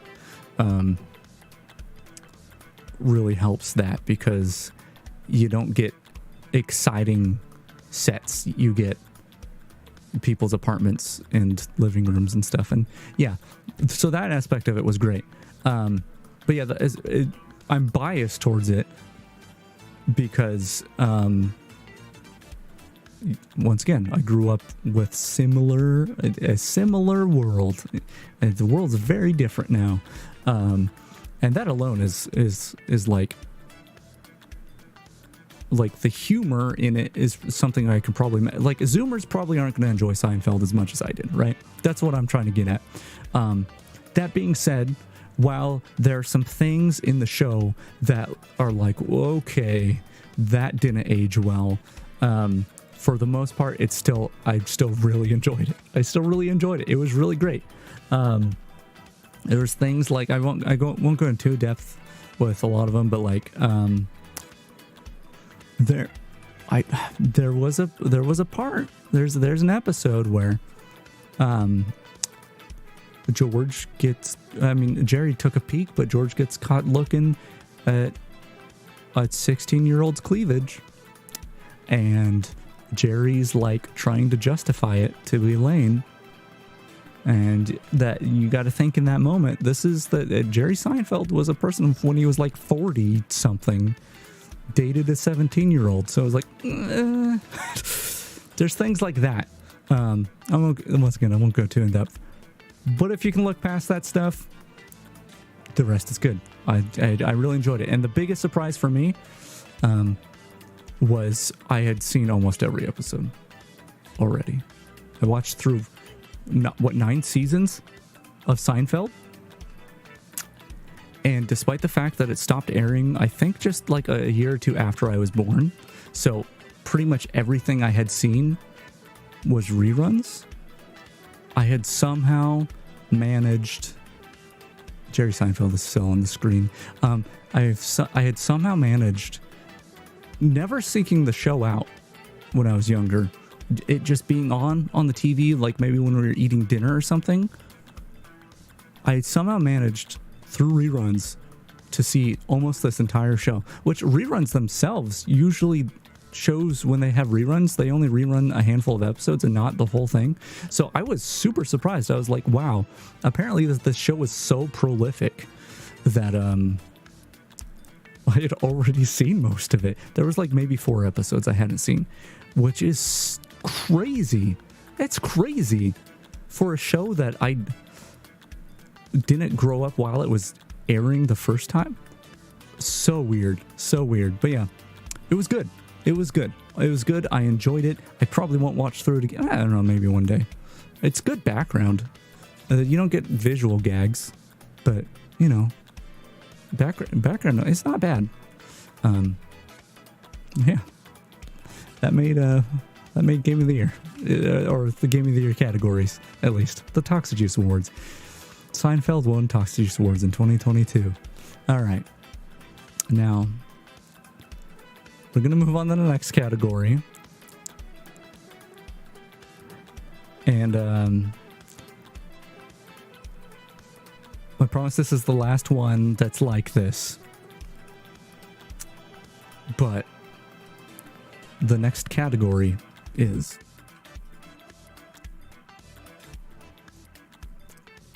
a show I watched some of, but really should watch more.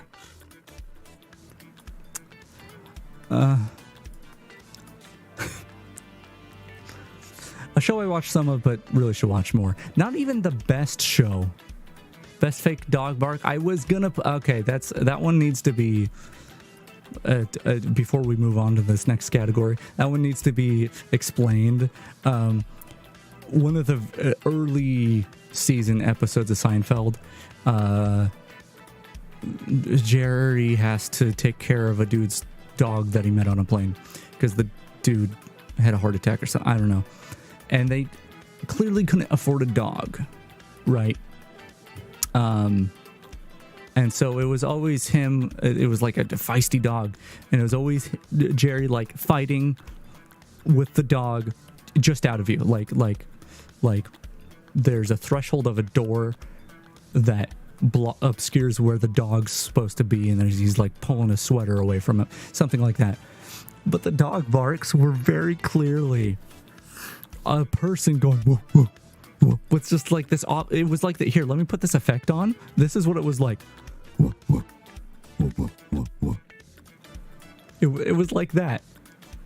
It was. Oh man, it's so bad. I think I don't have the clip anymore. I don't think I cleared out my OBS folder.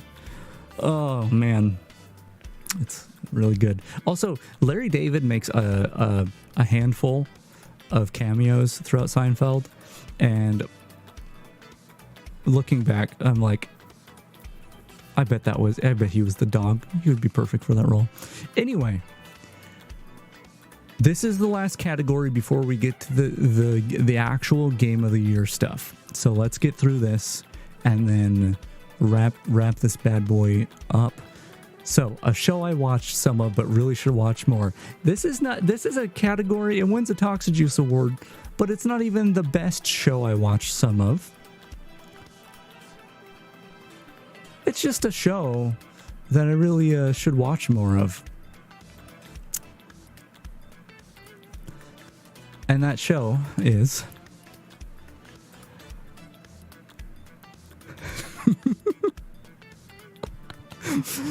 Star Trek: The Next Generation.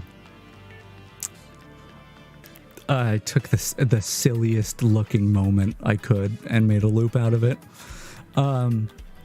Yeah. So I think at the beginning of this year, maybe late last year, I started watching Star Trek: The Next Generation. No, it was this year. It was like February. I've never seen anything Star Trek before, and it always didn't look like something I'd enjoy. But something struck me, and I was like, well, The Next Generation looks like, looking into it a little bit, it looked like Next Generation was like the good one, like the stuff that I was going to enjoy the most. I don't know exactly what it was, but I started watching it, and I'm really not that far past this episode. There's like 1,000 seasons of this show, and I'm like halfway through season 2. I've been going about it really slowly. But it is incredibly good. Like, I don't know. It just doesn't seem like there are parts of it where it is a product of its time. The filming techniques and all that are ancient. Like in some of the like stereotype, like the way they act, and things like that. Super cheesy sometimes, but generally speaking, the show is so good. It is like stupid good. Like it has like an iffy episode here or there, but for the most part, I'm still astounded by how good it is, and apparently it only gets better. So, and then there's, you know, not the same, but later Star Trek stuff that is good too. So anyway, this is just another thing that, I mean, if anything, it's a reminder that I still need to watch this. So hopefully I will watch more of, like, I watched a pitiful amount this year, but it was very good. Anyway, let's get out of, oh wait, oh, sorry, I didn't flash the award. There you go. Star Trek, The Next Generation. Here's your award. All right. Okay, that's enough funny business. We're coming to the end here. We're coming to the end here. Let me make myself big here so I can really. There's only 2 more categories. One of those is the one. It's the big one. It's the game of the year. So let's get to it, and then that'll be it for 2022. And you know, well, I'm jumping ahead here. Let's announce the second to last category. Honorable mentions. So honorable mentions. Oh, I still have a little bit of effect on my voice. Honorable mentions is basically a fake category. What it basically means is these are also game of the year to me. But it seems way cooler to have a number 1 game of the year, like a single game of the year, rather than 3 games of the year. So, if anything, these 2 games, that's 2 of them, these 2 games in this category of honorable mentions are just a fraction lesser of game of the year to me. But yeah, one more time. Game of the year to me is a game I played this year, not a game that came out this year. So, if you're confused, that's too bad. Anyway, this year's honorable mentions, the almost directly next to, but runner-up games of the year, or runner-ups for game of the year are Hitman 3 Freelancer Closed Technical Test. It's the first one. The Hitman 3 was the game that... What's funny, it's Hitman 3. It came out 3 times on the award show. This is a show. It's not a hastily put together stream. Actually, hastily is not even the word. It took me so long to make this stuff. Yeah, so it's not a full game, and it wasn't even the full mode of this game. But I think there's something to that too, right? So the Freelancer Closed Technical Test, it basically did to Hitman 3 what I've wanted more from Hitman 3 this whole since Hitman 2016, which was the first of the trilogy. They're all pretty much the same game, just different chapters with improvements. Anyway, I'm so happy I got to take part of the closed technical test, and I also was able to get 1 run done, even though that didn't happen on stream. But if you did not see it, or if you need a refresher, Hitman Freelancer is a game mode that is coming to Hitman 3, and the closed technical test, people got invited, seemingly based off of playtime, which made sense that I got one, because So does it look like we're talking to each other? Like if you muted, it looked like we're having a conversation with each other. Anyway, sorry, got distracted. Hitman 3 Freelancer is a game mode that is coming next month. Ooh, which next month is 2 days away. But I think it's coming like later in the month. But anyway, it's an upcoming game mode to Hitman 3 that is a roguelike mode. You go out, you have set missions that are random. It's a random target, and you go out on these missions, and you have challenges that allow you to earn a currency, which I call hitbucks, which is, I think that's the proper term, but they won't call it that. You can earn currency. You can spend them out on the levels. The levels will have couriers that you can go, couriers? I don't remember what they're called. You can go buy stuff from, and significant weaponry and items get taken back with you to your hideout if it's a successful mission. If it's not a successful mission, you either lose the whole campaign or you lose the items you had on you. It's a really challenging but really cool mode where you are constantly collecting more and more for your arsenal, and due to the challenges, it makes you change up your playstyle, which is something I do not do very much at all in Hitman 3. So as a whole, it's really, really cool. But the thing I mentioned about it, like this not even being the full game mode, but a closed technical test, which might be significant. It might be significant because as we were, like I talked about on the streams a little bit, but as you begin to decorate your hideout, there are options that say premium on them. I was able to select these options, but maybe only because it was a technical test. My concern is that they're gonna have either a subscription service or just make you buy something extra for these cosmetics and maybe items. I don't know. They haven't said anything about that, so it's pure speculation, but I dubbed it on the stream. I do not want to subscribe to a Hitman Plus. I absolutely adore this game. That is one of the things that would really sour the experience for me. But yeah, other than that, the closed test was apparently limited.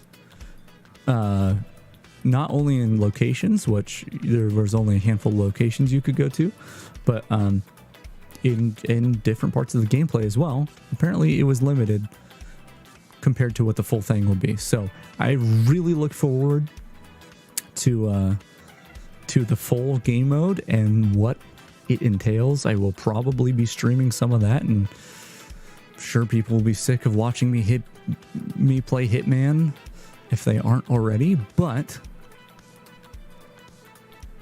as far as what I experienced, the closed technical test was almost game of the year for me. It wins a big fat Toxijuice award, runner up for game of the year, along with, oh, you know what? There was going to be a really nice segue there, but I'm going to switch to the next one. But I have to warn you that the next video that shows in the background is going to have a massive amount of flickering lights. Like at first it might not seem that bad, but it's going to get it's going to be strobing flickering lights. So now's the time to look away. I'm going to move on to the second and last honorable mention, the runner-up for game of the year, which was, if you didn't expect it, Noida. If you are looking away due to photosensitivity, I'll tell you when to look back. But this gets bad. This footage gets really bad. It gets worse than it is right now. If you haven't seen the clip or didn't watch the stream, yeah, that's I warned you. That's all. I warned you. It's still going. It's still going. I will talk. I'm just gonna talk through the video because I feel like I had a photosensitivity warning at the beginning of the stream that was 5 hours ago. All right, I think we're good. I mean, there's still flashing stuff like colors and stuff, but it's Noida. It's going to be that. So if you looked away, you can look back. Good Lord, you are the person I had in mind when I said that warning. but it seems like you looked. Yeah, Noida. Once again, runner up for game of the year. Basically game of the year. Just a smidge under what is actually game of the year for me.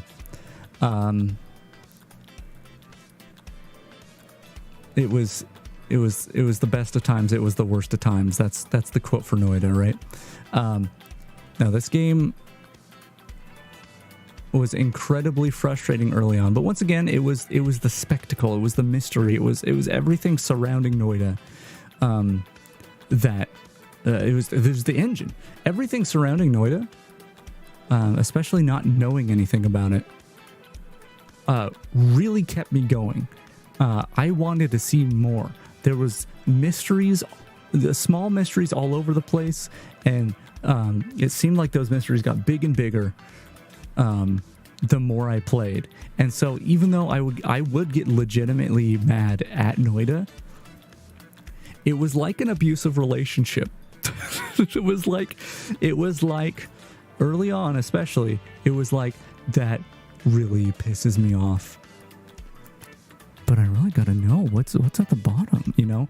And I was like, well, what happens once you kill the boss, you know?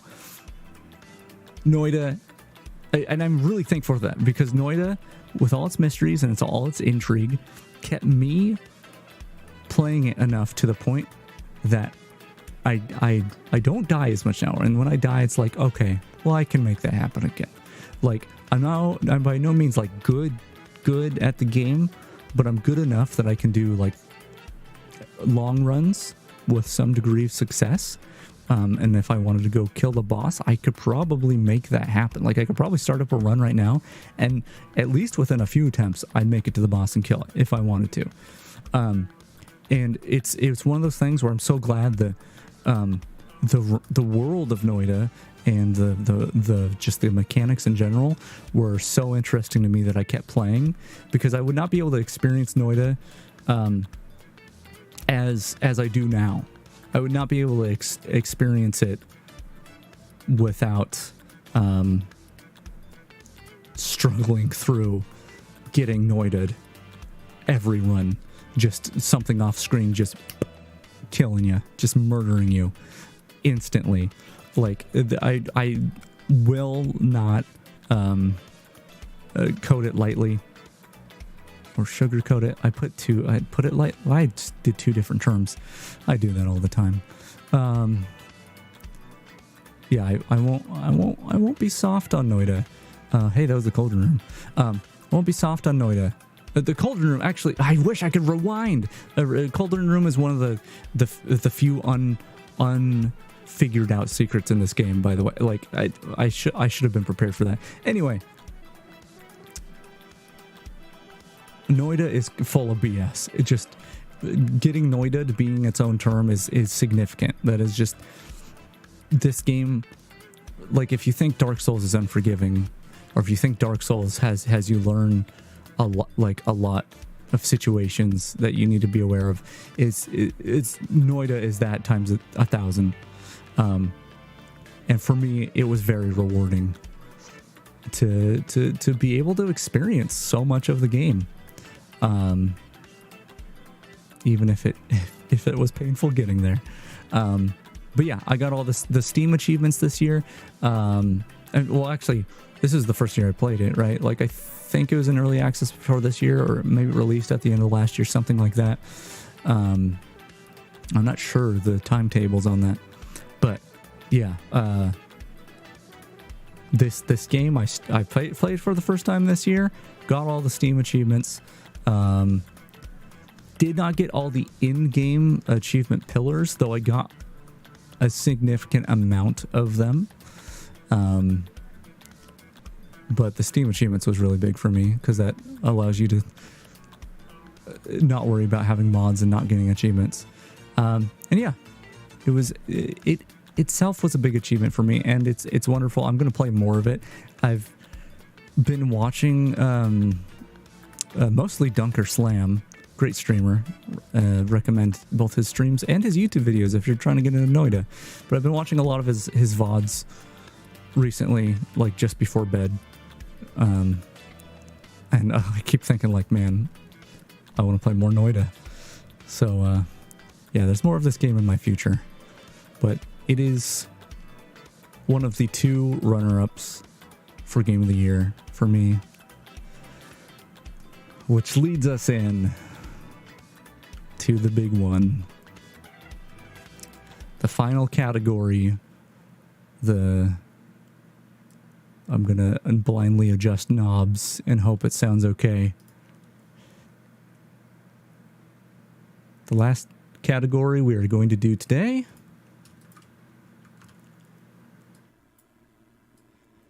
Best Game. I don't even know if like what I'm saying is legible there. Best game. This is it. This is my game of the year. This earns the final Toxijuice award, which, hey, I don't think I did one for Noida. That might be too loud, sorry. And the best game I played in 2022 was, in my opinion, of course, Cyberpunk 2077. Now, I'd like to point out that these clips, before I get into this, these clips are all mostly the game bugging out on me, which, after many, many hours, didn't actually happen that many times. But, well, first of all, this is not what the game is for the most part. Most of the time, it was stable. But also, if you're avoiding spoilers, I don't want to give spoilers at all, but I'm a little bit more loosey-goosey about it because it's the Toxijuice Awards. Look, this got Game of the Year. Wow. What was I saying? Might see some spoilers. I might say some spoilers. So just keep that in. The anime for this was amazing. So that's the interesting thing, right? I was gifted Cyberpunk 2077 at launch by a very generous friend. I could not play it. I tried to get a refund for it. I tried to have them get a refund. Steam wouldn't have it. Even though they have options for that. They have options for, as the person who gets gifted something, you can say, hey, the person gifted this to me, refund it to them. But despite the fact that it didn't run on my PC, they couldn't get a refund. Which is unfortunate. This is a really funny clip. Why did he fall over? Why did that happen? Anyway, the system was not good enough for me to play this game when it launched, and so I didn't. And it's even after I upgraded my PC, it still sat here for a while because I had other things to do. And then one day this year, I was like, you know, I think now's the time. Oh, I'm going to move my head to the side just so you can see what's funny about what is he drinking? What? That's not a drink. That's nothing. Yeah, I just decided at random. I hadn't heard anything about it for a while. I know it had a rough launch, but I know like even within a couple months, the game was pretty solid even on consoles. Like not great, but yeah, like I knew there was changes to the game that were good, but I hadn't heard anything about it. I didn't know anything about it, and I just started playing, and I was having a great time. This game I love this game, by the way. It's game of the year for me. Like, I absolutely love this game. I kind of want to go back to it, but like also the story hit me so hard that it's hard for me to go back to games that stories mean something to me, because I feel like, especially with the stuff that changes depending on what you do, which isn't a huge amount, but there is a decent amount, like decision stuff especially, it feels like really personal, and so like going back to the game would be weird, because it'd be almost like overwriting that. This guy doesn't have a gun. Anyway, I started playing this game. I was having a great time. There were some things about it that really, it was like, why can't I change? Why can't I choose what time of day? You know, there's a bunch of small stuff where like, I wish I could do one of the things was like, I wish I could do like a transmog thing. Transmog being the World of Warcraft word for taking one item's appearance, with the stats of one item and the appearance of another, and using the appearance on the good stats. I was like, yeah, I wish I could do that, because this game's all, it's like Cyberpunk. Like, part of the thing is the aesthetic of this game, so it doesn't make sense that I can't like fashion souls it, right? There's a bunch of little complaints I had about the game, but overall I was having a great time. And then like 2 or 3 days into me playing it, a major update hit. Like the last major update hit. I was like, oh, and it pretty much fixed everything I wanted to be in the game. But they did that because they released the anime. I had no idea there was an anime coming out. And so like, because of the anime, this game got incredibly popular. Like, more than at launch. Like, this game like got redeemed essentially from its bad launch because of the anime.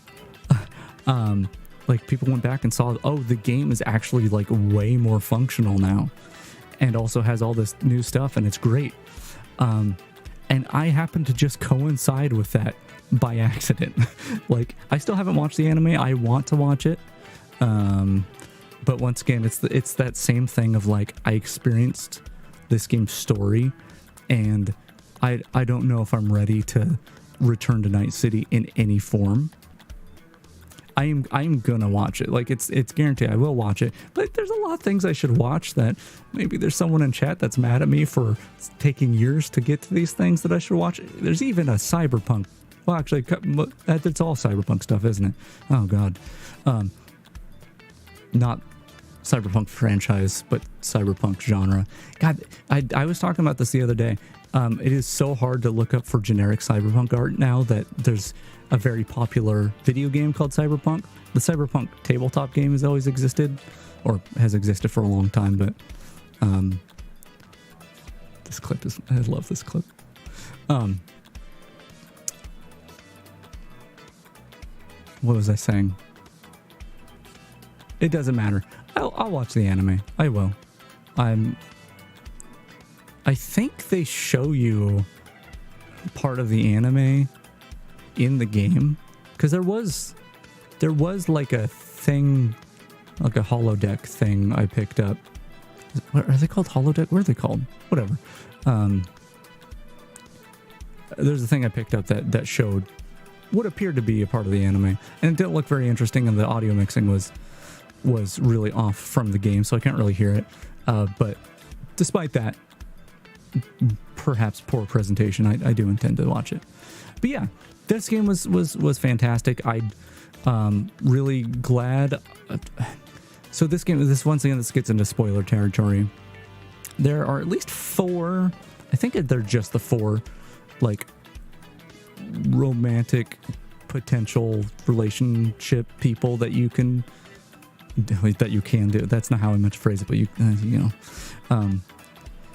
4 potential romances in this game.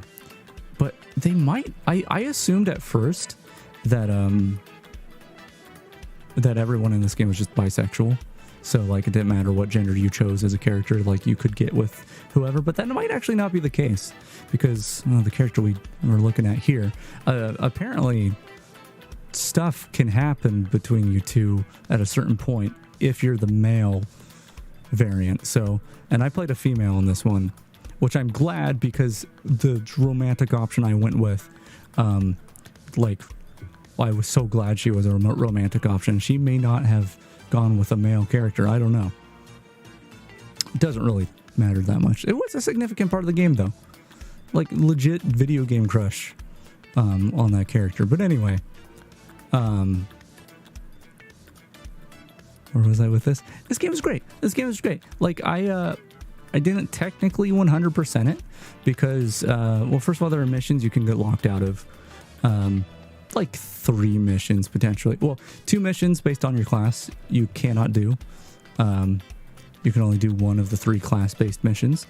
And then there's like 2 that, depending on how you do other missions, maybe 3, that you can get locked out of. So I didn't do 2 because I couldn't do them. One of them apparently has to do with like crucifying a dude, and because I like killed an enemy that was essentially supposed to be unkillable, I didn't get to do that mission. But despite all that, well, I did all optional content I could. Like, I didn't collect all the unique weapons. I actually accidentally scrapped some of them too. But I did 100% as far as like content I could do. So all optional stuff, all story stuff that I could do on one playthrough, I did. And I got all the cars, which I think count towards that, and all the, there's like little tiny missions, like the police mission. Like, I did everything I could. I really was really into this game and would play more, which I'm curious about what the mods do. It's probably a lot of nude mods and stuff, I imagine. Yeah, like I feel like I could gush over this game all day, which, you know, once again, it's the Toxijuice Awards. You know, that maybe that's the point. This is my game of the year. But yeah, it's just good. It's just like, once again, ignore the fact that I have like 5 minutes worth of clips here where the game broke, because I put dozens and dozens of hours into the game total. This guy, I had to restart this mission because this guy got out of the car and wouldn't get in. Freaking, that was like the worst of the like missions not working, pretty much, is this guy right here. Like, I don't think there was anything else that was like actually impeded my progress at all.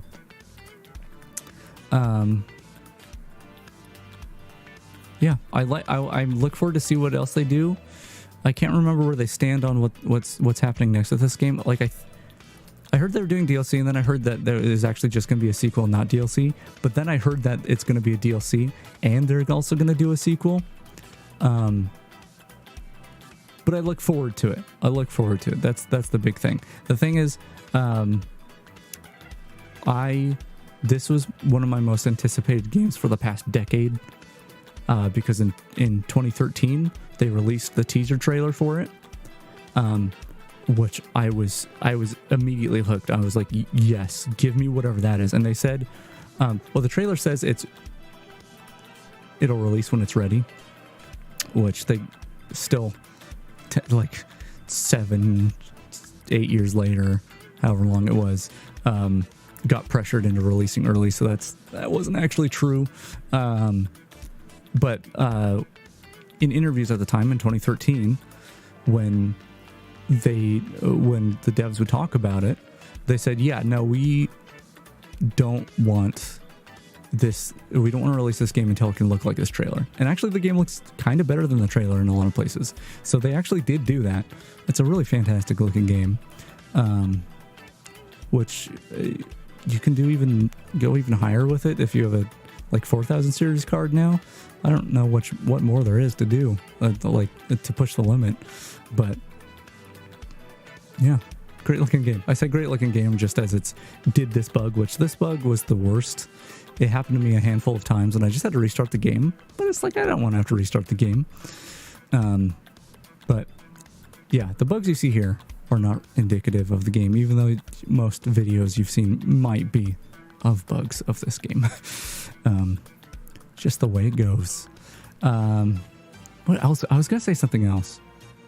I don't remember what it was. Oh, yeah. I don't know if all Steam purchases of this game get this, but you can download optional stuff, including like posters and business. But one of them is like the manual, the like player's manual for I think the last iteration of the Cyberpunk tabletop game that came before Cyberpunk 2077, and it's really cool because it's like very like 80s styled cyberpunk stuff, and that game's set in like 2021 or something, maybe it's 2020. But the really cool thing looking at that handbook after playing through 2077 is 2077 while it takes place like 50 years after the events of 2020, whatever it is, that handbook has a bunch of story beats and like actual playable missions that are canonical in 2077 and actually play a part in the story. And you get like, you look at the handbook and you go like, well, maybe this is what really happened. Like, cause you only hear people, like characters' renditions of what happened in the past, but you don't know for sure. And then you look at the handbook and it's like, okay, it just tells another. I'm just gonna put my head to the side again so we can watch this clip one more time. There's no drink there, buddy. Yeah, this game I can't help but recommend enough. This is game of the year for me.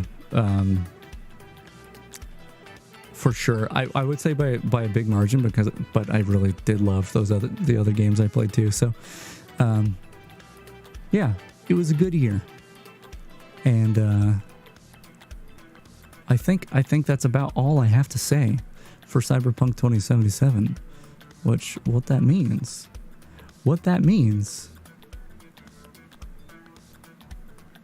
is we're done here. I knew this stream was going to take a while when I decided to go and talk about every game I played this year. I thought maybe it'd be 3 hours, not 5. My voice is shot, but I'm glad I did this. This is not the Toxijuice Awards I imagined, but it's the one that we ended up with. And either way, I had a lot of fun. It may not be available immediately, but I'm going to try to stuff the description of the VOD with all the timestamps in case you missed anything that you wanted to see. By all the timestamps, I just mean the categories. So I'm not going to list individual games in the games I played this year, because technically that's spoilery for the awards. But hell, the category names are going to be a spoiler, but I'll put those down anyway.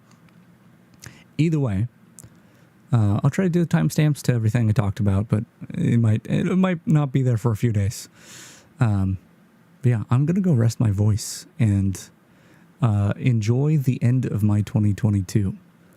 I really had a good time. I had a good time this whole year. Like, if I reflect on streaming specifically, the past few months have been great. There were long spans of time without me streaming, but I had a great time. And even though I'm not pulling as many viewers as I did back in 2014 or whatever, new people are introducing themselves and stopping by every so often that are really cool, and I enjoy having them here. And of course, there's people here now that have been here for years and years that I love to see their faces. No, not really faces, their names. I love to see their names pop up in the chat. And I'm glad even if it's not like I'm gaining anything monetarily or anything from it, I'm glad I've been streaming somewhat regularly again, because that's I guess a part of my life I felt like I feel like I was missing. Like, it's really enjoyable. It's just, I don't know, I try to put it into words a lot and I can't. But 2022 was a good year to get the ball rolling. And I look forward to 2023 because, once again, in the context of streaming, I look forward to 2023 as a whole, but in the context of streaming, it's a little hard to say because it's once again, I don't have much to show for it other than, literally the friends I made along the way. But 2023 will be my 10th year on Twitch, starting in the summer. So maybe we, I don't know. I don't know if I have anything planned for that. But we might do something cool this summer. Either way, I'm rambling again. That's what I do, but I did that this whole stream. That was the whole purpose of the stream. So I'm going to try to stop now. I will, I don't know when I'll stream first this upcoming year, but I'm not streaming anymore in 2022. I'll see you in 2023, and well, I hope we have lots more fun, do lots more things, and God, I hope we get that intro done. Who cares? Either way, I'm headed out. I'll see ya when I see ya. And I'm just gonna leave this. Just gonna leave this here, because that's what it was. You're not gonna know what it was unless I put it there. See you next year, y'all.